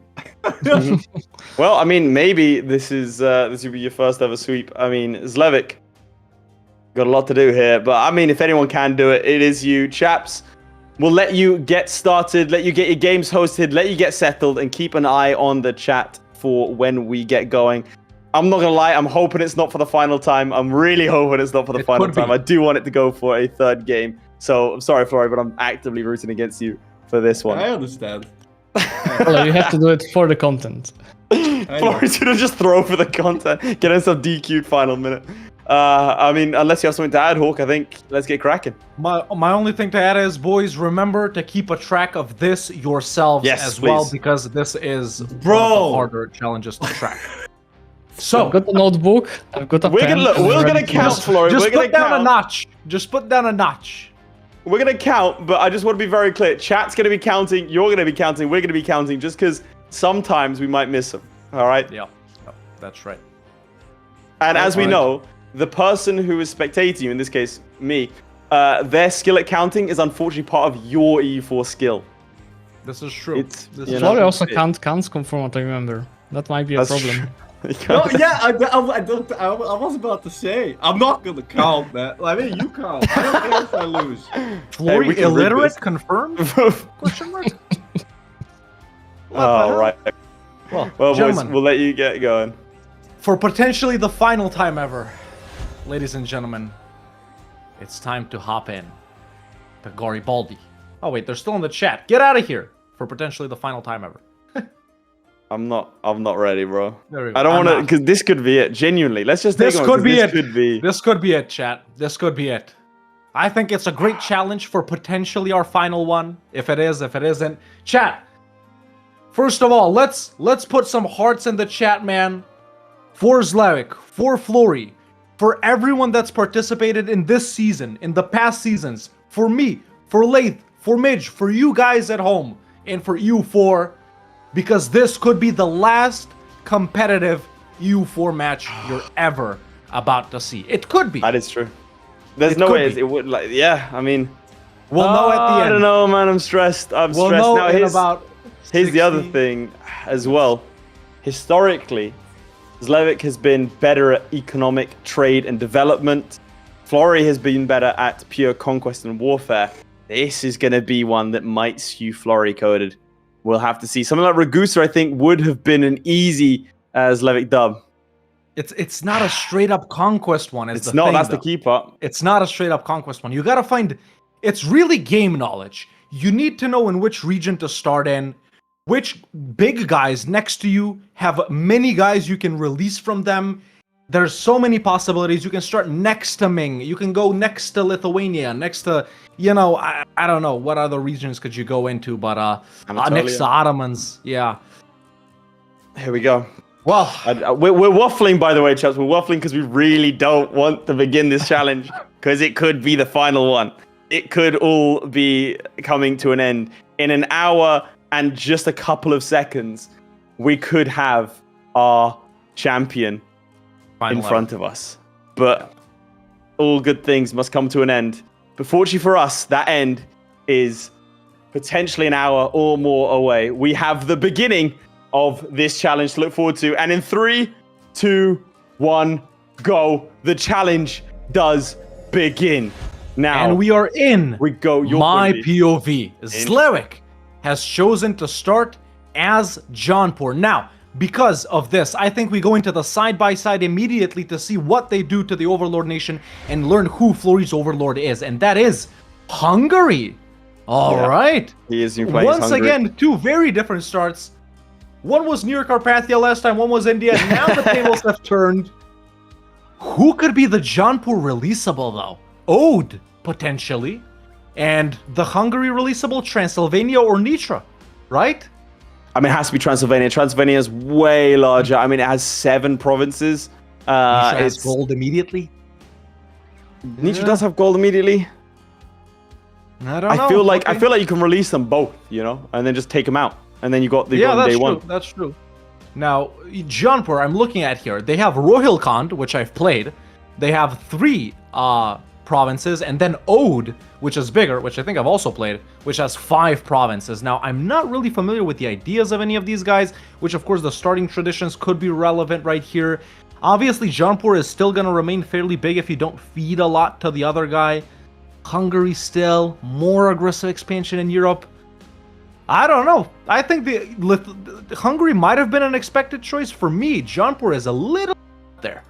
It's out there, but think about how many times, and he begins, Zlewikk starts as... there he is, Ode. Yeah, all right. So, I mean, I think that's a strong pick there, I think it's a very Cav combat strong at the pick. start, which is good, and he's chosen to go Eastern Plutocracy as his tier 1, so the Merchant Republic guy. Well, not really a republic, but yeah. Okay, who does Florry go with? Florry Still is going for ruining. Nitra for sure. Yeah, if he's He's giving getting that, as much money as possible. Let's not forget, chaps, that you do get that money. Florry did play very, very well as Cornwall with England as his overlord. Who did? It was Danzig, wasn't it, for Zlewikk? Yeah, Danzig for so Zlewikk, yeah. Both of them winning their respective challenges. Of course, that's what we expected from them. Yeah. Why do you what's think that? none of our guys chose to go with, for example, Tonkin or What's Anand? Zlewikk looking at? Zlewikk Opposition to is looking at... Sadfa Jang the First. What is this? It's the legitimacy thing that you suck with in India when you release yourself. Right. Okay. Yeah. Can't say I've ever So done that. why do you think no one went with Anam or Tonkin right next to I think Ming it- right there? I think it's Also, lots of tricky. other releasables in Southeast Asia. A couple of So guys this is in what Langstrong. we were anticipating, especially from Florry, the rush for Ming because Yeah, of how many releasable nations there are. Yeah, Now, if to we be tag clear, into they Ming have to release them in war. I suppose they can release them from themselves as well. Well, if they choose to lose in the war, they could release them from themselves as well, yes. They can't just release them like as a vassal? Well, no. Independent nations. Well, no, the challenge Right. is in peace deals. Okay. Yeah. So there we have it. Do you want to change that? No. Okay. Zlewikk is Ode, Florry is Nitra. We have our picks, ladies and gentlemen. Nitra you would be familiar with. Pretty much Slovakia, let's be real. Ode is in India. So not independent in the present day. Oh, no, that's not good. Immediately for... starting off fighting some Shia zealots. Why Shia? Because there's Shia provinces in Ode. Maybe flip I at this think- point. But can he flip by himself? I don't think he can right at the start. Jumper, obviously, no Just shortage keeps of on rivals. losing. Like, Yeah, just don't go in. just wait don't- up a little bit. Yeah. I'd probably flip at this point, frankly. Maybe it slows you down too much, but you got to wait 5 years anyway. I think Shia she is has good for- a better He faith. just walked into him. He's Oh my losing God, again. dude. This is not a good omen for Zlewikk, man. He's gonna do it again. Just wait 2 months. There's no rush. Does he want to walk in again? Yeah, there you go, giving out some Vaishya's privileges. Shia could be good because of the morale and stuff like that. Hindu's not bad either because you got the deities, the AE impact, and the CCR, which Zlewikk is gone with Shiva. So, yeah, let's see Supposed to what get these he state does. privileges. Yeah, let's flip I mean, your there's POV. more Let's, malleability in India with the extra states. Over on my POV, we have, of course, Nitra, if we don't mind flipping to me. We have, of course, Nitra. Now, Nitra, by the way, does actually have a slight mission tree that if he's not a subject nation, Moravia he gives one, yeah. himself some stability, unite principalities. I can't imagine he's going to do more than just take out the stability here. Now, he's given all the land to Croatia, who are a personal union partner. I mean, that's a little bit risky, given that they could just declare independence immediately. Yeah, I would have popped to Transylvania as well. Yeah. The thing is, he's got to This watch out for Ladislas here. He's got to be quick enough because he doesn't want to end up fighting Austria. Who are Hungary's allies? Ah, lovely. That's why you scornfully insult. This is not a good start. That's not Florry. good. That's, That's not good at all. that's real rough. That's bad. get One might Lithuania? say. Not yet. Yeah, I of course guess. they did. No, they did. Of course Oh, they did. Oh, They also got Moldavia. oh. Okay, more difficult breaking free from Florry. LaFleury Definitely. reportedly forgot. Oh man. Yeah. Let's see who would The who was one supposed game where they independence? end up friendly, of course. The one game where they end up friendly. Who was supposed independence? No No one. one. Oh my god.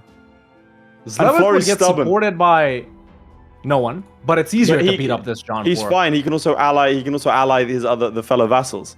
Yeah, Potentially, he Bagel could ally Khan, over here. Damn, Yeah, this is. But still, dude, Hmm. even with Croatia, you can't beat that Poland easily. That's none. Oh! Yo, Krilly! Hello, thank you for this work. You deeply matter, attractive men. Thank you Yeah. very much. As That's what from- every man from wants to hear, Krilly. That he's from deeply into attractive another. and that they matter. That is true, to be fair. Think about it. Appreciate that. There's Thank you there's for no the shot you 50. wouldn't want to hear that. Thank you Yeah, so appreciate that. Krilly has been a long-time supporter of the show, of our movement here, Yeah. and he may be donating for the final time. Chaps, we are like, what, 60-odd producers away from our goal? Let's just get us Yep. over the line. This could be the much. last Why not? game It's the ever. finale, chat. Don't Why the wait hell for not? the third. We're gonna beg for subs at this point. Yeah, Because let's do it again. Frankly, we're like, let's, there we go, gifted subs Yeah, immediately. nice. Fantastic. Who was Who that? came in with the 10 gifted or whatever that was? Sven Sonk W. Big W to you. Thank you for the gifted. There you go. Huge. See, getting us closer to that goal. This could be the final one of all time. Although, I'll be honest, the way that Florry is playing... Oh! Yeah. Swedish War for Independence. Swedish War for Independence. Oh, potentially catching Poland not wanting to join. Has the PayPal gone through to John Paradox? It could have done. Rejects an alliance with Croatia. Wants to do it himself. Is this usual? Does he usually have a 0-0-0? They got the interregnum. Nah, Georgie Horthy is a demon. There's no Ladislaus this time around. Well, yeah, that's the guy keeping the chair warm for Matthias. Yeah, well, Interesting. Yeah, keeping it real warm. not looking too good. Obviously, both of these guys are gunning super fast, man. Let's flip to you. Yeah, going back to my POV right here, Florry's truce with Hungary is up. Zlewikk's truce with Jaunpur is about to expire in just a couple of months right here. They're allied to Gujarat and Multan, which is seemingly tricky. But if he links up with Rohilkhand and Bagelkhand, where bagels were invented, by the way, Chad, if you don't know, A lot of people don't know that. he could link up with them. Any other supporters? No. Easy. Just link with these two guys. You can easily siege down Jaunpur. It's a level 1 fort. Sorry, what's happening? Augie just donated 50 membership. 50 gifted 50. from Augie. Jeez! Yo, Coming in. let's get some W's in the chat, Untying the Augie. bags. W Augie in the Huge chat. celebration, my god! Bro walked Thank you up, so much. unloaded 2 sacks of gold, slammed on the table. We take a that's insane. That's actually ironically insane. Thank you so much. Holy Thank you shit! for the 50 Bro made gifted. me swear. That's insane. Yeah. Low. Thank you. Well, those figures are gonna go on for a while. We made it, Global Producers. We did it. We New overshot goal, Midge. Augie. New goal. There we Damn. go. It was always 1,000. It was always It was always 1,000. Oh, As we get the honestly, Independence huge War shout from out. the Yeah, start. celebrate by describing the Independence War. We don't want to take attention too much away, but Augie, Yeah. we see you. We thank you.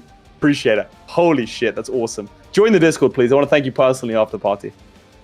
And post your Go for it. stream memes. Zlewikk started his independence war, ladies and gentlemen, versus Jaunpur. Both of these provinces occupied by him, standing on Jaunpur as well. However, he's only linked up with Bagelkhand, not with the other subject, Rohilkhand. Gujarat and Rohilkhand coming in right here. This could be dangerous. His army isn't that big. There we go. There's a battle which he loses. Oh no, they're coming Not for him. well, his boys lose. His boys lose, really. But if this entire stack Speaking of allowing your walks boys, flip to my PV, please. Sorry. let's see. We have a 2-star general because the war has been declared with Austrian help. War were declared. Those are not numbers Austrian you help. want to see. Is Poland in? Poland is in, Oh, and the Hungarians have been kicked out easy of dub, Pest. easy dub, easy dub. I mean, it was where the Poles are off in their war, of course, over they're far here. away. Let's see. Are they going to migrate home? The Austrians starting to summon a force to defend their allies. Now, the key part here, Croatia, going to be disloyal, but are going to be a minefield as they rush to go and defend any unsuspecting stack. Still 20,000 men as Nice, I believe okay. the Poles begin to storm home. There we have it. Zlewikk actually winning 2 battles. Let's flip briefly over here, crushing the Gujarati army and sending them packing all the way back to Gujarat. Then doing some careful battles over here, so standing his ground. I think at this point, man, we might even go side by side to see these independence wars, because this is what's gonna make or break their game. The Ooh, second most important The Austrians got thing. stack wiped. Austrians got stack wiped in the eastern Transylvania. The Croatians Not good. lending their support. Is Poland coming back in, though? Is Poland Poland coming is back in? marching south slowly. Here they go. The Austrians don't know. The Austrians don't know. Austrians reportedly blind. Oh, Austrians have been taken out of Poznan, and now the Polish Hussars swinging down Not the good. Transylvanian mountainside towards Florry. He doesn't know. He doesn't see it. The Austrians running for their lives. Get your votes in chat. 1 for Zlewikk, 2 for Florry. Get your votes in. Quick, quick, quick, quick, quick. If they come in now, it's over. If they come in now, it's over. Yeah. Will the He's gotta Poles get march past- on him? It's Zlewikk doing 49%. some Defenders winning desert. battles. Oh, the Poles going against the Austrians again. The Austrians in 2 fights now. They look like they've been stack wiped twice, but got Pest Pest. has been taken. Pest has been Nice. taken. Nice. It is not enough war score, I don't think. Let's have a No little way. look. Poland and It's not Lithuania, enough war just too score. big, man. Just too big. And Poland and Lithuania making their preparations. Zemplin about to fall. Has to go and defend Zemplin. Has to make it count.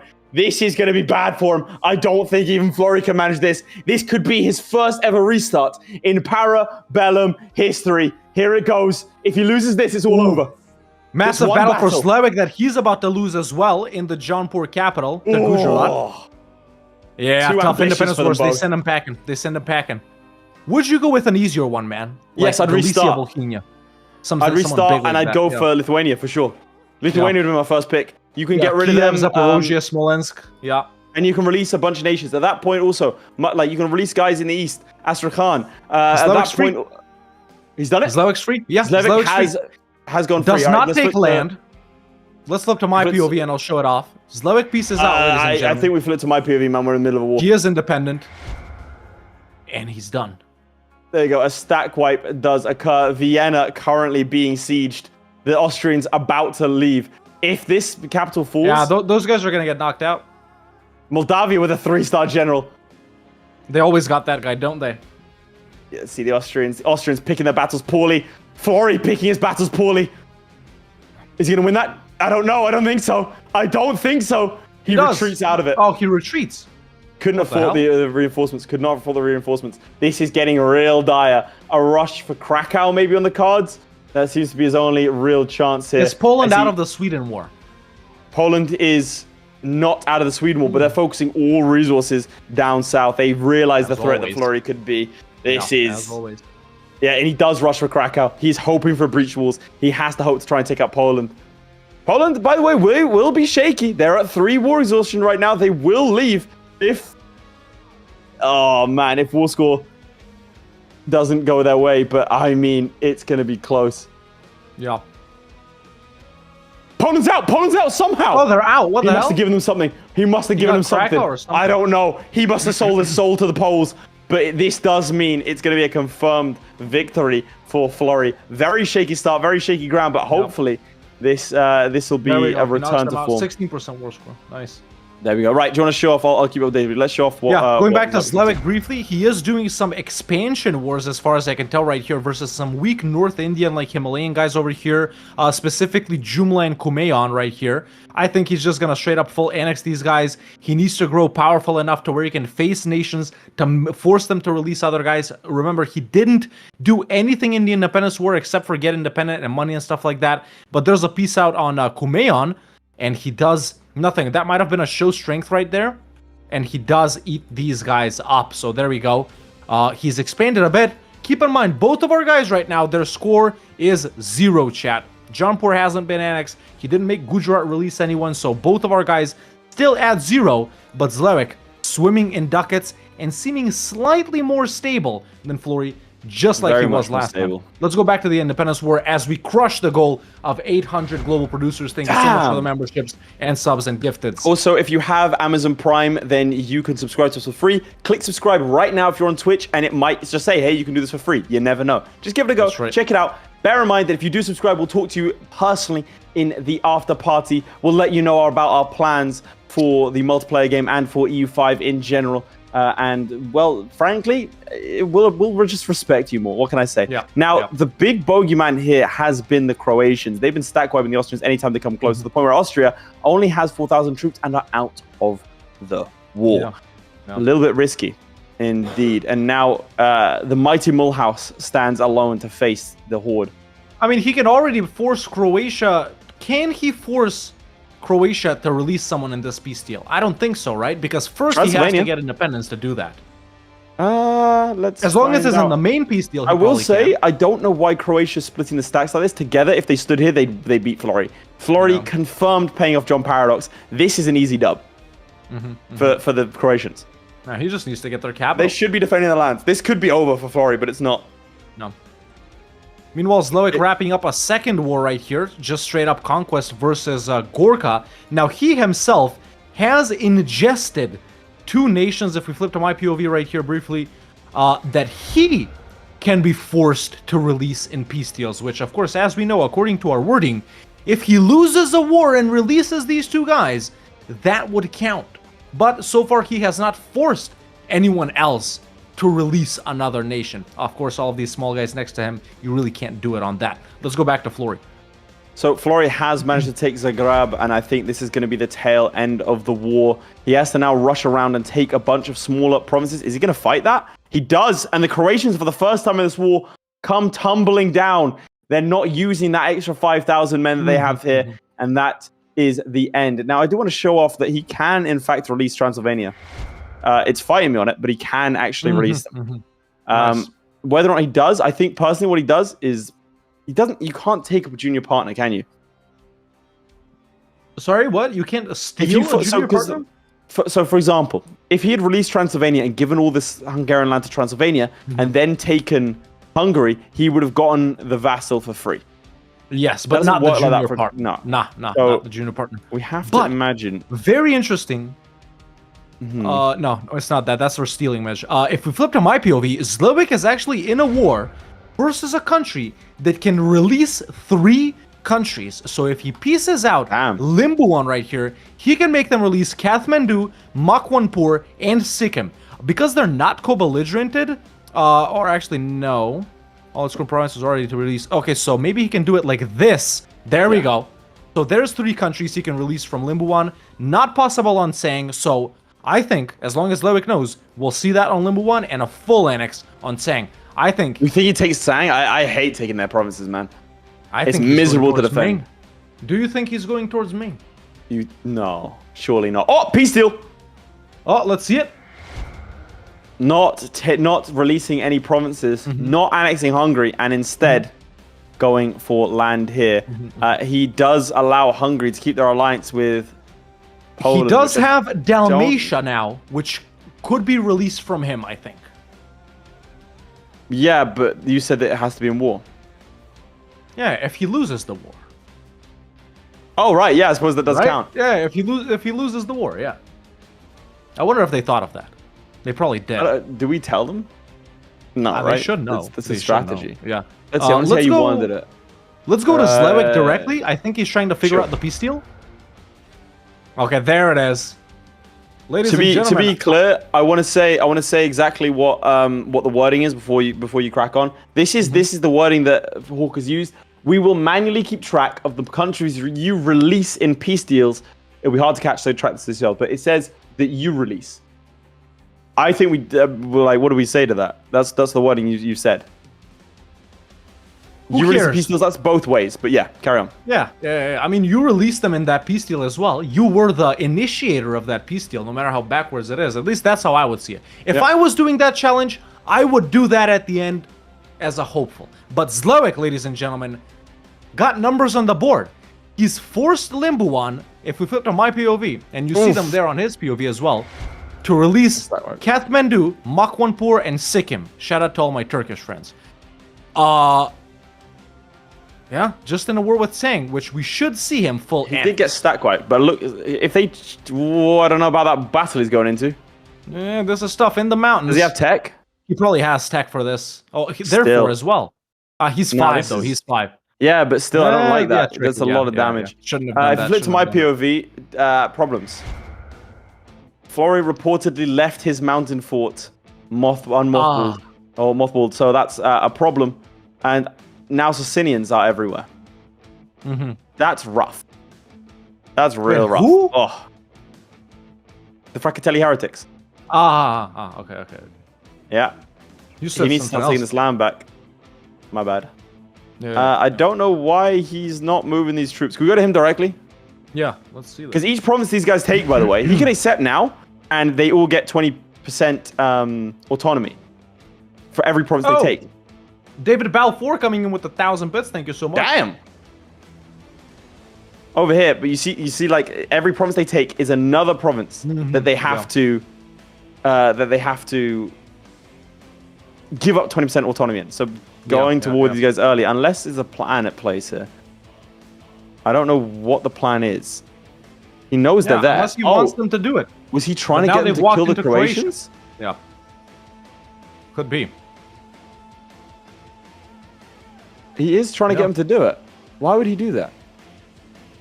Maybe He to is. break and get stabbed? Yeah, that's probably it. No. Now, there does he do that. does. And he gets Damn, back up okay. to 0 stab. Very nice. Now, Very nice. let's flip back to me over here because I do want to show off the peace deal that Zlewick's done versus Ode right here, as he's been warned by Delhi. No, he's been guaranteed by Delhi, right? No, they're Nice. warned. Okay, and by Bengal. Lovely, as always. But he does now border Kham, which is allied to Guge and Yu. Now, he could deck on Guge to get the Glacier Gold Mine, extremely hard to dev, but more importantly, fight Kham and get a border with Ming. Now, by becoming a border with Ming, He's defensively protected in the early game because he'll become a tributary on purpose, so these guys won't hit him, but also a potential to keep fighting Ming later when he's powerful enough and make Ming release his 20-something releasables. So, that could be the play, we don't know. I will say that guess Kam not. is usually a tributary of the Ming, so he's going to have to fight the Ming either way, no? No, I said he declares on Guge or you to fight Khan. Ah, and get the my bad. border I with see, me, I not see, I them see. directly. Yeah. That's how you do it. You know, if you're a real Tibetan enjoyer, you would know that. But you haven't played here in afraid- years, have you? You think I haven't played there in years? You think I haven't played Zunga around there? You think I haven't formed the Kolkand hordes? You think I'm not a Tibetan mountain horde enjoyer? And you Who's said the it to my third face? Dalai Lama then? Who's the third Dalai Lama? History will record it was me. There you have it, folks. Reincarnated to watch video games instead of being the spiritualist leader of one of the biggest religions in the world. I guess he wasn't that good, was he? But That's crazy. Florry, That's crazy. what's the okay, that's the score. I thought that was how many countries he had released, which that No. might actually be good for keeping track of the score, but let's not reveal it too early. But yeah, Zlewikk up to 3 right now, Chad. Just a quick reminder, Florry trying to stabilize. Obviously, Florry's Nitra is more powerful than Zlewick's Ode at this point, at least, you know, off of first glance right here. So, yeah, we got Moravia It's next. one per tag. I saw a comment saying, why don't they just conquer and release? One thing I want to point out is he's currently trying to get claims on Venice and Bosnia. Venice has a bunch. Bosnia Venice has, let's see, Venice has, they have Dalmatia, that's 1. They have Verona, Padua, Aquileia. Verona- Yeah. 4, and then they probably have Corfu 5, Crete 6, Naxos 7.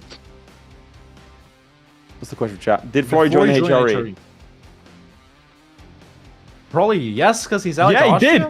He Nice. has joined the HRE. That is very nice. Defensive, yeah. There are quite a lot of nations to release there. Sorry, what was that, Mitch? Something about Sirius? oh, Sirius gives serious. you 25 subs. Meant we're Appreciate gonna have a that. packed after party for this. One of Christ. our biggest Oilers. Yeah, he's a big man. He also one participant as well. Week 1 participant went up against true. toe to That's toe true. against the student in the Navarra challenge. Put his money where his mouth was. Yeah. Yep. All Shout right. out Sirius, one of the OG supporters. This could be a massive. If he wins against Venice, the problem is getting those provinces. But if he wins against Venice, that's what.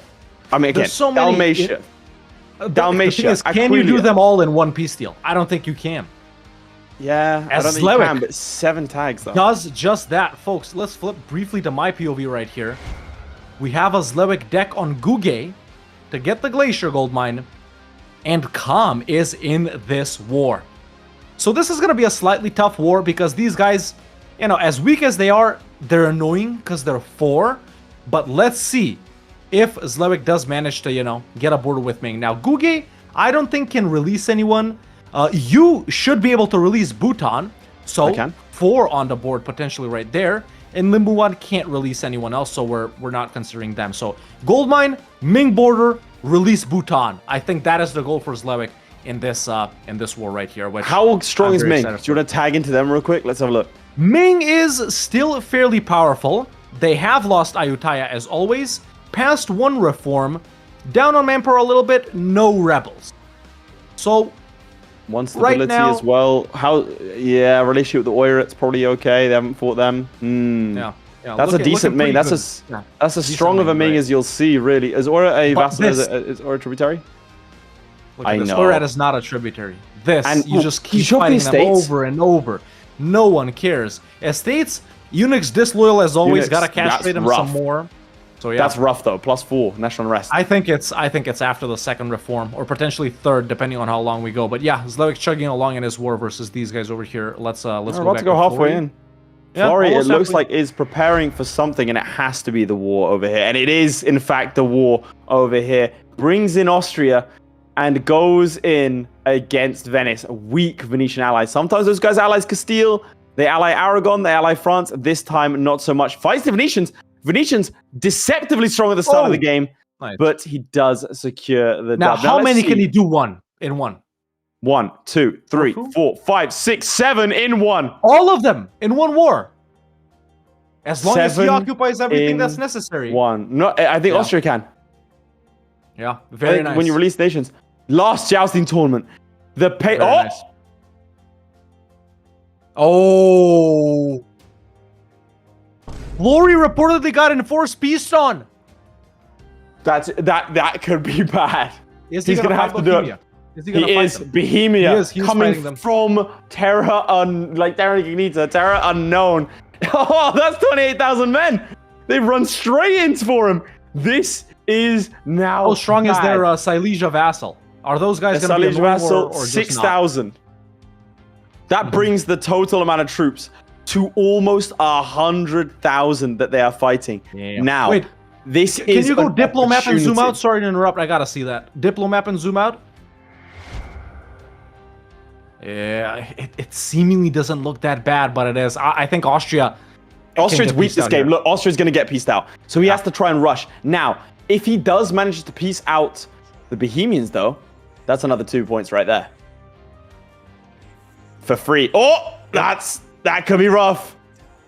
Let's see. Tech 6, though, he has and Yeah. sends them packing. But 40,000 men. Over 5 is strong. Stacked over here. He marches now to 3-star general over into Siena and Silly, and they were silly to challenge him as he marches onwards. Has taken Treviso, isn't going to be able to take Venice, the capital, so that 100% war score is probably not going to be happening anytime soon, but this is the problem.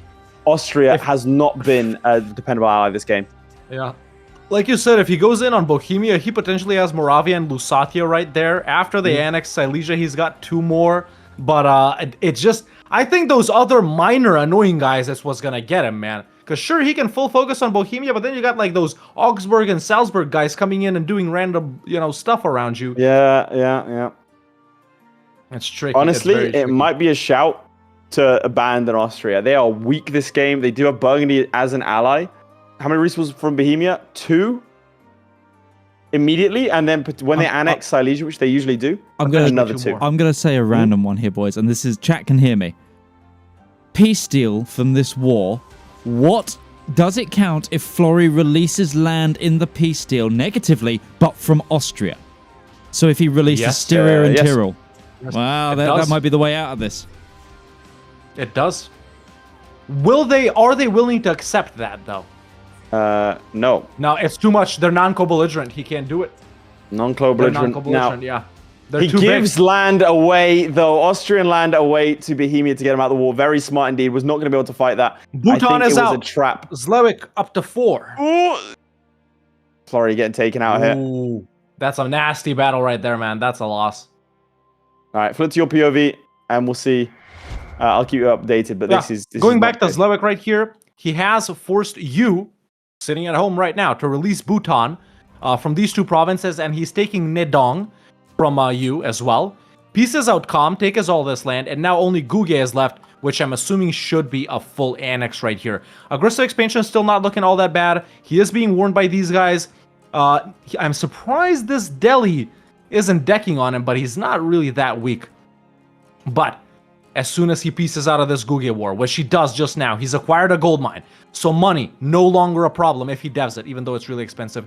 Now he should, if he feels weak, to become a Ming tributary. There's the offer. Does he accept or decline? Let's see. He has seemingly declined. So he does not want to be protected from Ming. Oh, here we He go. wants to fight them. Okay. Just Interesting to choice. my POV, I just want to update you on something a little bit here. More of Austrian land gets sold off to other to individuals. It looks to me like Bresegau is next on the... It is. He gives over Bresegau to the Constans Horde. Socinians now, look at that. PayPal to John Parrott comes through as they deal with his rebels for him. This is still a dangerous war to be in. This is not a fort that he wants to lose. And Venice is still really strong. Good thing Austria's still in, but Austria's loving I doubt it. they're gonna be They're in for here. long. They're here for the ride. They are taking terrible battles, taking losses. I mean, that's embarrassing. That's They've just lost again. Do you think Poland would feel encouraged to deck on him in a situation. Oh, that's not good for him. That's not good for him. A A mountain fort 20,000 doesn't he doesn't quite. Whew. It is not looking good for him. And bear in mind, he can't get that 100%. He has taken the war goal. Sienna and Silly will potentially come out. You can see that he's trying to get them out one by one. Florry responding, as he always does, very well indeed. But Constance left that 2,000 men behind, and they have been sniped. No warning from the Austrians on his part. Would Poland be encouraged to attack him? I mean... They look at why wouldn't manpower they? primarily, so... Oh, there we go. He's trying out the peace deal. He probably knows he can do all of them at the same time, but he just needs... The thing is, he can't do all of them unless he gets Venice. Yes, which he can't do. Yeah. But I think he might be hoping if he gets someone else out, they might unconditional to him. I don't think they would ever would because they don't have the capital. I think usually the capital's for them to unconditional, but here we are today. Oof. Well, he can't make Siena and them other guys do anything, so yeah. Yeah, I mean, he'll guess piece he's them just out. farming They war will score leave. on them instead of Venice. Well, he's just trying to piece them out. He can't get them out. Yeah, They will refuse to leave. yeah, for sure. Now, he does have manpower. He does have money. He also has good relations with Poland, by the way. They are friendly to him. And in fact, they would ally him after this war. Oh, well, that's good. I'd hook up with them. But why? If you link with Poland, where do you go? In the HRE, in the Ottomans? You can get like... You go Austria, you go Ottomans, but Ottomans are strong in this game. They've already unified Anatolia. Frankly, I think his best bet is Venice, and then just hope that Zlewikk doesn't get a good score. I think in his game he's Do you got wanna to give go him a- against Poland, though. Do you want to give him a 25-minute warning? Yes, in 45 seconds, for sure. Sure. Mind you, Poland allied to... I think he goes against Hungary again. He can release Transylvania, right? From If Hungary? from Hungary. Mhm. Poland is about to not come in, by the way. If he if he notices that, that's free because it's just Mulhouse wouldn't come in either. So if he notices, then it's free. Siena pieces out, and now there's only Silly, Salzburg, and Venice remain. Oof. Such a good meme. The stream memes are fantastic. Nice faces right there. Join the Discord chat and post your stream memes. And Oh, Midge will three-star post general, them on stream. 27,000, 7%. Now, historically, he's been lucky with his 7%. Is he going to take that luck? Disease outbreak. Woo! He maintains that lucky streak. Well, to be fair, 7% is not entirely unlucky, but he makes a mistake, dives into Trent. The Venetians do, in fact, defend their ally. It is not an ideal situation for him to be in, Right. but it is enough to see them off. It is enough. And he does peace out with... Who was that? Some minor Siena guy? was pieced out. I think Salzburg, maybe? Yeah, Salzburg came out. So now it's just Silly and Venice left. He's trying to do 5 is the thing. He wants to get 5. He can get matter 5. He what. can get 5. He can absolutely get 5. He needs to hope that like Herzegovina gets annexed. Maybe some easy wars. You can do like There's been Montenegro some down from Serbia. insane stability in the Balkans. Damn. I think you're right about Poland, but I don't think... Oh, is that it? Yes, he pieced out. 1, 2, 3. 4. Just look at his guarantees. Just look at his guarantees. 4. That's a score of 4. 4. He is now currently Okay. ahead, I believe. No, we are tied. We are officially tied. Yeah, we're It's a tie tied. game. 4-4. Now, he is like Poland is very close to not wanting to come To in help here. Hungary? Yeah, very close. But he has the truce with Hungary for a little while, so that might not be in his favor. Frankly, I think you ditch and go after Austria. That's Styria and Tyrol right there. I think they might be too big to do both in the same peace deal, though, because Styria is like half of Austria. You do 1 and 1. Tyrol's the other third. Yeah. Well, actually, no. He gave away a bit of land to other guys, so it might be possible to do Tyrol and Styria in the same one. Austria demanded their own land back from Augsburg, and Augsburg gave it up. A war against Poland. That really? Yes. A Let's flip war the your POV. That's what he against needed to do. Poland. Like I said, that's what he needed to do. So Very many nice. releasable shot from them and from Lithuania, man. You got He can just get 2 one- guys in Poland. He can get 1 Transylvania down there here. too. You're right. Yeah. Let's see. 2 more from if he- Poland and like 6 from Lithuania. But he can't do the Lithuanian ones. I think he has to... Yeah, for some reason. I think he has to you're occupy them, right. maybe? Yeah, probably. Actually, I guess it's Otherwise- it's 3. I forgot about Krakow. Who forgets about Krakow, man? Come on. Yeah. So this is Mistake not right a fantastic war to be in, not a terrible one, given the lack of manpower on this side of things. Very, very weak moment for Poland to be in. Only 20,000 odd troops. They have tech 5 to his tech 6, and they are not close. So he's gonna have he's gonna have this entire war 1 superior tech up, and that is a war he can win. He needs to go in. Yep, There's he does. Bihar, so he can do Transylvania right there. Massive battle coming up. He can't do Transylvania, I don't think, unless he. Because needs it's to the take last one. Yeah. It's the last one. Let's He can see. do Do they Transylvania march into help? from They Croatia. are. This is gonna be big. Do they That's march gonna into be help? tight. Nah, they don't help. They don't help. And that is a massive victory. Oh, And now we can good go thing he against got the him before Poles. Lithuania. Yeah, look, they're just not helping out. No one's helping each other out. There is no sense of cohesion, teamwork. They did not go for their power lunches as a team. No team building exercises done. Oh. The Knights request help against the Ottomans. Has to decline that one. Unless he is Zlewikk's greedy cooking. and goes for more. Flip. Zlewikk's cooking. Chat, let's flip. He's got the Grand Company Yes. up. Flip Let's to flip. Zlewikk, please. Yeah, to my POV, to my POV. Flip to my POV. He's got the Grand Company up. The 2 free companies up. No. He's walking to Tachienlu. No And way. he's got the take Mandate of Heaven, CB on Ming, and there's the declaration Oh on my Ming, ladies God. and gentlemen, with 20 minutes left. Folks, just a reminder, this Ming has just passed its 2nd reform. So, not looking too hot, not a lot of manpower, army is still really big. However, Ming can release 20 different countries, and the best part about Ming, you can keep fighting them and keep fighting them and keep fighting them, and no one will Has to care. be careful, though. He has to be careful because they're not as weak as one would think. If they walk in with the 70k stack, it could be trouble for Zlewikk. It could be Yeah, you have to trouble be very for Zlewikk. careful. And their mandate isn't that low. Their mandate is not that low. Yeah, only 46. Only 46. Soon He's to got be like, about what, that's 50, yeah. minus 4%, minus 3%. Yep. Yeah. And he's got to go for Beijing too, let's remember, chat. That's his war goal. Yep. I mean, in 20 minutes, it's possible. It's tricky. It's possible he also doesn't have any money left. Yeah. Bear in He mind, just- he starts with a massive pool of money. But no loans, And he- though. Even No though- loans, yeah, no loans, but he They're doesn't not have that that high of a big. attack space. Yeah.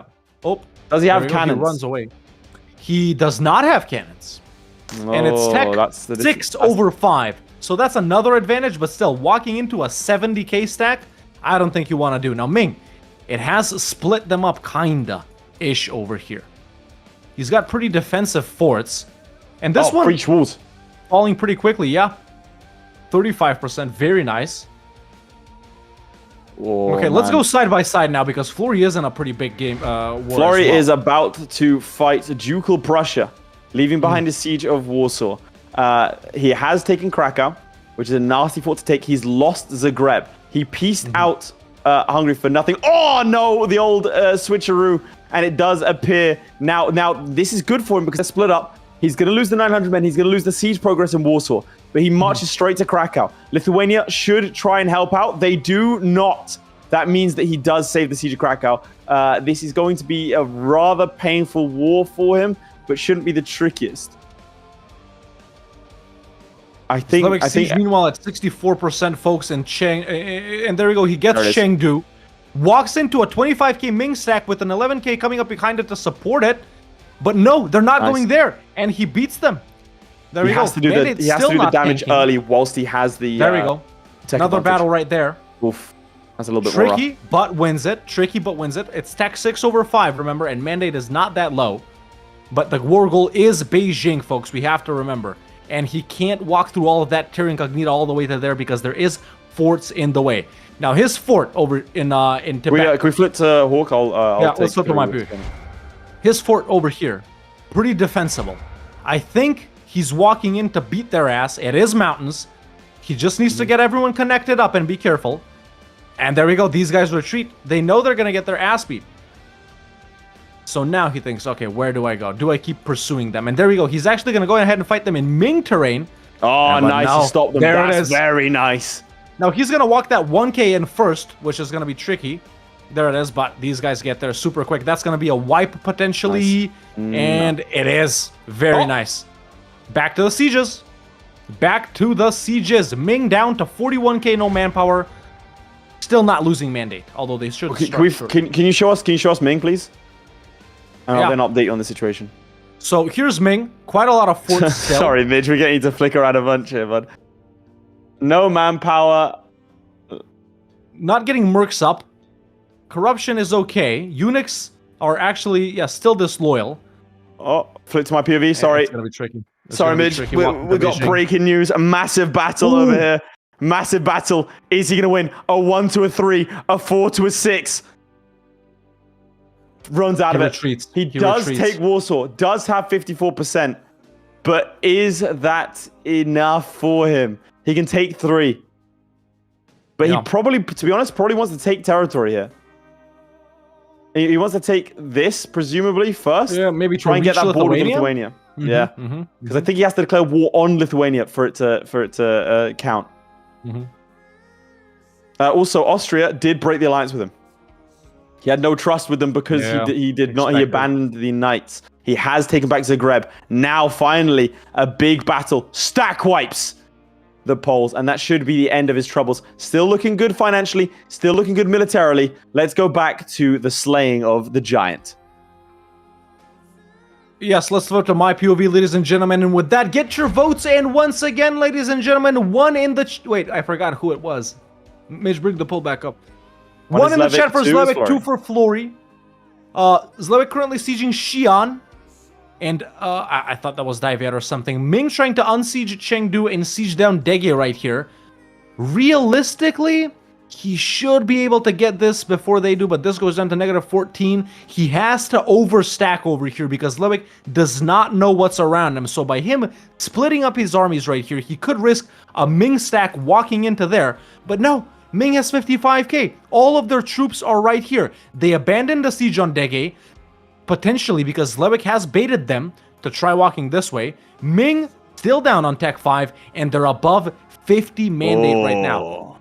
There's a win right there. So only winning on Tech 6 right now. Mandate is not low, chat. Mandate is not low. But 28% on Xi'an.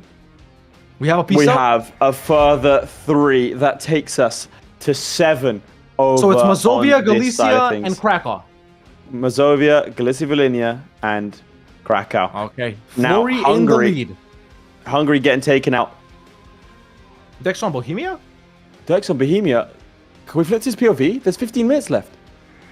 He truce broke them. Did he mean? Yeah, he truce broke. I don't think he meant to do that. Yeah, he looks kind of surprised. He might have seen that. I think he just said, "Oh well." I think my POV. He didn't mean to do that. He did not mean to do that. Point with me, buddy. Florry reportedly pulled off a Red Hawk and held down C while canceling events and accidentally truce broke Bohemia in the HRE. Well, and now he has to fight it, but that might be the end of his run. Now, this will put it, once he wins this war, and presumably he will, that means he can release 2 more nations. That will take him up to 9. Yep. Which means with only 13 minutes left, do you want to give him a warning? With only 13 minutes left, that is a very good score. It's up to still a very good Zlewikk score. do it. Yeah. I don't know that Zlewikk can beat that in 13 minutes. He can't beat 9? Because how many does he have now? He has 4 currently. So he has to get 5 out of Ming. Yeah. Can he do that and in out one of war? Ming, the max he can do in Take Mandate of Heaven currently is 6 of the cheapest ones with 81% war score. But the thing is, does he know that's all he needs? Because what he might do is take all the forts and then go after him again. Yeah. To try and truce break. So he we'll might not. see. Oh! He might not know, yeah. He might think he has time. I'm going to give them a 12.5 minute warning as we can go into the side-by-side perhaps, as Zlewikk gets down a couple of more forts and is about to siege Luan and wipes them in Tibet. 1 fort away from Beijing, chat. This could be massive. I mean, let's not. Oh, that's rough for Florry. That is heartbreaking in the final. Inches away from securing his full-fledged, undisputed master of EU4 title. This is a man who has never lost a title game in his life. Never lost the best of 3. Thought he might get the full sweep, but it's not Florry if there's not a little bit of drama at the end. And we are headed to a lot of drama. I will tell you this. Right now, he can only release Lusatia. Not enough because force for it? Poland... Oh, because Poland's Poland, occupied. Yeah. This is insane. Because Poland... Can you flip to my POV? I just want to explain for a sec. Wait, he's looking at Pisa. Because From of the Florence. damage, because he's... He popped Pisa from Florence. He did. That's Up to another one what right now? there.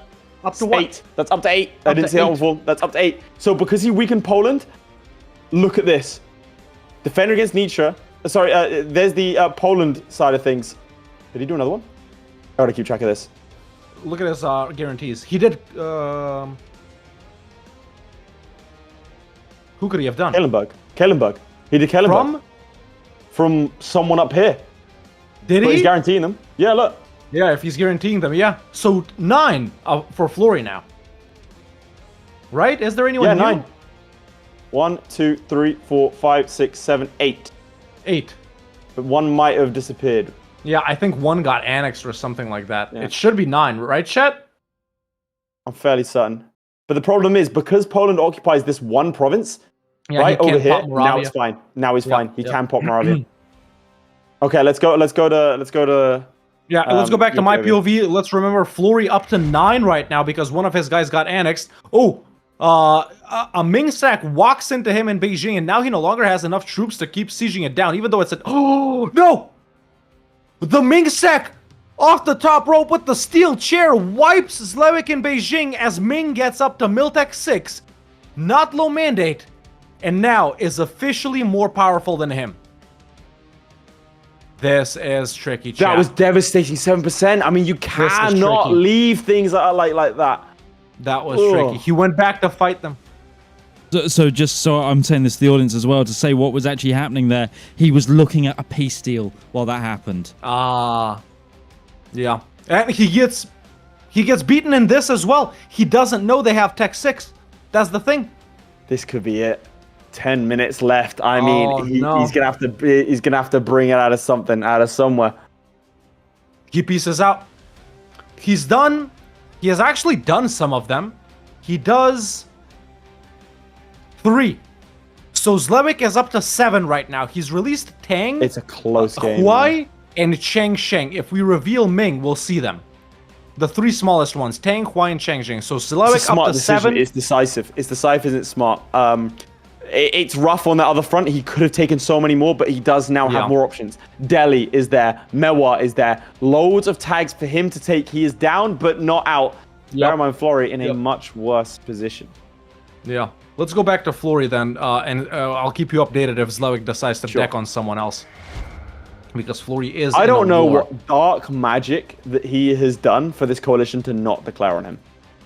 Look at this coalition. He has no allies, nothing. I do not know why they're not going. And they look at manpower primarily, so He I has think no he's about to hit manpower. hit. He's getting a bunch of cannon. They should have the coalition CB, even though They have the coalition CB. They don't need to border him.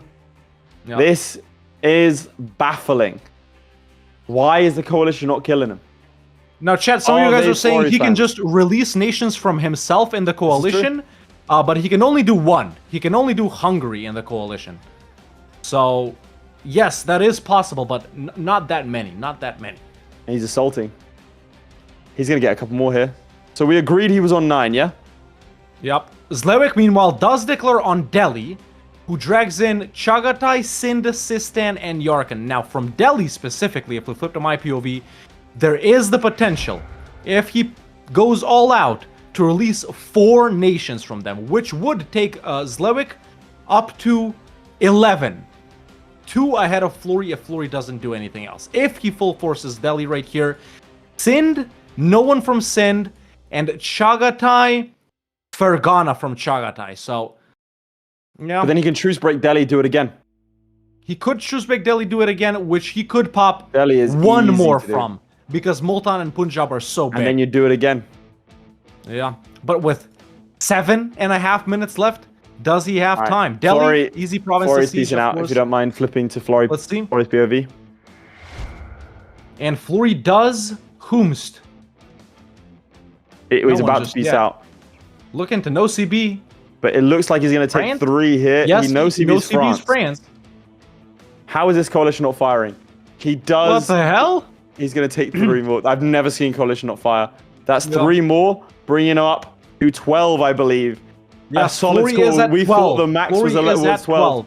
He goes for France. That's unhinged behavior. He goes for France.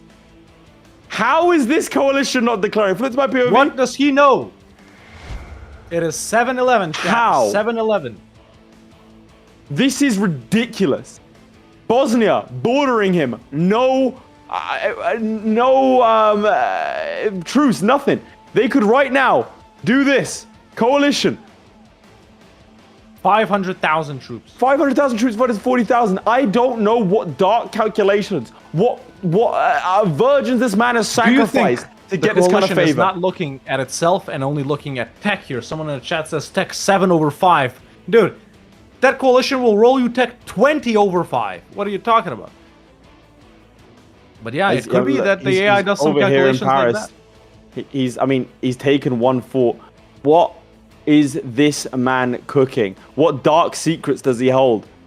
Let me see. No, 1, 2, it's the other 3, one. 4, 5. He can take another 5 here. Yeah, 5. I mean, he's fighting the 400%. Parisians. Do they get there? He retreats. He This retreats. is it. Surely. retreats. He cannot I'm gonna sustain give them this. a 5-minute warning shortly. And let's get ready to go to the final 5. Zlewikk, meanwhile, massive battles versus Del right here. Let's do a brief flip as he easily dispatches the troops of Sistan and Delhi. He's got the most important force. He's got Delhi. He's got Lahore. He just needs Berar right here. The problems in this war, though, are these guys up here, which are the Delhi allies, having occupied a saggy yogurt over here and pieced them out. Now, Zlewikk already showed off he can do these 4 cheapest guys right here, which would put him at 11. But Florry chat, either has that is 11 or still- 12. I'm not sure. So I'm Florry pretty sure is it's at 12. Florry is We'll at have some 12. like people. Yeah, let's just make sure people who are in the Discord. Can you just let us know if you're a producer? Then do producers to production with how many Florry has, just so I'm Yes. on the same board. Florry is about to go bankrupt. I'm fairly certain. He is Zlewikk 10 pieces months out. away. Zlewikk pieces out. He does 4 already. Oh my There god, they that's are. 11. Kashmir, Patiala, Bangladesh, and Nagaur, I think, right? Yep, Patiala, Nagaur, Kashmir, and Flip to my Bangladesh. POV. Yep. The mad rush of Paris begins. He breaches the walls. The coalition declares England Coalition taking it upon declares. themselves. He says, no, you will not be getting away with this scot-free. That does mean that the war enthusiasm. Zlewikk That's 12 to 11. Florry has intervened on the 100 Years' War on the side of war, it appears. I mean, where else can he go? Surely he can't knock them down. Surely, breach the walls. Is he going to go again? With 4 minutes left, ladies and gentlemen, and Florry being 1 in the lead, Zlewikk does declare another war. If we This is flip to my insane. calling in his big ally Malwa versus Mewar and Orissa. Separate piece Orissa, 1, 2, 3, 4, 5, 6, 7, 8, 9 different nations if you do them full like this. Look at how cheap it is from Orissa. And then Oh Mewar my God. as well, 1, 2, 3, 4, 5, 6, 7. 3 minutes. He doesn't have cannons, though. He should have done this to begin with. He doesn't have cannons. Let's go back to Florry. What does he do? What does he do? Florry has pieced out Of France? No, of the coalition. of the coalition war. He has not accepted for anyone to be released from him. I don't so know he's what still I- on 12. Yeah, I don't know what he did. I don't know what he gave them. I don't know what promises that man made. But still fighting France. Oh! Let's go side by side. 3 minutes left. Side by side. I don't know what he did, chat. I don't know what he did to get them off him. I genuinely have no idea. He is staving off bankruptcy. Burgundy coming in with a massive. Okay, Wait. Burgundy decides to remain Burgundian, which means France instantly declares a war on Burgundy. Burgundy charges PayPal to into jump the paradox. French lines. And insane, the French leader dies in the battle. Burgundy may be the saving grace. England might have tried to topple the king, but his right-hand man is there to save him from falling. France Full now focus from knocked Zlewikk down in the meantime. to All he's got to do medium. is get Oh my Kutak, God. ladies and gentlemen. It's just a level 1 fort to make Orisa release 9 vassals. 1, 2, 3, 4, 5, 6, 7, 8 vassals. Massive battle that he's about to lose right here, which he does, but 7% on Kutak. Kashmir calls him in. He doesn't care. He shouldn't care because those are just the guarantees on the guys he's made them release. If he gets this, look, if we flip to my POV image, flip to my POV just for a second and go back to Final 5. Look at these 8 OPMs that he can do.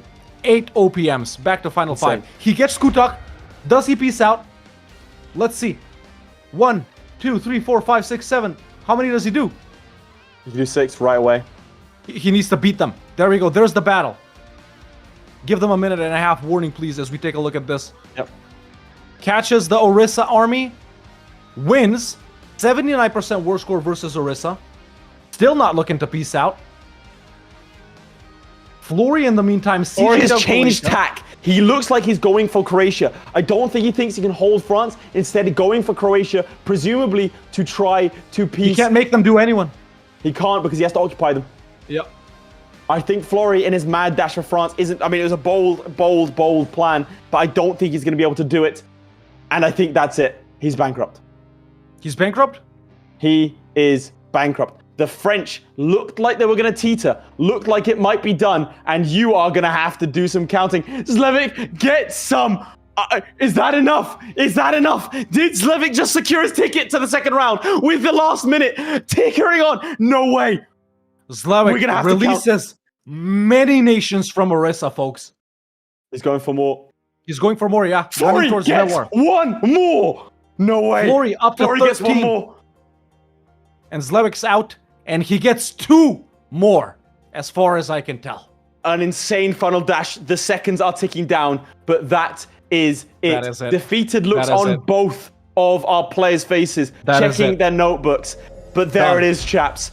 Was that the final ever game? Was it enough from Zlewikk? Did Florry pull too far ahead? Incredible performance. I don't think it's a stretch to say the best performance we've seen from both those players across all 3 seasons. That was insane. To come out from under the pressure that they were in, the fight against Ming immediately bounces. Target switching from Zlewikk, never in one place. Florry, that incredible first war against the Poles and then fighting them again, outnumbered 5-1. A misclick but bounces back. Ladies and gentlemen, I think I have a score of 13 over here. That is what I think the score is. I think you are correct on that score for Florry. But even if it's 13, even if it's 14, 15, 16, 17, 18, 19, it doesn't matter, ladies and gentlemen, because Zlewikk has managed to release 20 different nations as owed. And we go in to officially the final ever game of EU4 Hegemon in the final challenge that we don't even know yet because you guys at home are about to vote. Ladies and gentlemen, if that wasn't Zlewick's best performance ever, I don't know what is. All he's got to hope for is that he can top this and that Florry can come back from that. Clap it my up. God, Clap it up. what an insane game. We go to game 3. I wouldn't have it any other way for the final of finals. The game of games, the player of players, chaps. This is going to make it the best show of all time. We go to game 3. Goes down to the wire as well. I mean, admittedly, he gets 20, but he got like 8 in the final 2 minutes. What an incredible game. So now, chaps, let's go Top to final the 5 challenge. player of all Just time go to the here, challenge folks. screen. Let's go. I'm going to quickly inform our players of what just happened, because obviously they might not know.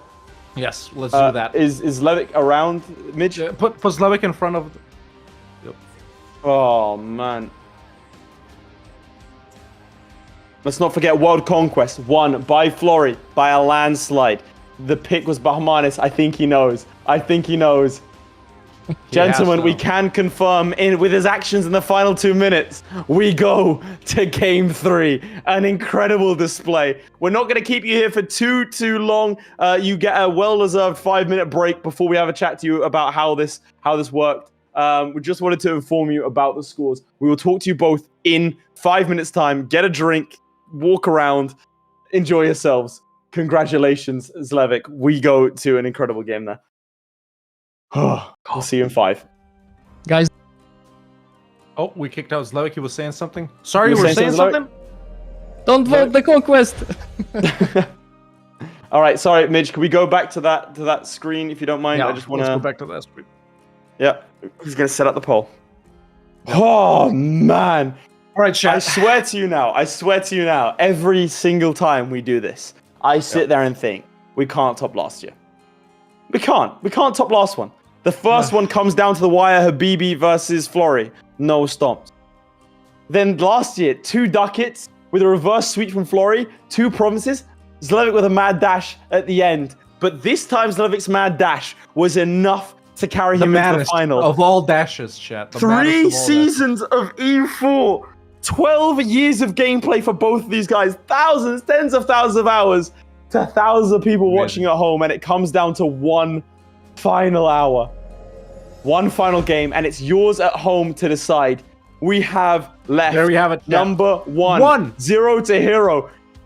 Starting the One Nation have the highest development. Number 2, we have Rags and Riches, like the achievement, have the highest income whilst neither owning nor starting with a province with more than 10 development. Or OPM, that's number 3. As Ragusa have the highest income from trade. Those are your 3 options. On these There are some challenges, ladies caveats and within gentlemen. those.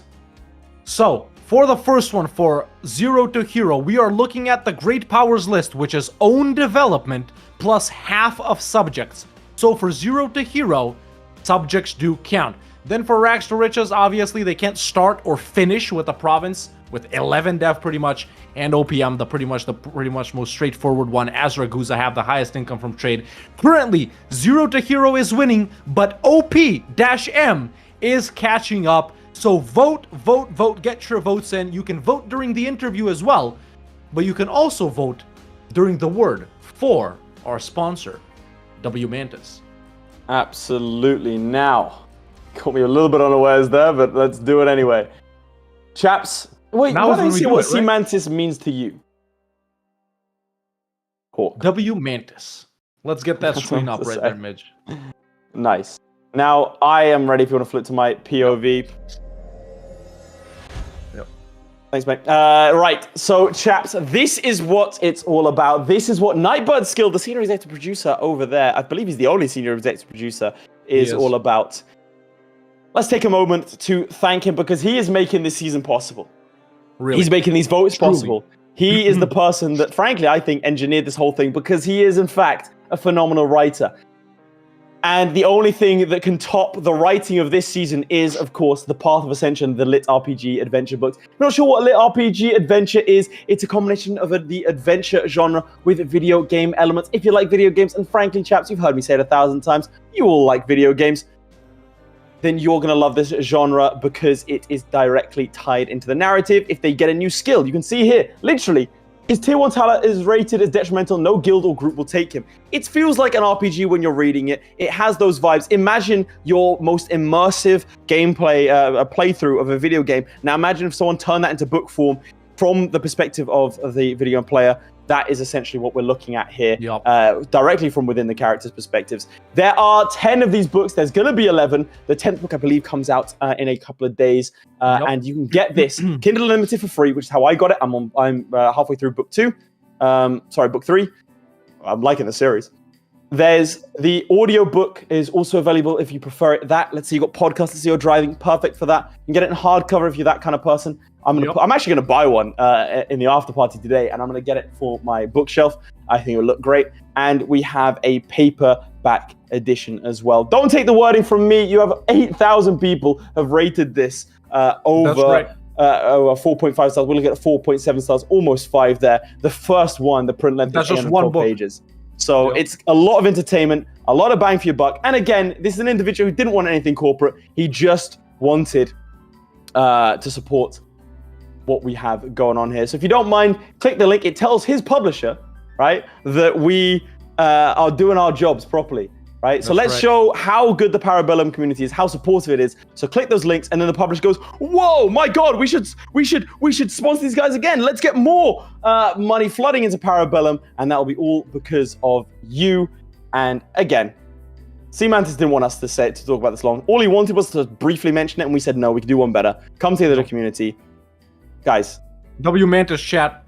That's all there is to it. It's W fantastic. Mantis. Now, we're going to Remember go to a short interview with Florry, and we will be back in 5 minutes. Bear in mind, those votes are completely live, and it's neck and neck, so that can change Keep during voting. the interview. Keep voting, chat. Take it Keep away. voting. You can change your mind too. Okay, so if you're seeing this, the score is 1-1. How does it feel? How do you think the game went just now, huh?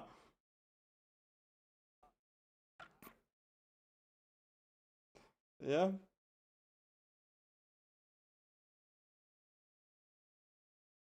Yeah.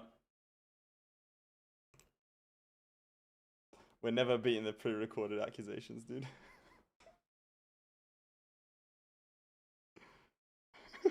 So last season, you beat Zlewikk by 2 ducats in one challenge and 2 provinces in another challenge. So very, very close. How confident are you, this is before going into the final, that this is going to be the year that you sort of put it all to bed? No more challenges, EU4 crown forever on your head. Yeah? You don't think they're a little bit better?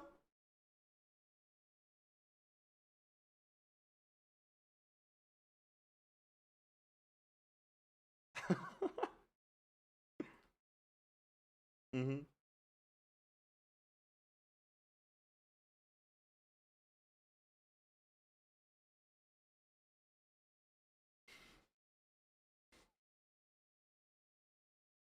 I mean, you know, consistent luck's being skill and all that. Explain to me why you hate deserts.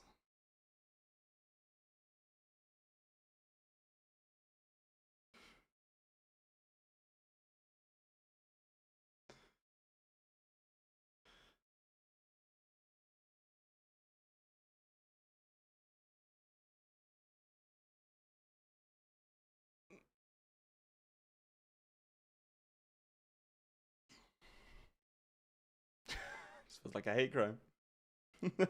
There you go. Finally, we got one of our own. So you've been playing a bit of EU5.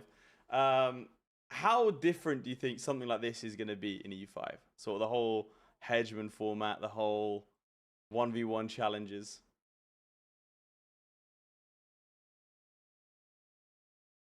Mm-hmm. Yes.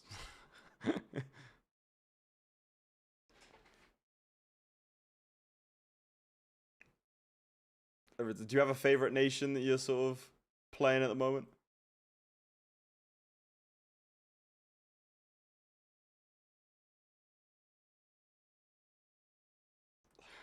Pros. Mm-hmm.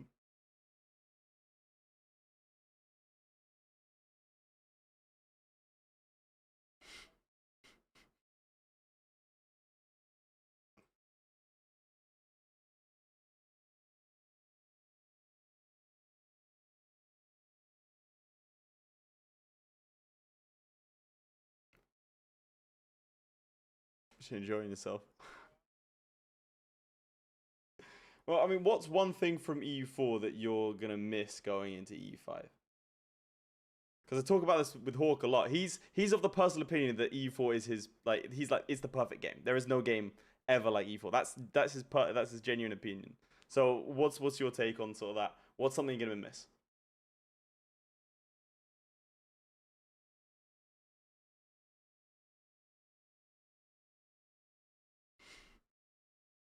I mean, that's good, no?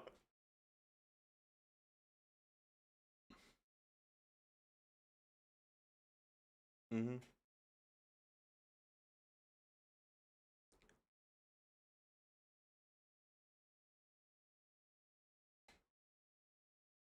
Yes.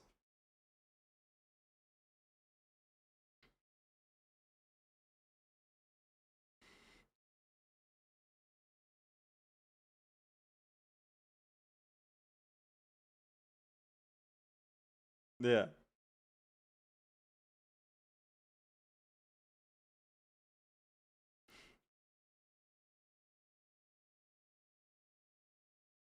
I mean, if you're playing fast in the U5, it is completely like battles are instantaneous, and suddenly if you get it wrong as well, your army's just completely wiped, or you've just destroyed them. Or if you're playing as the English, you just take out the French. It's a great time.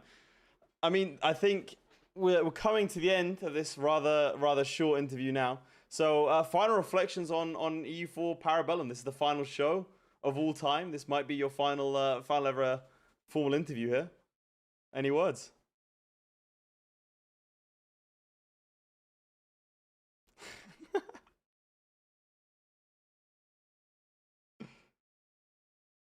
It's crazy.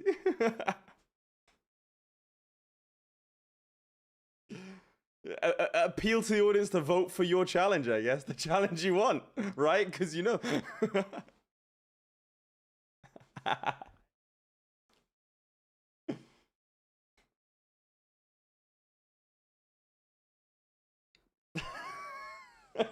Well, I loved it. You have to dev everything to 18. Oh, it was so good. I love that challenge. Well, Florry, thank you very much. I'll let you jump onto your game right now. And yeah, we'll see how you get on. Goodbye. Oh, yeah.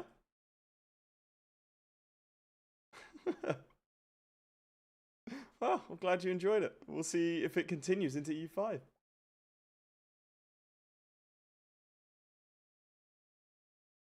Go. Hello. Now, unfortunately, we did have to. Next interview. We had to censor Florry in that interview. I know that some of you were complaining about it. It was coming through on our end, but unfortunately, John Paradox, he had some things to say about EU5 that were not, I'm afraid, on the level. Yeah. And so therefore, Florry had to be silenced. Something that can't be silenced, though, is your votes. Now, I'm just going to say, real ones vote 3. I want to see a trade challenge between these two. We haven't seen a trade challenge between these two. Let's flash them back ever. up, Midge. Let's flash them back up, the challenges over here. Let's see how the votes are, because I haven't taken a look at that poll since 5 minutes ago. So what is leading right now? We have, I can't even see that percentage. What the hell? It's 49 to 47. For 0 to hero. Only 3.6% from rags to Now, riches. is that close enough that we eliminate the second one and rerun it? Or do we just call it? I think it is. I think we eliminate the second one. I think we eliminate the second one Mitch, and we rerun it. Let's get a new poll up. That's Let's so get rid close. of rags to riches. Obviously, no one wants to see that. All right, we're resetting the numbers. I think it's it's so close. People have been spamming 1 and 3. Yeah. We have 3% of the audience that if they formed a coalition with the others, it would be a majority. Yeah. So we want to see where those 3% go. Yeah, Oh, that's right. man. That's right. So we're cooking up a new poll right now. And during this time, take a moment to be mindful and acknowledge the fact that what you're about to see, is the final ever competitive EU4 match in the history. And I'm proud to say that I am hosting it with my wonderful colleagues, Laith and Midge, and that we have the 2 best EU4 players of all time, Florry and Zlewikk, ready to duke it out. As always, between these two, it comes down to 1 game. Everything they've done this season doesn't matter. Those last 2 challenges, they don't matter, because there's still 1 left as I've gone out of focus. And they, nor we, nor you, still know what that challenge is going to be. But chat, how have you guys, what's your experience been like with us over these past 3 seasons? Not just on this show, on other shows as well. Have you enjoyed EU4 Parabellum? Are you ready for EU5 Parabellum? Are you sad? Are you happy? Let me know. Let me know. W Parabellum? Let's get some W's in the chat then. W Parabellum. W Florry, W Zlewikk. You know what it is. But Mitch, how goes the poll? I'm hearing Furious typing. He's typing. Blue Wait a switches, blue second. switches. A door's just been kicked in. I'm hearing chickens. Lots of chickens. They're swarming. Midge is down. Midge is down. Reportedly, Midge is They're down. pecking him. They're pecking him. He's got back up. He's fighting. He's doing his best to get the pole. It's almost, you can hear the chickens. They're coming through. They're trying to take over the stream. And They're Mitch has just been reportedly- killed by chickens. All right. Apparently, you guys. Okay, stop voting. You guys keep breaking the poll. Is the problem? Yeah, Stop. it's not the same numbers either, chat. It's not one we're or two or changing the three. numbers. We're So changing type the numbers, so random- don't vote. Type letters. Stop typing numbers. Yeah, there's no poll going on right now. You're just breaking. You it were for the us. chickens all along. Stop. Stop typing numbers. They're still typing Yep. numbers. Bro. It's not gonna be 1 or 2 or 3, chat. We're gonna change it to different stuff. No point in voting. So let's That's true, set we up should do that that. poll. Midge has beaten up the chickens, by the way. I Midge, can Midge, confirm. you could Although change there it. is a You can rooster change it outside of his door. to. You can change it to something else if you'd like. Yeah. Like, so you don't have to do like 1 and 2. You can do something else because otherwise people would just be spamming stuff. Now they're just spamming letters. All right, I'll be with you in just a second, chaps. But I'm gonna take this moment as well, just to say what a journey we've been on, huh? This truly. season, this whole EU4 career that we have with Parabellum. I mean, hell, compare the first graphics to what we got going on behind us. This is insane. Look at the production quality. I mean, love if you have you seen the comparisons between like, oh, we're up. The poll is up. You either have to type in 0 or OPM. Exactly Mitch, how poll it's up? written, though. Right? Is the poll up? Mitch? It should be working. You either type 0 or OPM. But Midge, I think that it started a little soon. But there we go. It should start balancing out now. There we have it. Okay, exactly how it's written, chat. Exactly how it's written. 0 with a capital Z or OPM with a capital O. Exactly how it's written. Not all Yeah, the caps or cat's not in. all lowercase. That's Exactly an how unfair it's written. advantage for Florry. Was that sorry, Midge? Just Alright, type there it. we It's go. not case sensitive. Oh, apparently it's not case sensitive. Okay, vote. Just vote. Here we go. Florry cat whilst- on stream. I'm gonna set a timer right now, and it's gonna. Let's see. Give me a second as we let's give it a chat minute. to. Yeah, as we chat to Florry and Zlewikk. All right, let's Lads, bring him as up. the votes come in, as they trickle in, well, cascade, I should say. Let's have a brief chat about the previous game. Zlewikk, we'll start with you. What a mad dash at the end there. How was that? Yeah, that's what I wanted to do, and it worked. I think the thing that didn't work as a plan was Ming. It was just that was the strongest Ming that I've seen that year. Like 80k troops, positive mandate. Yeah. They took Tech 6 5 years ahead of time. Like, where does Ming do that? Like, Yeah, what the AI hell? never does that. Yeah, it's insane. Florry, your performance was well, one of the most insane ones. Yeah, let's. But it wasn't Your decision to fight Bohemia, Truthbreak Bohemia, that was bold. That was for not sure. on purpose, was it? That was a misclick. I didn't mean to do that. I was shouting like, "Oh man, no!" Because I was just considering it because I knew it was only 3 releasables. What I wanted to do was go fight France, but yeah, I pressed C to confirm, and then I was stuck in a war. That's right. As That's- we have the Oh god, second it's so round close! winning It is out. very close. Just a little bit. No, no, Votes no, keep no, no. coming in. Votes keep And coming in. Interestingly, YouTube is completely like OPM fully, whereas Twitch is a little bit more split with a I wonder preference why. for 0. 1,500 no. viewers on YouTube, 1,200 on Twitch. So is the viewer numbers what's gonna win this poll? It might be. Twitch is a bit Almost, more split, but YouTube doesn't. I mean, I think we can call that there. I mean, Let's Unless- give it a couple more Sure. seconds right here. Yeah, because Sure. it's still moving a little bit, but I think we're timer. gonna lock it in on 43.56 ish. As this guy donates $10 and says, "Let's do a trade challenge." Thank you, Moss. What do we have to Well, do? I can't see you. The chat is too fast. I'm sorry, but go. thank you for the $10. Thank you All so right. much for that. But okay, well, I gentlemen, think let's lock it in. I think that's the challenge. There you go. Well, Florry, how do you feel starting as Ragusa, having the highest income from trade?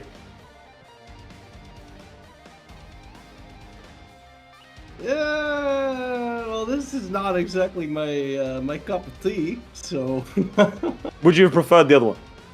yeah, I would have preferred the other one. I mean, you've already beat Zlewikk in Interesting. that one, to be fair. Oh yeah, I mean, you didn't seem, right. yeah, you didn't see that's the whole point was a rerun. You didn't seem too enamored with the Ragusa start. You seemed to think it was quite a tricky start. Well, no, it's just the fact that it's trade, man. It's just trade. What am I gonna do with trade? I don't know how to Let's trade. conquer lands, Florry. You can do this. Yeah. Zlewikk, how do you feel? I feel well. I was prepared for the other one as well. I mean, when Florry won with me the previous time, I got to like 1462 on speed 5 on my old PC. So I would be ready to kick his ass and now. a 13. I mean, it was 13-year regency as well. Yeah, that was tough. Shit There's happens. also a war in chat right now for people who are upset saying only bots voted 2. We don't got no clankers in our chat, all right? This one was winning before we removed the third one as well. We don't look. We just wanted to have the difference. We don't of those tolerate other no votes. clanker. Yeah. All right. Not gonna say the Lads, C word, we'll, obviously. We'll take this second. Just a final forward. I don't think we waste any more time. I think we dive straight into it. Florry, a final word from you before a king is crowned. In the final ever match. Good luck, Zlewikk. And have fun. He means that sarcastically, chat. He is not a good person. No, I don't. Why are you banned from Sweden then? Why don't you say it live on stream? We've been tiptoeing around this for 3 We've seasons been already. over this. For legal reasons, I can't talk about this. And by the way, you're Always not says allowed this. there either anymore. So Oh, and you had to bring that up. yeah. bring that up. Because you started. He's lying. That's horrible. It's a classic move from Florry, isn't it? Just deflecting. All right, He's just Zlewikk. shiesty like that. Any final words from you? Yes, Florry, I wish you a week Ottomans. All right, they're being nice to each other. I wish you a Venice that lets you walk in. And I wish you a very Merry Christmas. Right, chaps. We will let you both get ready. Get into your games. I'm going to be spectating Zlewikk. Hawk is going to be spectating Florry. Good luck to you both. For the final time ever in EU4 Parabellum, and potentially the final time ever in EU4. Good luck. There you have it, folks. That was Zlewikk and All right. Florry. Florry has not hosted a game yet, so I'm going to wait up on that as we once again take in the moment of our final ever challenge in the history of competitive EU4, OPM. Starting as Ragusa have the highest income from trade. It is fitting that we started this whole thing with an OPM, which was Oda, both players playing Oda, and I think it's fitting we finish it with an OPM, Ragusa, both players playing Ragusa. It was pretty tight on these challenges. This one was winning out earlier, but we did want it to be more clear. It won out on the second vote as well. I think that's not a bad idea, actually, for the future. Maybe when we bring in the 5, we then eliminate each one, so people only got to vote for one of 2 every time. Why didn't we think of that? I guess because it would take a little bit longer, but... Oh, man. Oh, people coming in subscriptions to Primes. Fantastic. Thank you so much for the support, chat. Obviously, we'll get into the more sappy stuff later once the stream is over. I'm just waiting for Florry to host up a game right here. And, Dude, I don't want it to end. This has been fantastic. What a capstone on everything, you know? Come to an end. All good things come to an end. Either Florry, chat, is going to be the only ever EU4 champion, the 8th-time back-to-back X4, or Zlewikk is going to be the last ever EU4 champion for the first ever time. But listen, don't be sad that it's over. Be happy that it happened because, you know, I'm sure we brought entertainment to many a folk all around the world. And we hope with this final game, we can be entertaining. I hope the participants can be entertaining. And I hope we picked out a good challenge for you. You know what's interesting? Either Florry, for the first time, will not get a reverse sweep and be champion and break that streak, or Zlewikk will maintain the streak of reverse sweeps make champions. Yeah, it's always been like that. Well, that's the thing. It's a test of character to lose the first one and come back for the second two. That's what champions are made of. And it's all the momentum going forwards. With a challenge like this, it can go either way. Ragusa is tricky. It's guaranteed by the Ottomans. at the start, so you do have the ability to go forward. I mean, immediately you want to go after Venice and see what you can do about stealing their trade. But chaps, what it boils down to is who wants it more? Who's hungrier? Is Florry hungry to be the only ever EU4 champion that's ever been crowned? Or is Zlewikk going to finally... I mean, you saw in his interview. Zlewikk, we were expecting some sort of placid response of like, oh, you know, well, I'll do what I can do. But he was like, no, it'd be devastating if I lost. This would be horrible. This is it. This is what I've been building for. This is it. This is going to be the final time. Zlewikk is a man who lives and breathes EU4. Videos, organizing things in the community, multiplayer games, guides. This is a guy whose blood, sweat, and tears are just EU4 code. And it might be time for that effort to be rewarded on the final ever stage. But if not, frankly, I think he'll forever go down as second best. I mean, you got Magnus Carlsen and Hikaru. Like you've got there's always one dominant champion. Two there are, chat. No more, no less. To quote Grandmaster Yoda. And our players will need the patience, skill, and virtue of Grandmaster Yoda to come out on top and be the Grandmaster of Europa Universalis 4. If you are ready with Zlewikk, I am ready with Florry. And ladies and gentlemen, here we go. I can give you guys the final countdown in the final episode, in the final match of the final EU4 We're never doing this again. Let's let that sit for a second. This is it. This will never happen again. I mean, let's hang on. A little. We'll handshake, you and me. Submit. That did not work. It's been a pleasure. Ladies and gentlemen. Oh, let's do it. All right.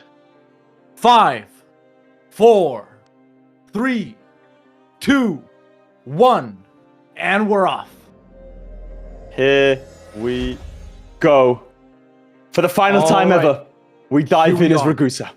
My POV as Florry, ladies and gentlemen, here we are. Okay, Ragusa, why did we choose them for this challenge specifically? They start off with a very powerful level 2 center of trade in the Ragusa trade node, and their national ideas are geared towards trade. Trade efficiency, trade power abroad, morale of navies, yearly navy tradition, domestic trade power, a diplomat, naval force limit, shipbuilding, ship cost, national unrest, and tax. Decent small little mission tree right here to reconquer a bunch of stuff. They can form Croatia as well.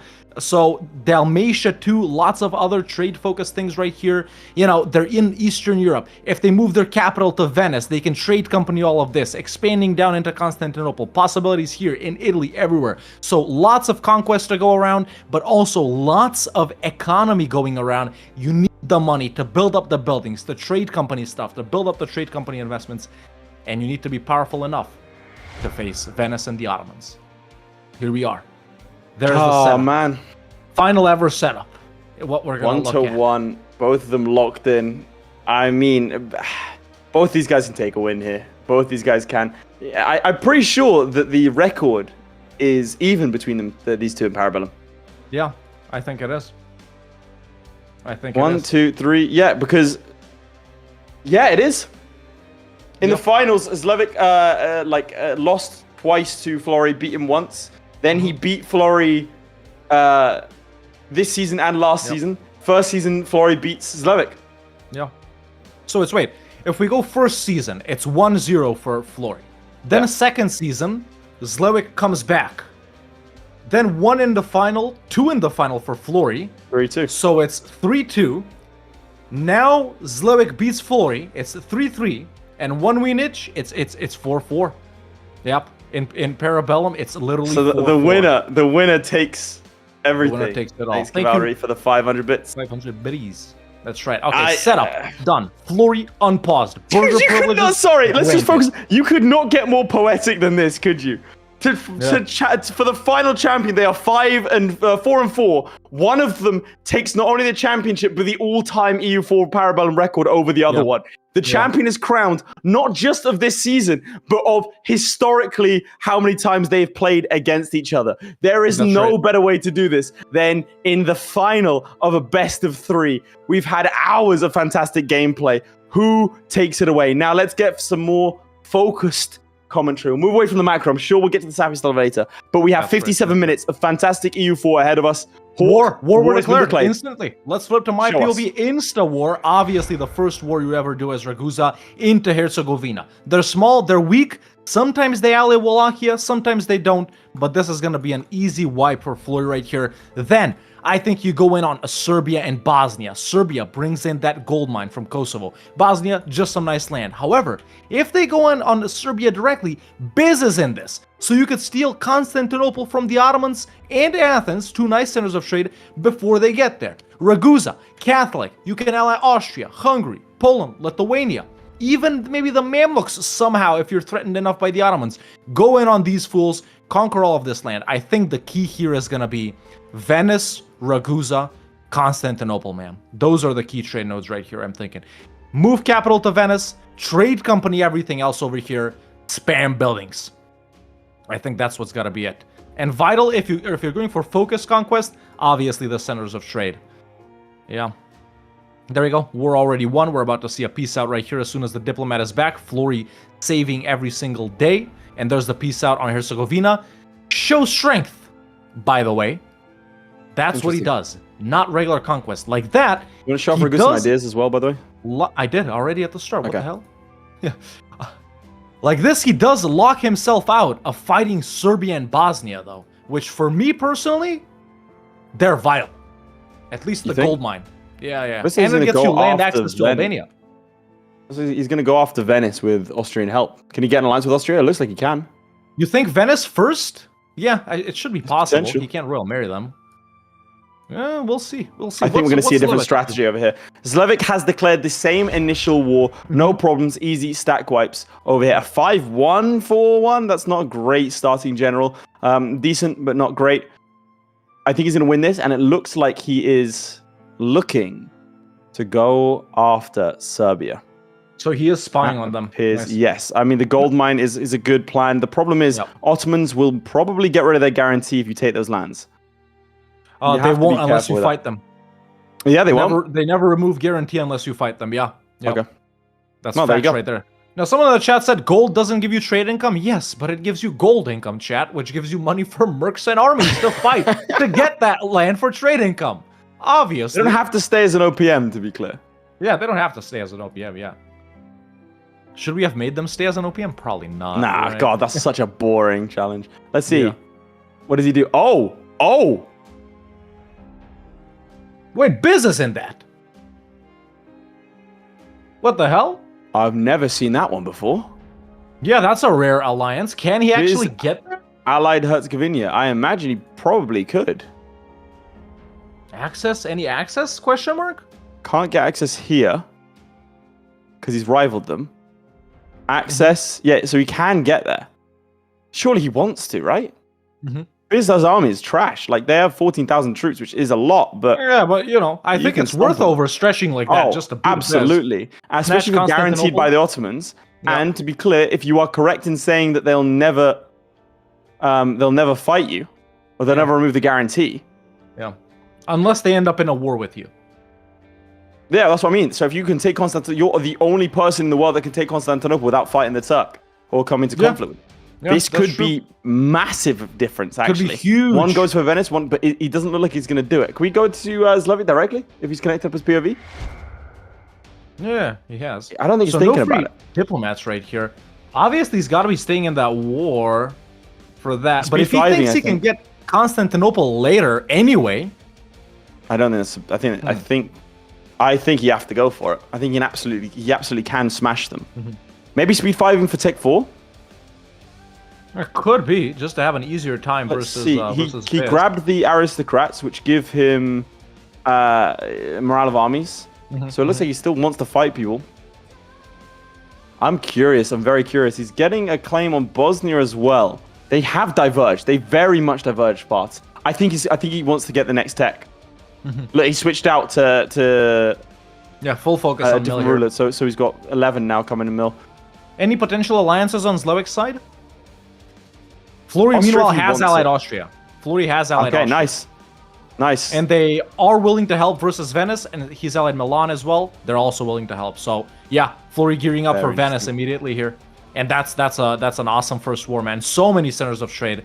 You gotta go. Flip to you, and I'll tell you what happened to. Yeah, I mean, just saying, you know, the stuff that can be taken from Venice here, man. You know, Durazzo.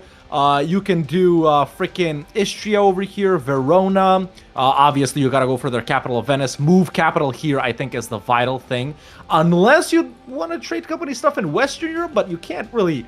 It doesn't really matter, and then collect stuff over there. So I think the play is move capital, trade company, everything that you conquer over east. But yeah, he's got the spy network on Venice, man. He's got Miltech 4. I don't think he's waiting for Austria for Miltech 4. He's not currying favors. He's hooked up with Ferrara as well. Nice, annoying level 3 centers of trade right here. So Venice might be... There it is. There's the deck. There's the deck on Venice. Ragusa, Austria, Ferrara, Milan, Venice, Naxos, Siena, the Knights. Pretty classic. Walking into Spalato immediately. You know, I think Qatar would have been maybe perhaps a better goal. Yes, that is the goal. He just needs to pop down south and get it. His 14 boats do beat those tiny ones. Where's Venice's rest of his fleet? It's got to be down in the Aegean. They're blockading. There it is. There it is. That's insane. So he switched it around. Zlewikk does not take advantage of the fact he was at war with Byzantium, by the way, and he instead takes land. I think that was a mistake. I think that was a mistake. He was paying for those troops the entire time. Not fully. He was paying for the mercenaries, obviously, but that is going to be the plan here. As now, there you go. That's why you got to be a bit quicker than that. Byzantium wouldn't come in because they're bankrupt. Bankrupt? What the hell? He could have gone straight. Because they couldn't put down their army. Well, there's the deck on Serbia. That's such a shame because he really... Is Hungary fighting Serbia as well? Yeah. What's Hungary doing there? Hungary's fighting Bosnia, but they usually take Bosnia. I really think he should... I think, honestly, if it comes down to it, I think that would have been the mistake that'll cost him. Not having this center trade here and then here, you shift your capital elsewhere. What if he gets it anyway, though? I don't see a way that he would. I think fighting Ottomans has got to be on the cards for both. But he didn't have to fight them. He didn't have to. Like, he's guaranteed by them. He could have taken this lot. I mean, you still want Salonik. I think you fight the Ottomans anyway, honestly. I think for expansion in Constantinople. I'll keep But there we go, good occupations there. Yeah, going back over here, man. Sorry. Florry's occupied Cattaro, still standing on Spalato. If someone gets Treviso, they could go over to Venice. Oh, does he help here? Does he help? How many in this battle? He should. I think they could win. There's only one heavy and 8 galleys. They'll have way more galleys. Does he see it? He has to see it. Oh, he already has... What? There's a piece out on Siena. Oh, Siena. Okay, I was about to say, how does he already have the war score? Yeah, no. Piece out on Siena. Venice, meanwhile, busy with the Ferrara capital. There we go. He does reinforce. Oh, but Venetian's dealing major damage. Let's see. Yeah, he does. They retreat. Venetians retreat. Nice. Road to Venice wide open. He wished Zlewikk an easy walk into Venice, and there he is. He's going to stroll in himself. Yep. Very interesting. I will say that Byzantines have been attacked by Venice as well as the Ottomans in this game. This could have been his. He could have had everything. A bankrupt Biz. Yeah, I agree. Bankrupt Biz, and he could have taken all this land. And I really think this is the final time I'll say it, but I think this was a critical mistake. And I think it might have cost him. We'll see how it pans out. Otherwise, these wars are very easy. He's got the occupations. He's having a great time. Otherwise, we'll flip to your POV, and I'll let you know if anything happens there. Yeah, going back to Florry over here, folks. Another naval battle, massive one versus Venice right here. Some of their ships are starting to drop out. Milan standing on Corfu. Austria has walked onto Treviso, which could be occupations from them. This isn't that good, honestly. But that's expected. Austria always sieges this down. As long as he is the one that walks into Venice, he is going to be good. Now, Ferrara here is about to fall, crucially. So Venice either might turn around to walk in on the Austrians. It's good that he's reinforcing right here. Or they might move on to Milan, which has a deceptively easy to siege down level 3 fort in their capital of Milan because it is farmlands. So, yeah, we'll see how it progresses. Milan's also in Corfu. Milan is in Corfu, yeah. Nice, good to see. That. So there we go. He's walked onto Venice, in fact, doing a naval landing, but Austria does walk off of Treviso. You know what that means? It means that this can potentially happen. Goes in to reinforce with his regular army. Ferrara is standing on Bergamo. There's another naval battle. Austria nowhere to be found. Not good. Oh, massive error. By Zlewikk? Yeah, huge. Let's just see Absent-minded, this battle. massive error. Huh? Sorry, this is... What? What he's done is he vassalized Defensive Serbia war. to fight against Albania because Albania had attacked Serbia. The problem? Albania allied to Hungary. Albania calls in Hungary. He now has to fight the Hungarians. Something of little to no value to him. Yeah. All for Albania. This is a restart if ever I've seen one. 2 critical mistakes, and that might be it for him. Not good at all. Wow. He's not going to win that, Midge. No. He will not win that. With the Croatia reinforced, no. Yeah, he retreats. The thing is, he's got nowhere to hide here. There's no forts. They can walk into him anywhere, even in Ragusa. He's getting mercenaries, but they're going to charge him down. Chased. He has to decide now. I think the restart has to be on the cards, surely. 15 minutes in, Zlewikk can pull that back. This is biting him in the ass. Yeah. Should have gone for... I said I wouldn't say it again, so I'm not going to, but instead we'll focus on this. Scorch the earth. This is mountains. This is your best chance to defend. This is your best chance to defend. No morale. I mean, you can run into... Yeah, low morale, but he's got his other men coming in. All of them are low morale. They'll get there on the 31st. It doesn't get the morale tick. Going to be a loss. No, actually, it looks like a win. No, they rolled a 9. Oh, wait. Oh. But the Skanderbeg's going to come in. He's got to get him before Skanderbeg. Oh. He wins. Chase them. Oh. Wipe? Question mark? How have they not gone? How have they not gone? Oh, he doesn't wipe them. That's insanely unlucky. Those are vital wins. Yeah, but I don't think he's going to make it unless he can get Albania out of the war. I would rush for Hungary, personally. I'd go to Pest and just gamble. Go to Pest. Shoot, if he takes a bigger control, he could even nab Belgrade, center of trade in Ragusa, if he's willing to push that far, if it goes like that for him, so... Alright, flip to your POV. I'm just going to check to see... Oh, no. Oh! We're good. Battle in Venice. Florry wins. He's occupied Venice itself, standing on Treviso right now. Venice, the country, not the province, still busy sieging Ferrara, as we have some nice art of Midge being attacked by chickens by one of our own, but there it is. Venice walks into Treviso, 10k over here. No, more than 10k. The Austrian stack is in there as well. It leaves October 13th. These guys come in October 13th. Who is on the list ahead, Austria or Venice? That's who gets to do this decision first. If you don't know about the list, now you know, look it up. That's how the game decides. And Austria is first, so it walks away first. Just because of where it is on a list in EU4, ladies and gentlemen. That's why Venice got there first instead of Austria. And Florry loses, but they can't go into Venice. Which is good. Which is good. War is still on. As Biz gets devoured by the Ottomans. I did ask... Now, the Biz has been eaten here as well. I did ask him, hey, if you wanted to restart, we're ready for you. He said no. No need is what he said. No need, said Zlewikk. No need, not restarting? Said Big Z. He's not restarting. I have to say that's a mistake. I don't know about this. Oh, smashing them. Tech 3 versus the battles, Tech 4. Massively winning. Stack wipe? Question Did he mark? just murder those Hungarians? I think check manpower. The thing is... Did he order them? Crash, He's crash, gonna crash, pause the timer, pause the timer, right. pause the timer, crash, crash, pause the timer.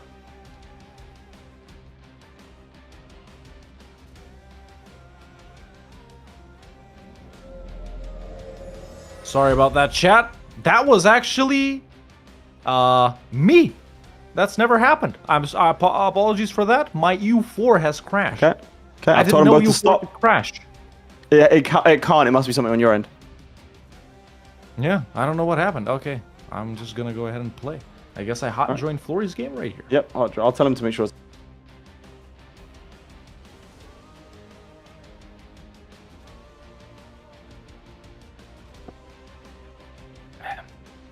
What the hell? Sorry for that, chat. I am gonna take the blame for once.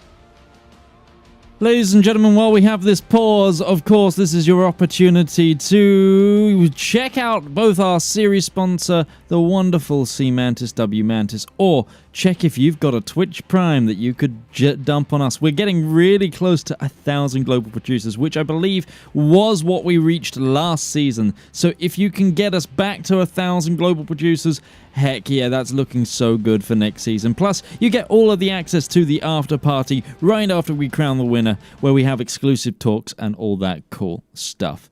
Yeah, I'm letting him handle that. and if anyone wants to know what happened with the audio in that interview, blame Lath. Not me for once. This is slander, bro. What is wrong with you?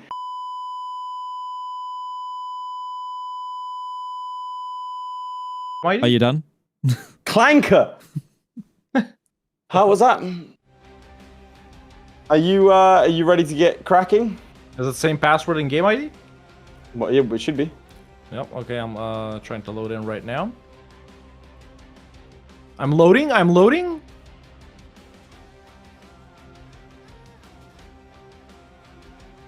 Is it letting me in? Oh, also, boys, while we got to pause, can you guys give me some faces for the thumbnails? I will do. I've got to check with Florry. Okay, we'll start off We're with... gonna do thumbnail faces soon. yeah. I don't think this is letting me in. Frick. we'll start with you, though, Hawk, while you're here. Can you give me serious, Hawk? Give me... Yep. Hit me with happy-go-lucky fun, Hawk. Give me, oh my god, that's so clutch, Hawk.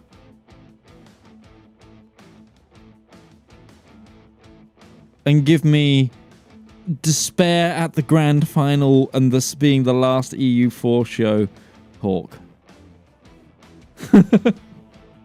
So Okay. we're doing thumbnail faces. I mean, I've got Hawks. I did them. I've got Hawks. I now need yours. Okay. Okay. Get that mic Okay. out the So way. I need like happy-go-lucky Lath. Give me happy-go-lucky Lath. Give me despair Lath at the injustice of the game that's just happened. You're really not tasting my acting chops. Okay, Give me something like with depth to it. Sure. Come on, give me something like- Give me Lath struggling to get through immigration. That's just the normal face. That's just how he looks all the time. And give me Give him your face when I said bomb at the airport. Oh my god. No, when I said boom at the airport, actually. Okay. Yeah. Okay. I think really we did got happen, it. I think we got it. I think we got it. Okay, I can confirm I am in game with Florry. So whenever you are ready, you can tell our players to continue, and we can continue the timer. All right, folks. Technical issues. Only one in the entirety of the finale so far, so that's not bad at all for our usual record. We are starting now. Let's go. All right, and we're off. Back in game, ladies and gentlemen, with Whomsta's POV with the side-by-side. Wonderful. As Zlewikk struggles So in he's his chasing down the Skanderbeg. You have to wonder, what is he going for? Hungary on medium. He can get them out immediately if he runs to Pest right now. Is that what he's thinking about? Or does he want a little bit more? I don't know what he would take from them. Belgrade. It's got to be Belgrade. It's a center of trade in Ragusa, right? And maybe Rijeka as well, which is the province that Croatia owns. Or Subs in mid. transfer Croatia, complete the Ghosty Guests mission, spawn a level 2 center of trade in Zagreb. Turpits just gave out 25 to the community. W Turpits. 25! Oh, 25 25 handing out gifted subs to the community. We will see you all in the after party. Make sure to join the Discord if you were lucky enough, and make sure to thank your gifter. We thank gifted subs over here. It's just a polite thing to do. Yeah, Florry pieces out Venice in the meantime, takes Zara and Spalato, along with Crete and Naxos, and, most importantly, the province of Venice, or Venezia itself. So, good start for Florry so far. Zlewikk not doing what he expected to do, but I can't say it's bad. Well, now he lost the battle. Let's actually go I to don't your know POV. about this. Let's I go to your really POV. don't know about this. He's going to try and reinforce it, but that 5k is going to come in Skeletor's here. Still alive. Yeah, no, this is it. This is deadly. Deadly. And he does run and abandon. But I think this 1k is still going to get caught. I don't see a way out. I do not see a way out here for Big Z. I do not see the method to the madness, I'm afraid. And there you go, a stack wipe as he retreats further and further from victory. Another step away from the title as Hungary is attacked by Poland. The PayPal to Poland came through. The country that Zlewikk hails from, that he has so much love towards, I cannot that believe never that. forgets to mention, is his homeland gonna save him in the grand There's a finale? stack wipe. Ladies and gentlemen, if this isn't scripted, I don't know what is. And the The winged only thing- hussars arrived.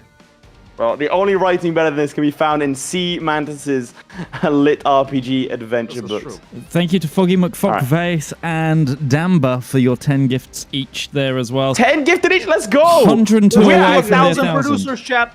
There's Let's no get way to we get to 1,000. There's no way.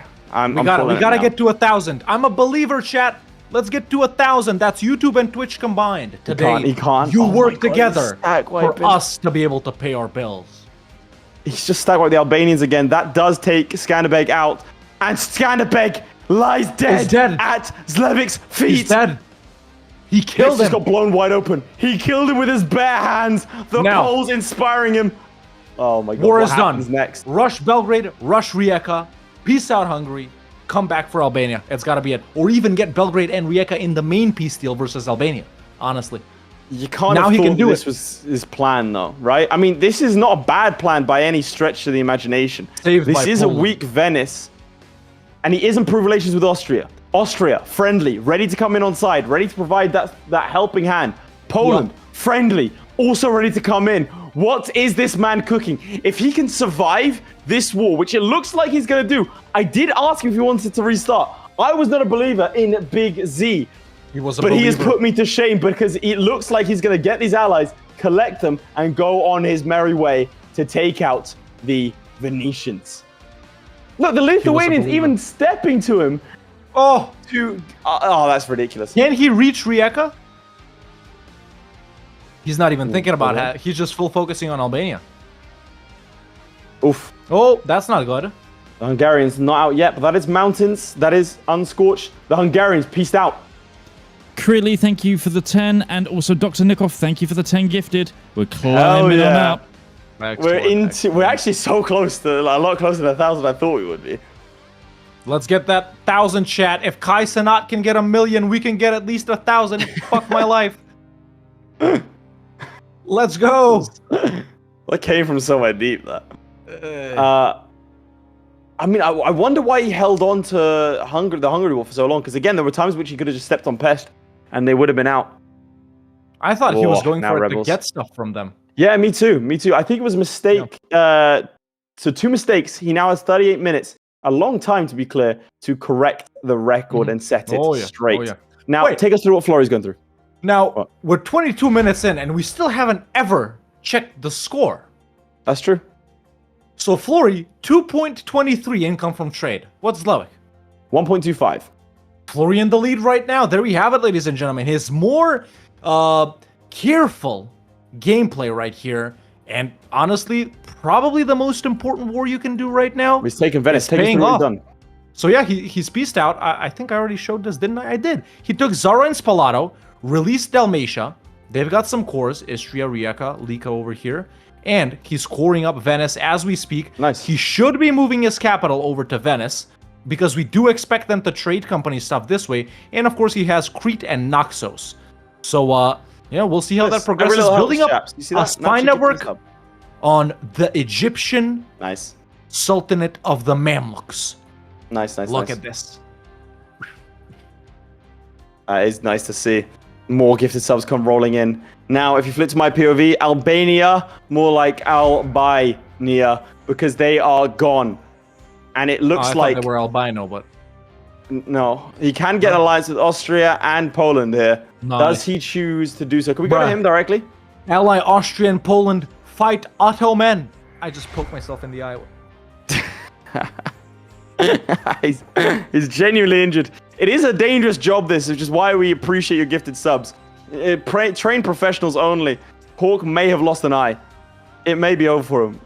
Pirate Donate. Hawk, ladies and gentlemen, back in the flesh. I love Ireland now. Back to in play EU4. more EU1 through academic means. Pirate Hawk. Yes. You have to wonder what he's doing. What is his plan? What is this man cooking? Okay, he's allied Austria, allied Poland. Does Ottomans. he Fight go Ottomans. improving the Mamluks? You think Ottomans? Yeah, gotta be Ottomans.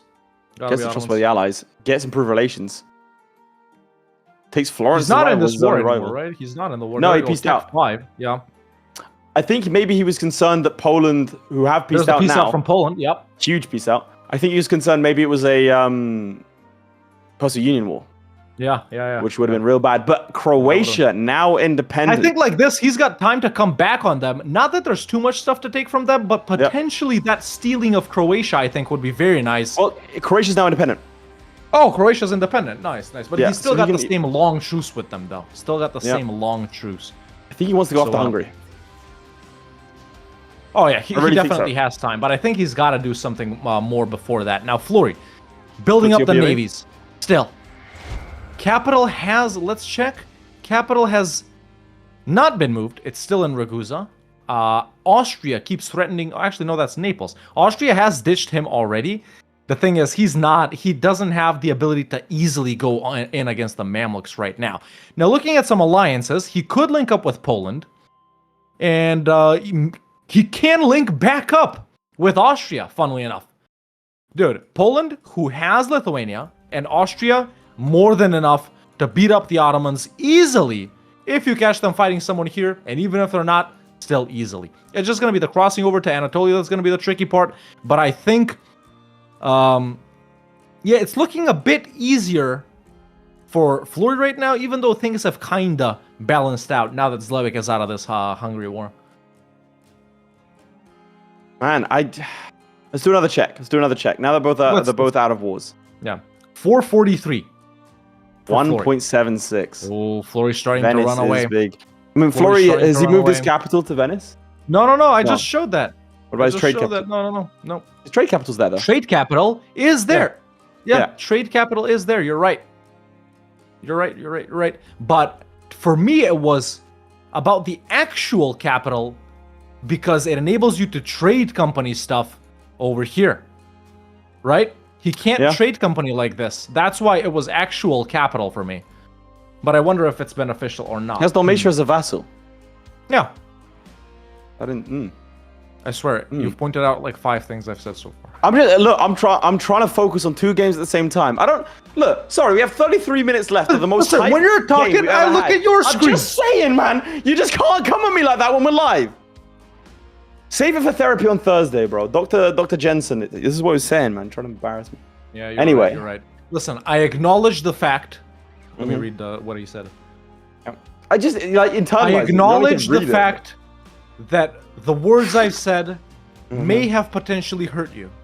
I wish you would acknowledge that your behavior may have also potentially hurt me. There we go. That's what we're supposed to read. So I read it. So I'll you read can what I'm tell- supposed to read. Yeah. I'll see you Thursday. The boys read therapy messages on stream. Bro's about to apologize that I felt that way. Anyway, that's my POV, because Hungary has had a chunk taken out of their skull like a pickaxe through the back of Trotsky's. Over here, it looks bad for them. It looks good. Easy for pickings Zlewikk. for Zlewikk later. Or maybe even the Ottomans could come up there.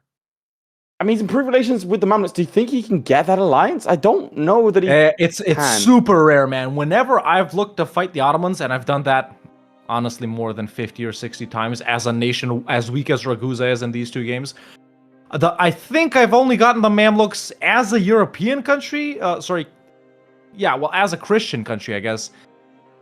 1 or 2 times, man. It's like super special circumstances where they don't get that many vassals, and it's not even right now. You catch them kind of later, so I don't think it's worth trying for the Mamluks at all. All you need is Austria and Poland, man. All you need is Austria and Poland. I don't trust that. We've seen. I think he's had some bad experiences with them.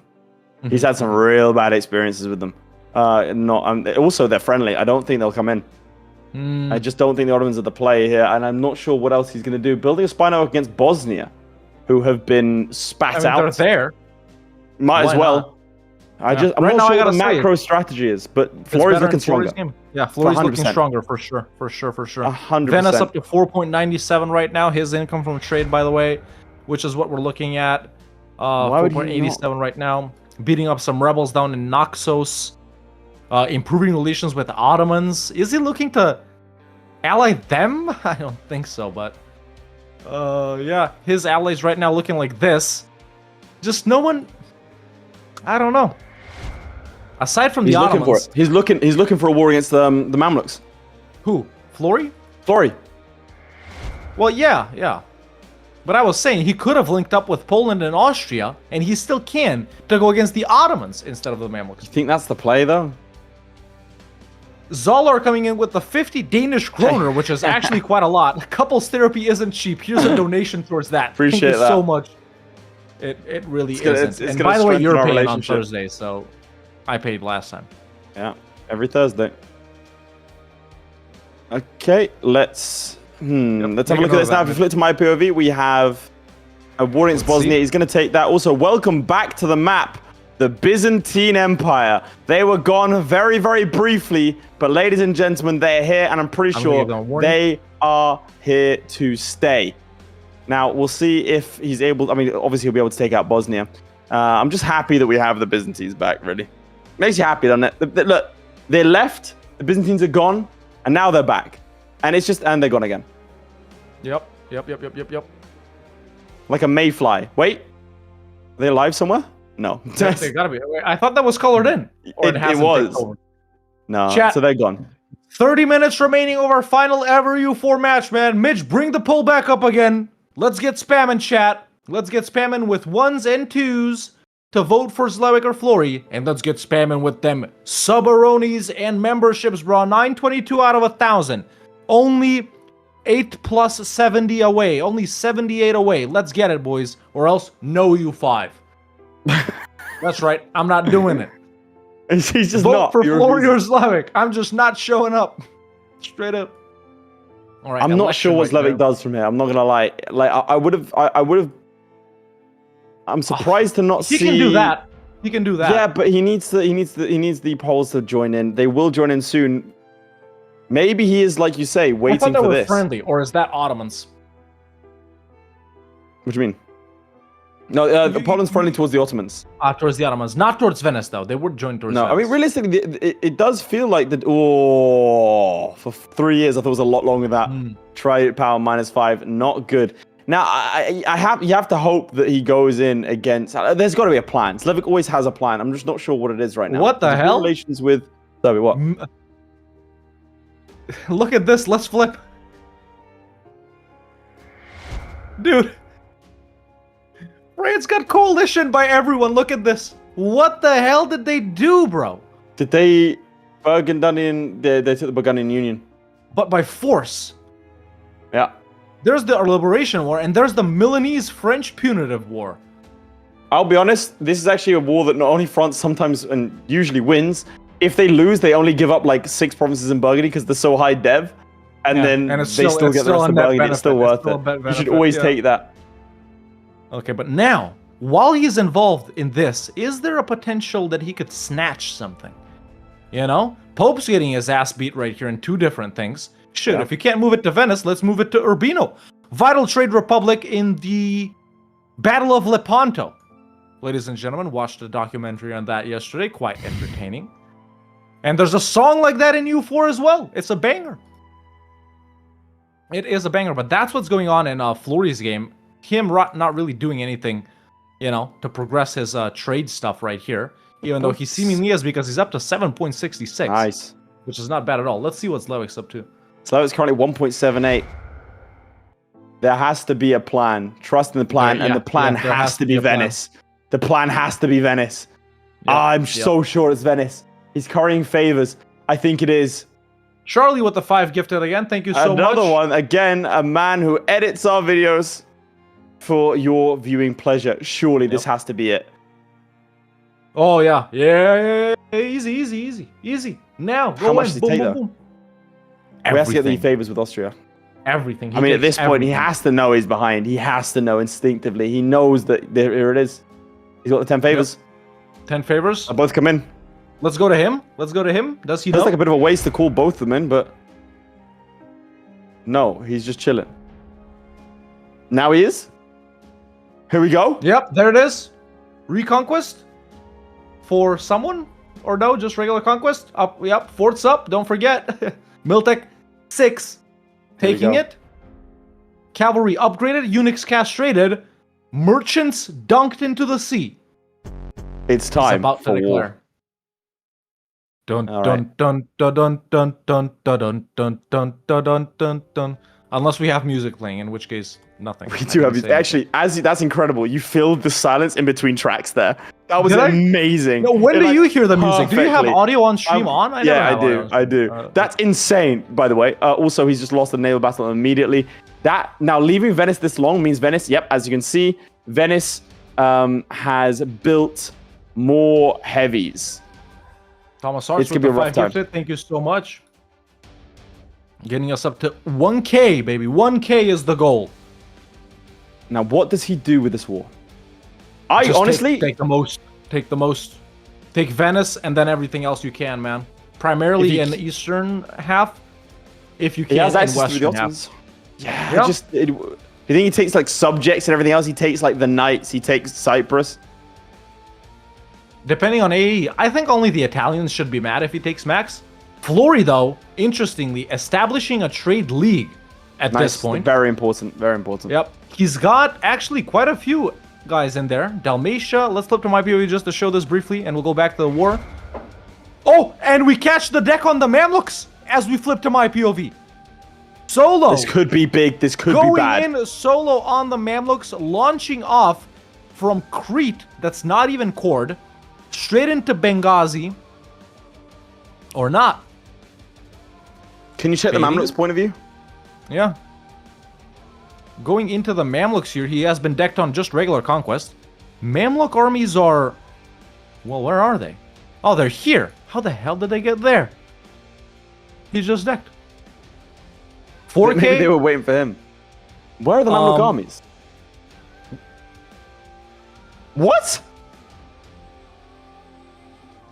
What happened? Were they helping in independence here? They were fighting in the Timurids, yeah. Yeah, we They have see no that, manpower. They have nothing.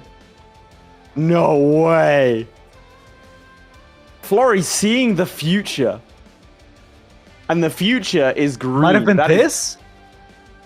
No, they were fighting. They were fighting against the Timurids for sure. But that's not that when we first recent. looked Look at it. the truce. But that's probably where they lost all their troops. But still not getting... Look, they're down to 4K now. This guy's gone. This is the only Mamluk stack.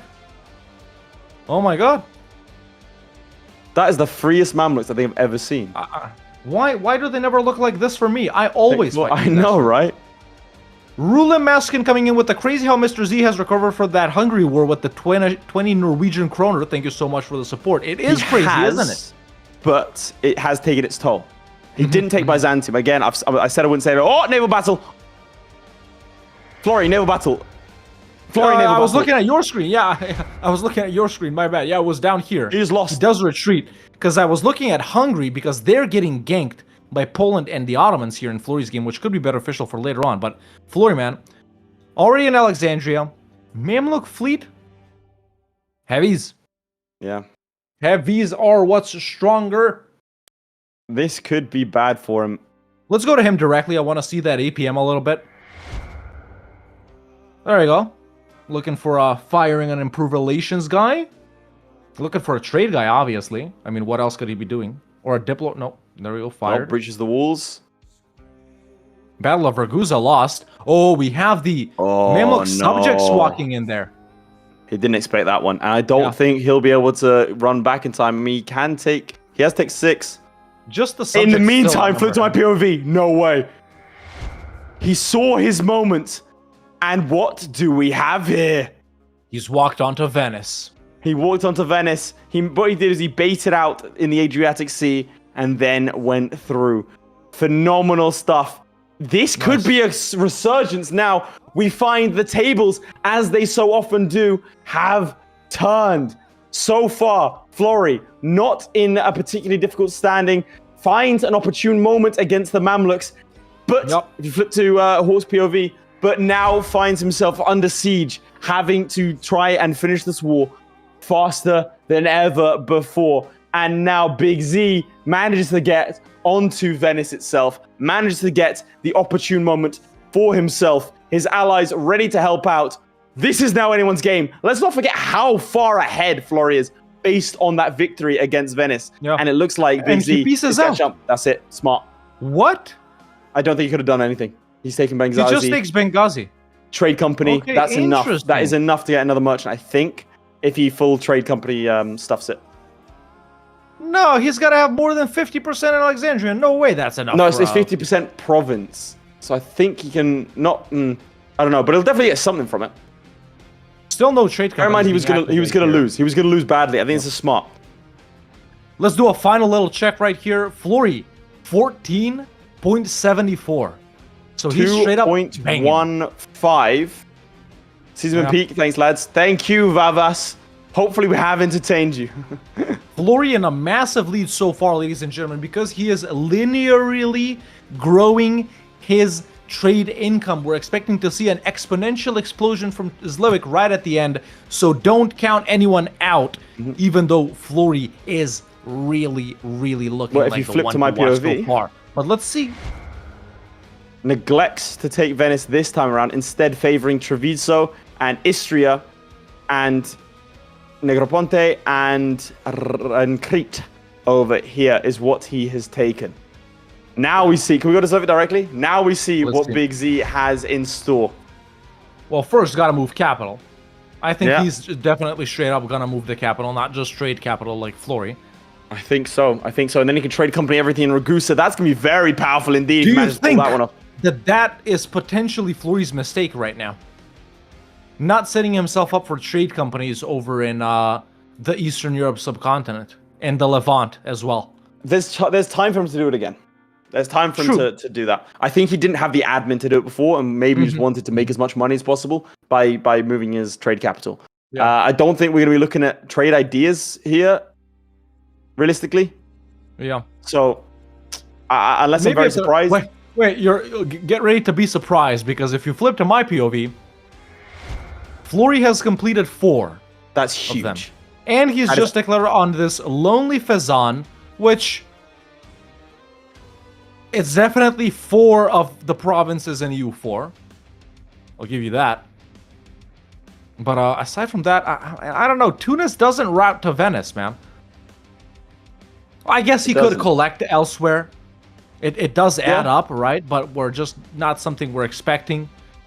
I think Florry isn't necessarily doing anything. What the hell is this? Dude, those trade ideas is huge. You're no longer in sync. Let's pause. Pause. Okay, go to your POV. Pause. Pause. Okay. Why the hell am I getting desynced?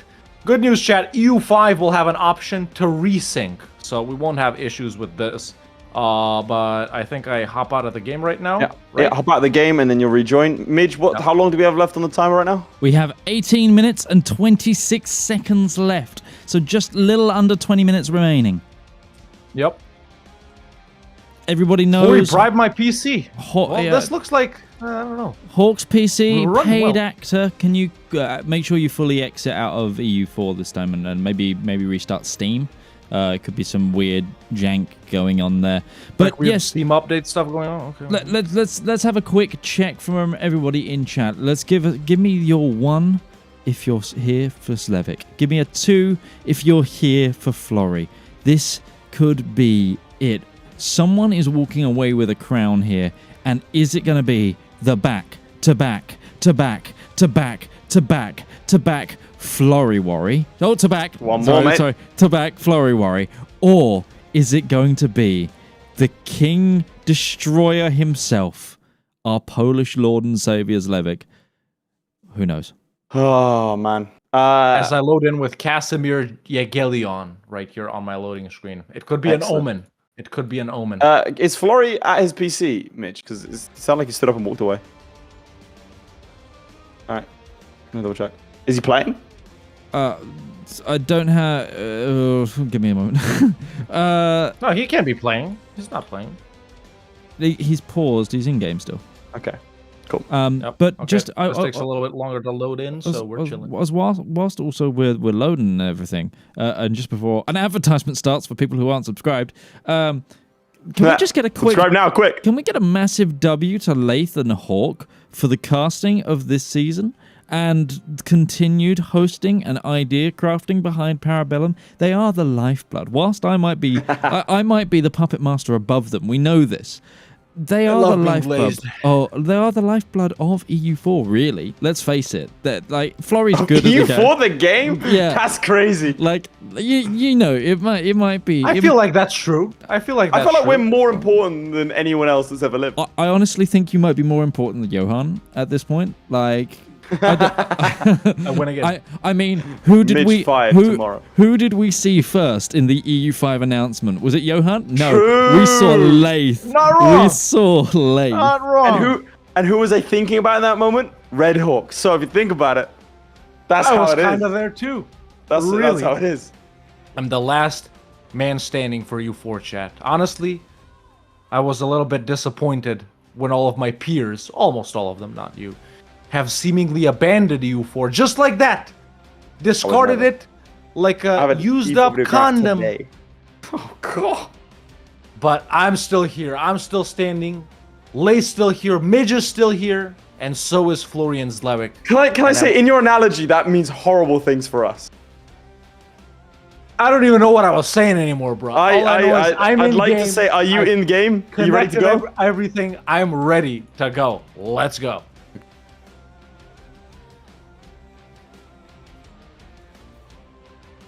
Let's get the timer unpaused. Let's do it. We are in. We are in. All right, here we are back up in the final 5. Wonderful message. I don't need that on screen. All I right, don't know who put it 18 up. minutes left. Fazan dealt with the whole time. Now look, Florry pieces out Fazan, only takes Sirt. Why? We did some other things. I think it was trade power, like you went for as well. I mean, he will have the ability to establish a trade company here. He has not done it in Benghazi. He is coring it. His trade stuff's still way above Zlewikk, but I am struggling to see the ultimate goal right here. You know? Do you think Zlewikk made a mistake in not taking Venice proper? What's the value of the Venice trade note, by the way? Value of Venice in Florry's game is 19.62. 19.62. It's 14 over here, but no masters, no kings. Winter Stars arrive. There you go. Look at that. $10. Appreciate that. Never Straight from the Polish king himself, I'd imagine, when he went to save Zlewikk directly. Zlewikk has not moved his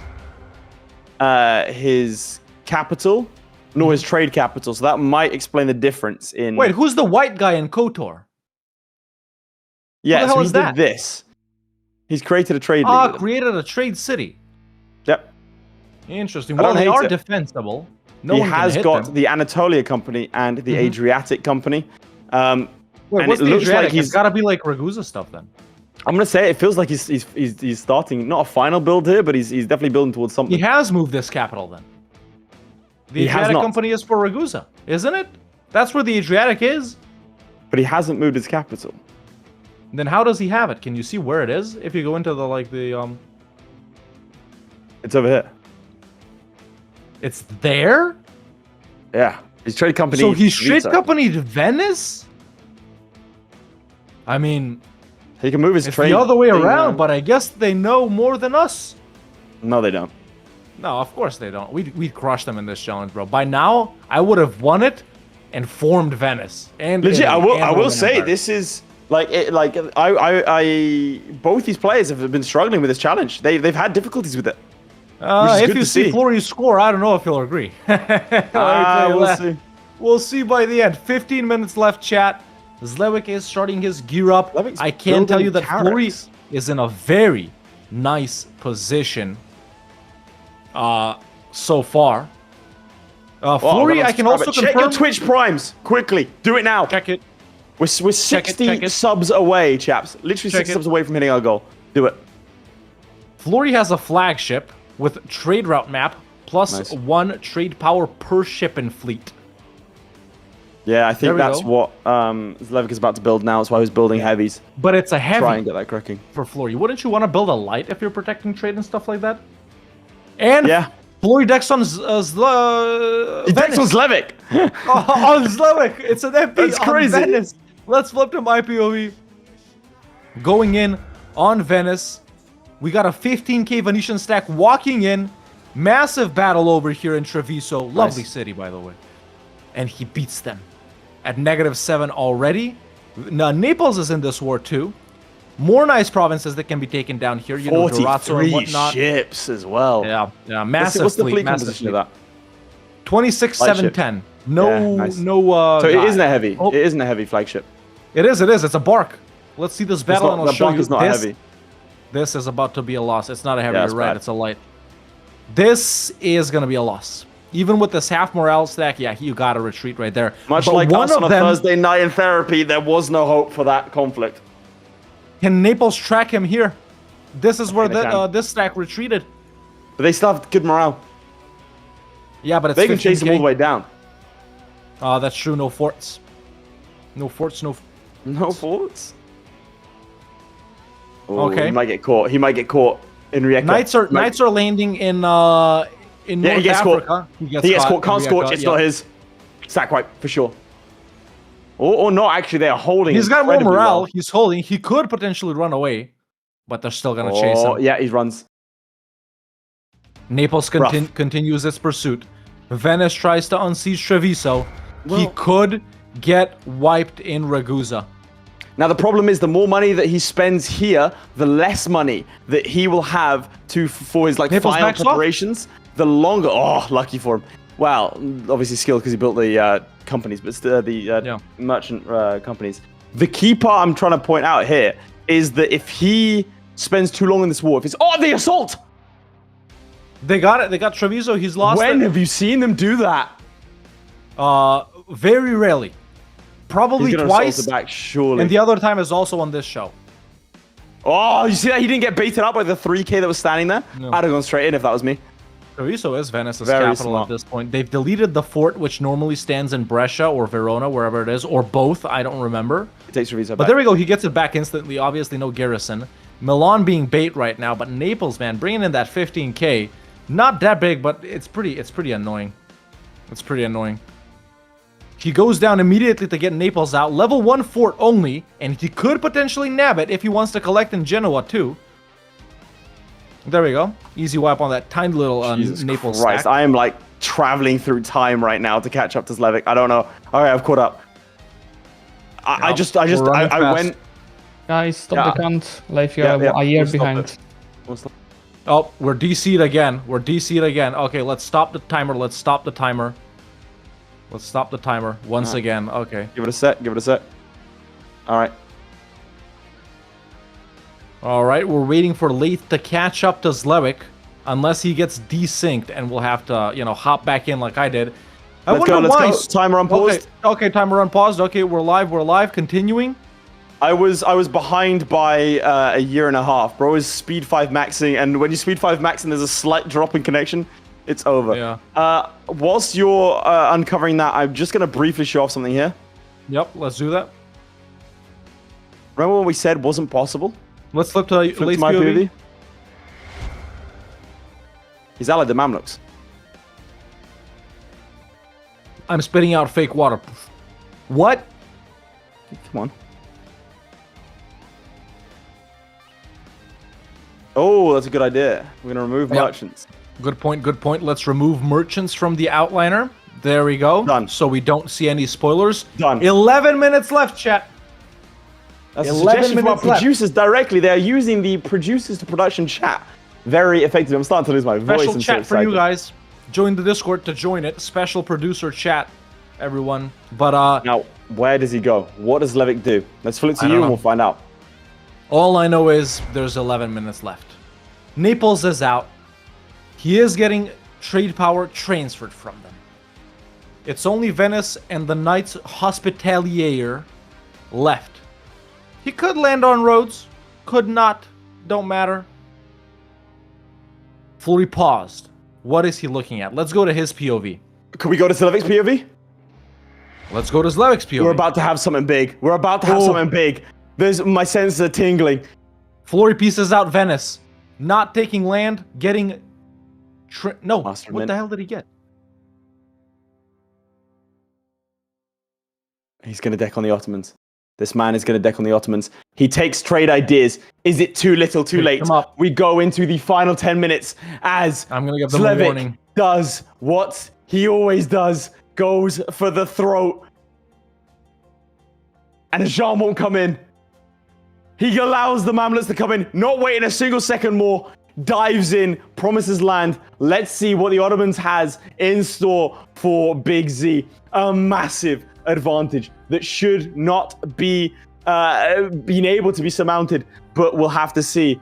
The question is, did he set province of interest? He did not, but I don't think it matters. Yeah, it doesn't No one else matter wants for this it. one. Very Yeah. fortunate. Yeah. Well, actually, no, he's good. Well, yeah. He does Poland can sometimes immediately, by the way, perform assault. He's going Got as him. fast as he possibly can. well. Got up.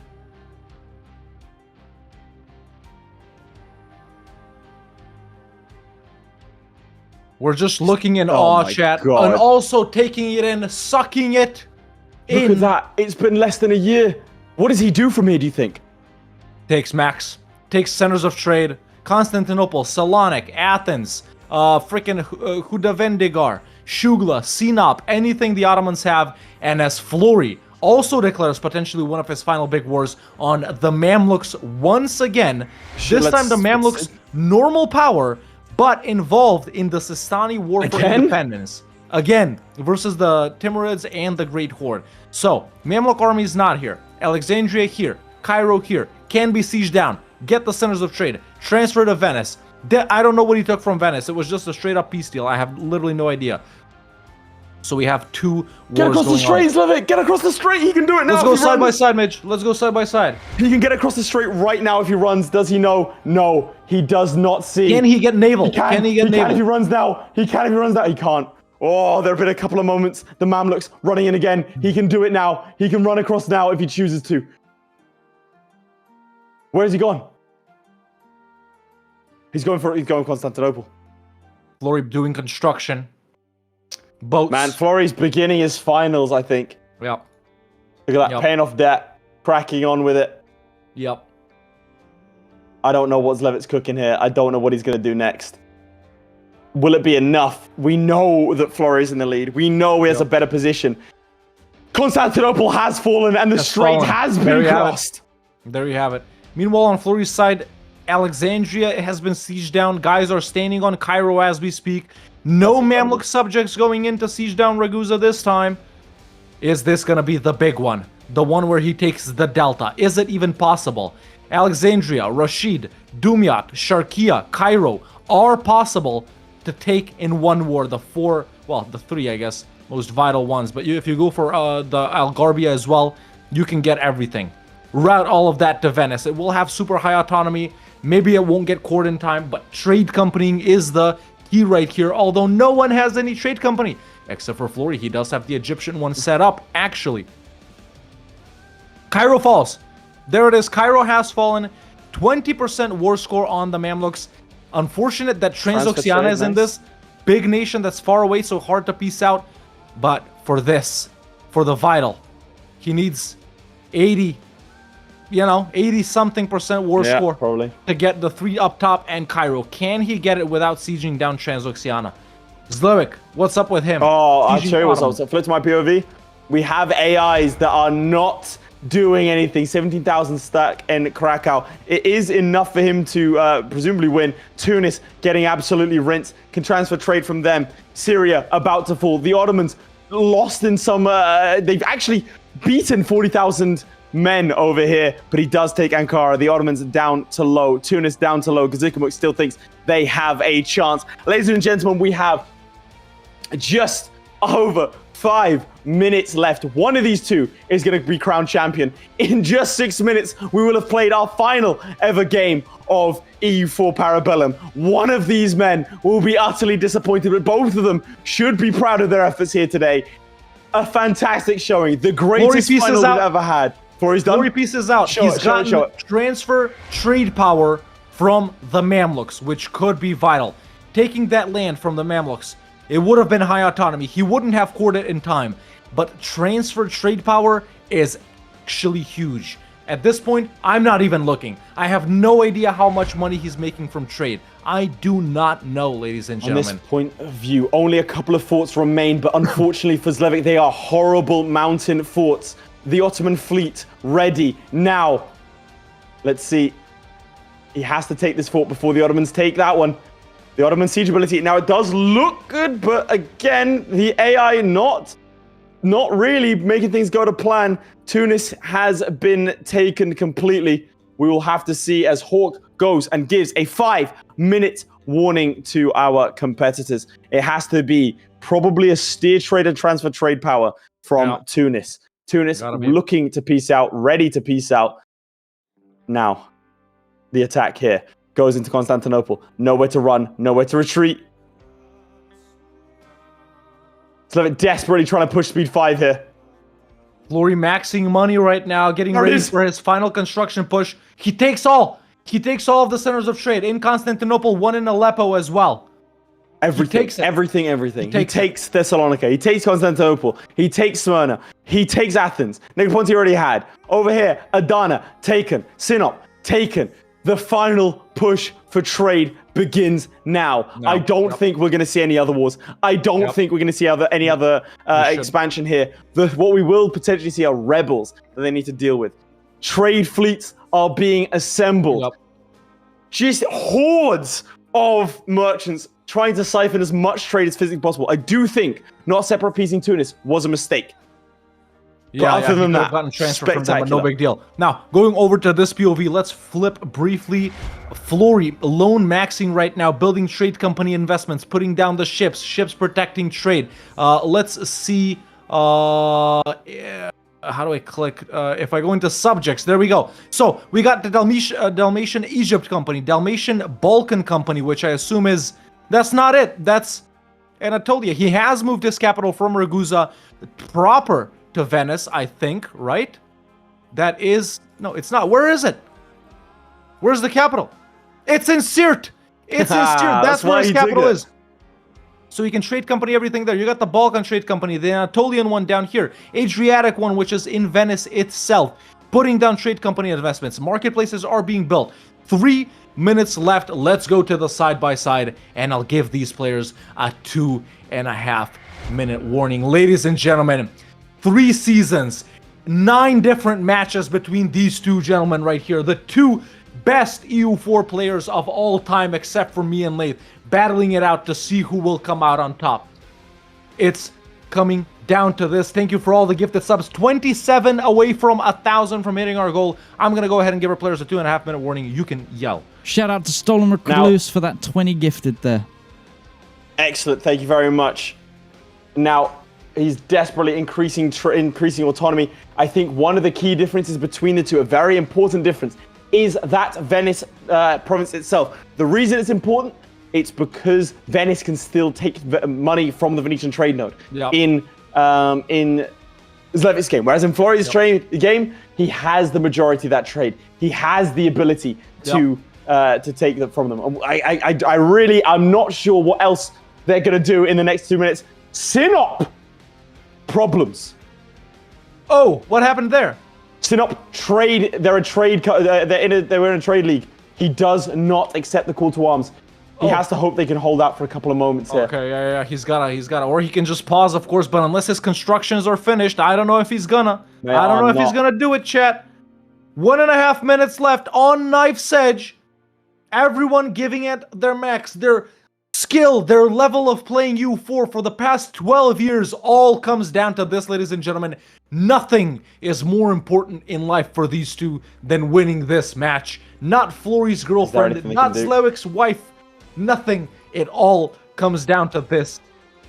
Sirius is gifted Sirius 26. I coming in with the believe we hit 26. 1,000 with a minute to go, chaps.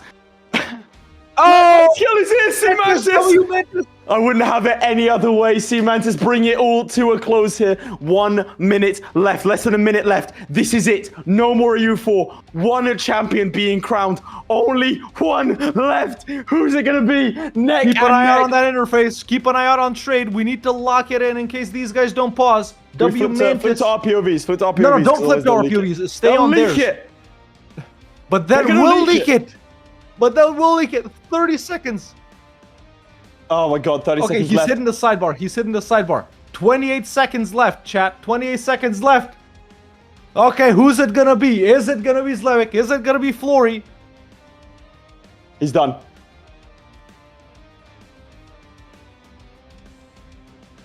It all comes down to 10 seconds, 10 seconds. 9, 8, 7, 6, 5, and for the final time, ladies and gentlemen, 3, 2, 1.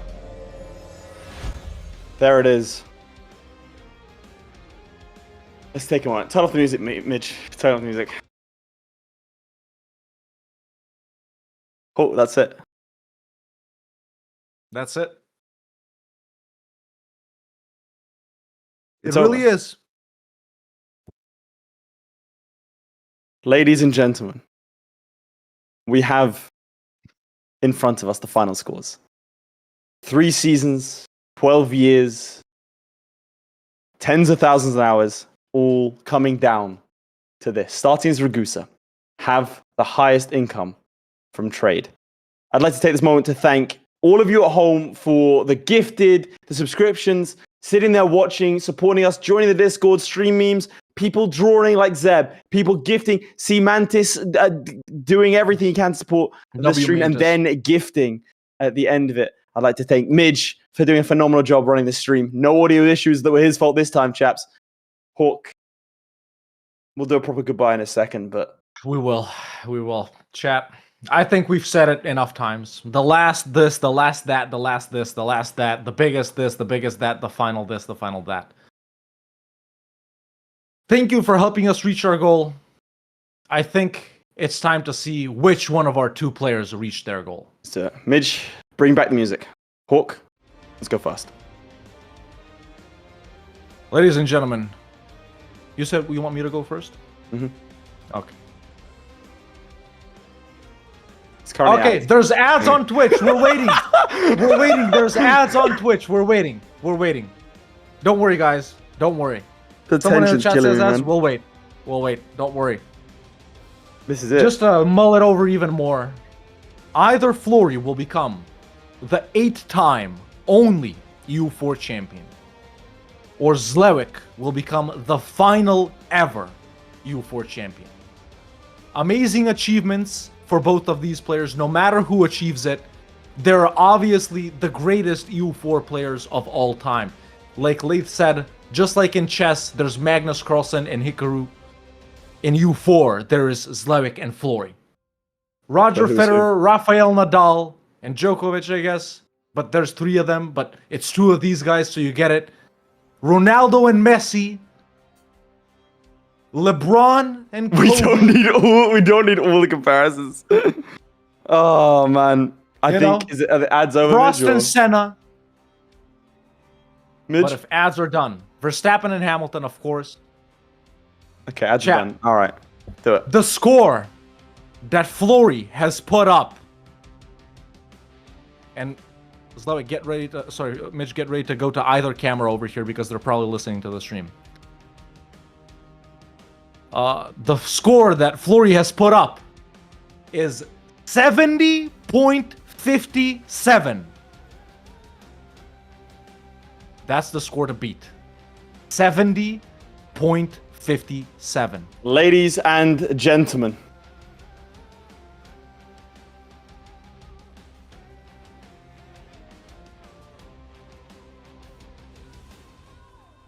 with a score that I'm about to reveal, let's feel the tension for a second. I'm the only person on earth that knows what the score is. Oh, you and Zlewikk. For the first time ever,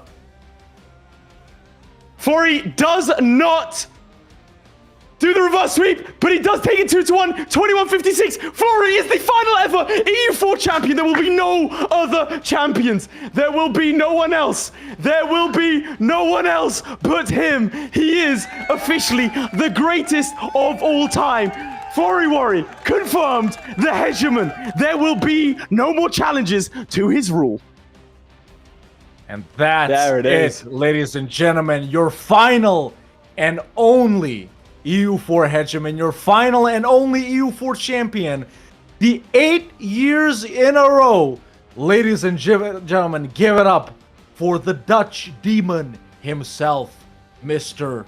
Florry, your EU4 Grand Master, your ultimate EU4 Hegemon. Valiant showing by Zlewikk. Oh, let's have a chat. Of course, sir. we have Let's to a chat. congratulate him as well. But let's go ahead and discuss this with our players. Let's do it. Let's bring them in, Midge. We've heard the news, Florry. You have taken it away here. You have managed to do it. You are the all-time great. Florry, how does it feel? Oh, feels good, man. And I saw the Paul win the trade challenge, and I was like, okay, pack it up, boys. We're going home. I don't know how any of this works. And yeah, it seemed like you did. Something within yourself went really well there. So, but that's it. You did it. Oh, I mean, man, what a relief. Did you? Was there any point during the challenge you thought, I've won this, or was it right until the very end? No, there was no point. I declared war in Venice for trade power, and then I couldn't obviously get their trade power because, they're a merchant republic. And then I was like, okay, it's over. And there were like so many moments where I was like, okay, well, GG, that Austria doesn't have tech for it. It's over. It's all over. It was a rough challenge for both of you, Zlewikk. I mean, no one could ever doubt your credentials. Tell me though, this challenge, what happened? You wanted me to restart. I showed you that wasn't just start over. So for context, Florry, Zlewikk vassalizes Serbia because they were being attacked by Albania. Albania then calls in Hungary, so he's fighting Hungary and Albania right at the start of the game. And you didn't restart. And he did. I won that war. He won. I mean, you gotta respect it. You gotta respect it. You should restarting when it's good. And he fought through it. He won. He managed to then beat the Ottomans as well. Took the trade side of things. It was not. The scores do not reflect the Herculean effort that Zlewikk went through to get there. But Zlewikk, what would you have done differently? Not get Albania call Hungary into an offensive war. Like, what's the chance of that happening? I think that was pretty much paced the whole run, right? Because I had to slow down to not go bankrupt, win that war without the pauses. Sometimes there's not enough stuff for the other things. For sure. I told myself I wasn't allowed to douse Serbia because then I was going to dev the gold mine, and I wasn't allowed to do that, so I didn't allow myself to go near the gold mine. Yeah, I mean, for context, Florry's strategy was different. He went for a humiliate or show strength immediately on Herzegovina, and then went into Venice and took the Venice trade node, took the Venice province directly as well. Florry, talk us through that war, because the Mamluks at one point had like 4,000 troops, were vibing. It looked like it was going to be an absolute stomp, and then suddenly they turn up. What was that about? I don't know why, but I declared the war, and like 5 seconds into the war, the entire Mamlukian and Yemenite army is on my capital in Europe, and I'm like, what the hell? And so my navy wasn't stronger than his. That was almost disaster, and I'm glad that I just pieced out the instant I saw that, because I was like, okay, I can't fix this. I can't go back over to Europe. So I guess I'll just take Benghazi and I'll. It was definitely the right move. Getting stuck in there would have been miserable. I mean, Hawk, you want any questions? Yeah, so the difference in score is what really gets to me right here. Florry, you have 70.57, and Leith, I think you said Zlewikk had 20. What was it? 2156. 2156. Now, Florry, you only have 6 provinces. You got Venice, Ragusa, Naxos, and Crete, which are quite irrelevant, and then Benghazi and Sirte. Now, you did move your capital to Sirte, some trade company stuff, but where does the bulk of this trade income come from? You got some guys in a trade league as well. Yeah. So I got one province in all of the nodes, so you can make the trade company thing. The unique the +10 trade power building, and then I wanted all of the relevant provinces to be part of a trade company, so you can get even more trade power. So I had to move my capital to somewhere far away. So I moved it to Sirte because it's it's useless, and then I TC'd everything. I don't know if we had the same estate privileges, but my burgers had like 200% influence or something like that. You also managed to get a good way through trade ideas. Yeah, I finished it. Yeah. And I got a thalassocracy. So everything sort of went, yeah, I mean, 6 promises, you can do a lot with it if you have the ideas. Chaps, I'm gonna ask, yeah, for it. Your game was more conquest focused right here, but why do you think there was such little actual income from trade compared to Florry, even though you were honestly for us looking better a big portion of the campaign? Lots of stuff to trade company if you move your capital, but you also didn't take Venice. Yeah, so I was 3 wars behind War of the Mamluks, a war to get my capital into Caucasia, and then 1 more war with Venice. That's what I was lacking. Maybe it will be close. I don't know. Yeah, it was very behind anyway with this war of Hungary. I mean, I think what we'll do now is, Zlewikk, for the final time, your final words for everyone watching. Good night. Well, that's a pretty good place to leave it off. It's a pretty good. Florry, any final words? I'd like to thank everyone for watching. I would also like to thank Nora, my cat. I'd also like to thank my girlfriend for prepping me today mentally for this. And I would like to thank production for making all this happen. Yeah, I blame the prep time. I blame the prep time now. That's it. You got the mental Always prep gotta time. have an excuse up your sleeve, gentlemen. That's how we do it around here, There we go. We've got excuses for the desync. It was, I don't know, the weather or whatever, right? It's not my fault. What the hell? Could never be.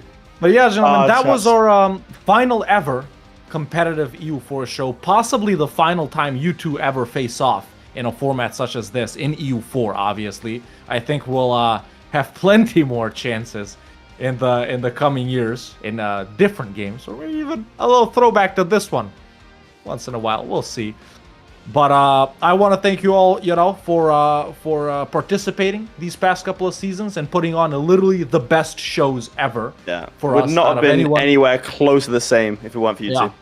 Not even close. So we hope to see you back for our farewell EU4 show, October 25th, Saturday, where everyone wants to come in. It's just a little messing around, saying goodbye to EU5, nothing crazy. If you want, you can be there. EU5 already? No, EU5. EU6 confirmed? Yeah. Right. You know what I'm saying, right? You know what I'm saying. And then, of course, to our first ever EU5 show. We hope to see you in both of those places. Well, for the final time, chaps, have, as Zlewikk says, a good night. And, well, we don't know when I see you. Goodbye. Good night, guys. Well, there you have it. For the last time ever. Play the funeral march, Midge, unless it's copyrighted. Nah. Let's keep it EU4. I want to ride out on EU4 music. I want to ride out on EU4 music. He's playing music now. I can't hear it. I'll take requests. I'll take there we go. requests. All right, no, not this You're one. not Play more winning, violence. More violence. More Swap violence. to violence. Yeah, swap to violence. Play violence. Get out your violin. Start playing. Well, chat. Yeah, no green screen for Midge, bro. He isn't that committed, yo. He isn't that committed. He's just that like, guy. yeah, these assholes. Flip to me, flip to this, flip to that. Audio. What do you flip off, bro? Shut the fuck up. Flip yourself off a cliff.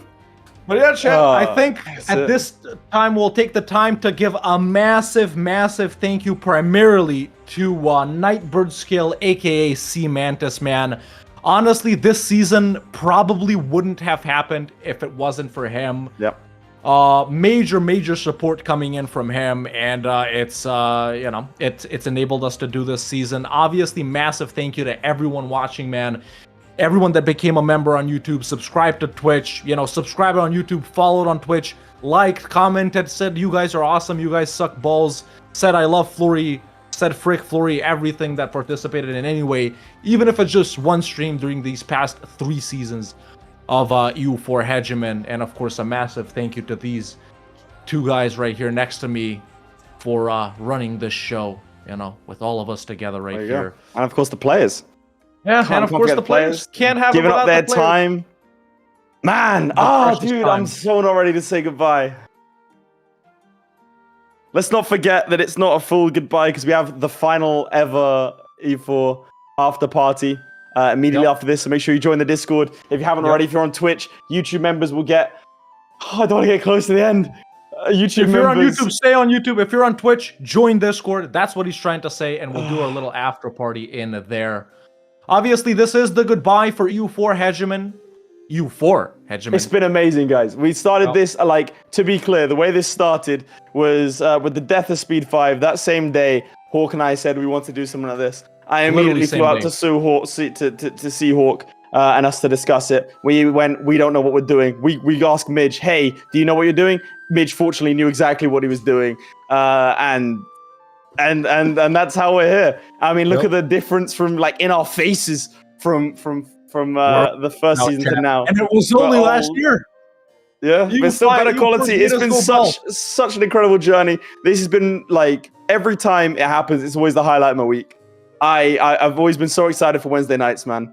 And I'm sad. Obviously, look, we're going to be back very, very soon with the release of EU5, but I'm sad to see it go. I'm always sad to see EU4 go. It's big part of my, like, teenage years, and to produce a show with you guys has been fantastic. For everyone watching, it's been incredible.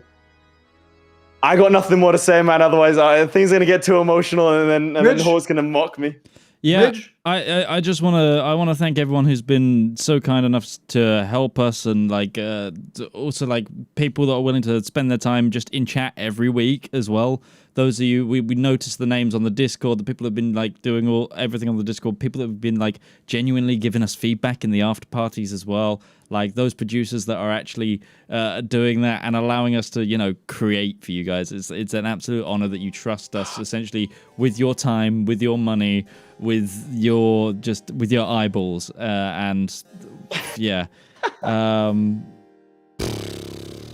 It's one of those wonderful things. I have the utmost pleasure of working both as a content creator and also with Paradox directly, and we see it, and we see the love of the community everywhere. It's such a wonderful thing, and yeah, sure, let's get this party started. I think. All right, donate for party. teardrops, ladies and gentlemen. Donate for eye drops. We're gonna need it, and tissues. If you're on YouTube, stay there for the after party. If you're on Twitch, join us in the Discord. But for now, that was myself, Lath, and Midge in the final ever EU4 Hegemon. Thank you so much for watching over the past 3 seasons, and we'll see you very, very soon. Goodbye. See you guys. Goodbye to EU4.